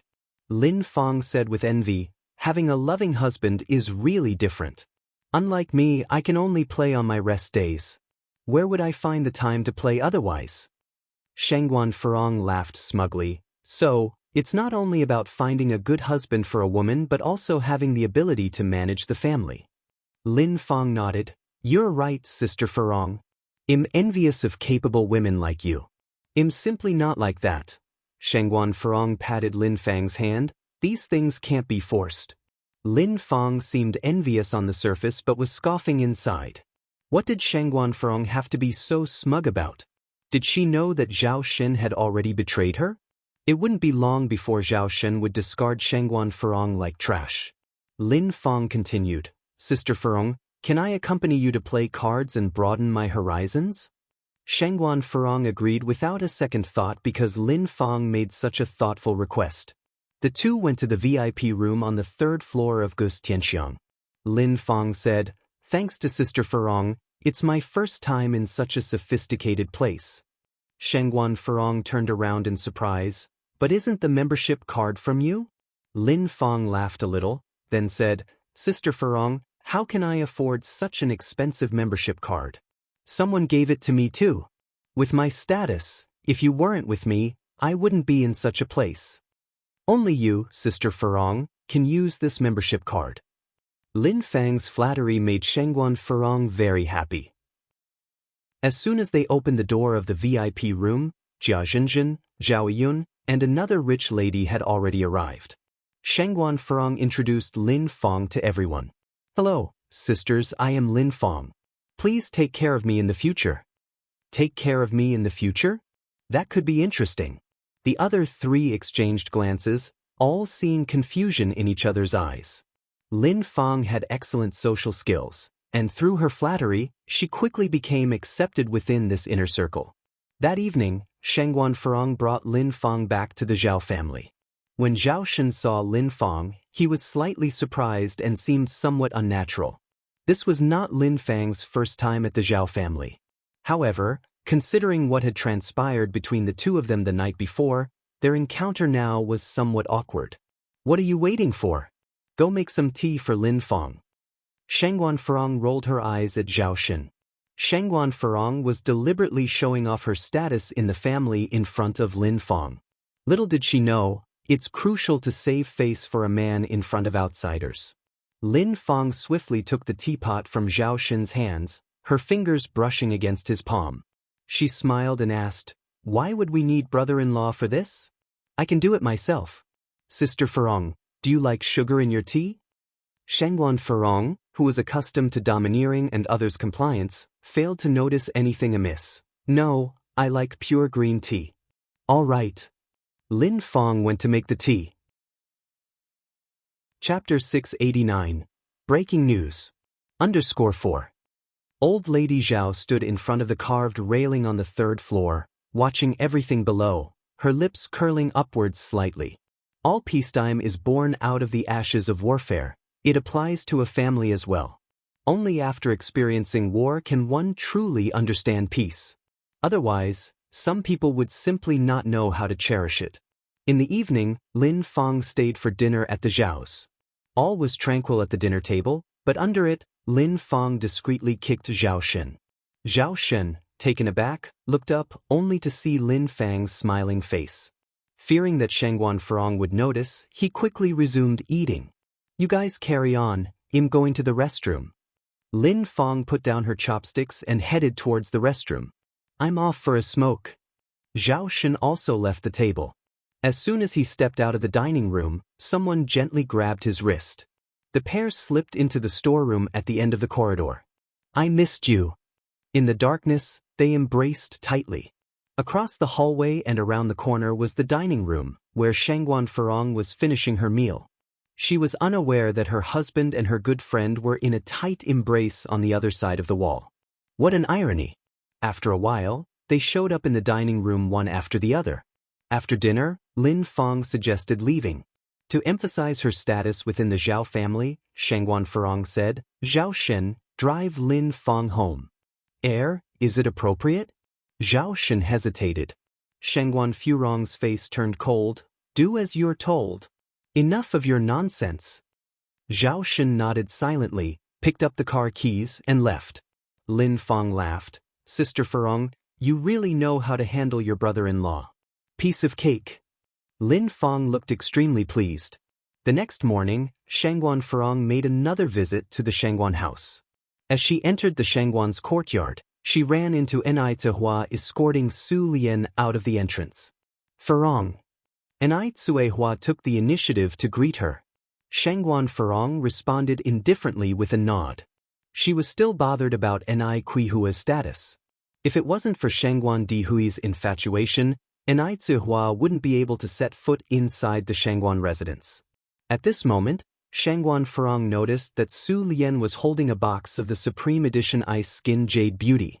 Wasn't that Ice Skin Jade Beauty something Enai Zihua used to curry favor with her? Then why was it now taken away by Su Lian? Shangguan Furong felt extraordinarily upset, as if her precious possession had been stolen.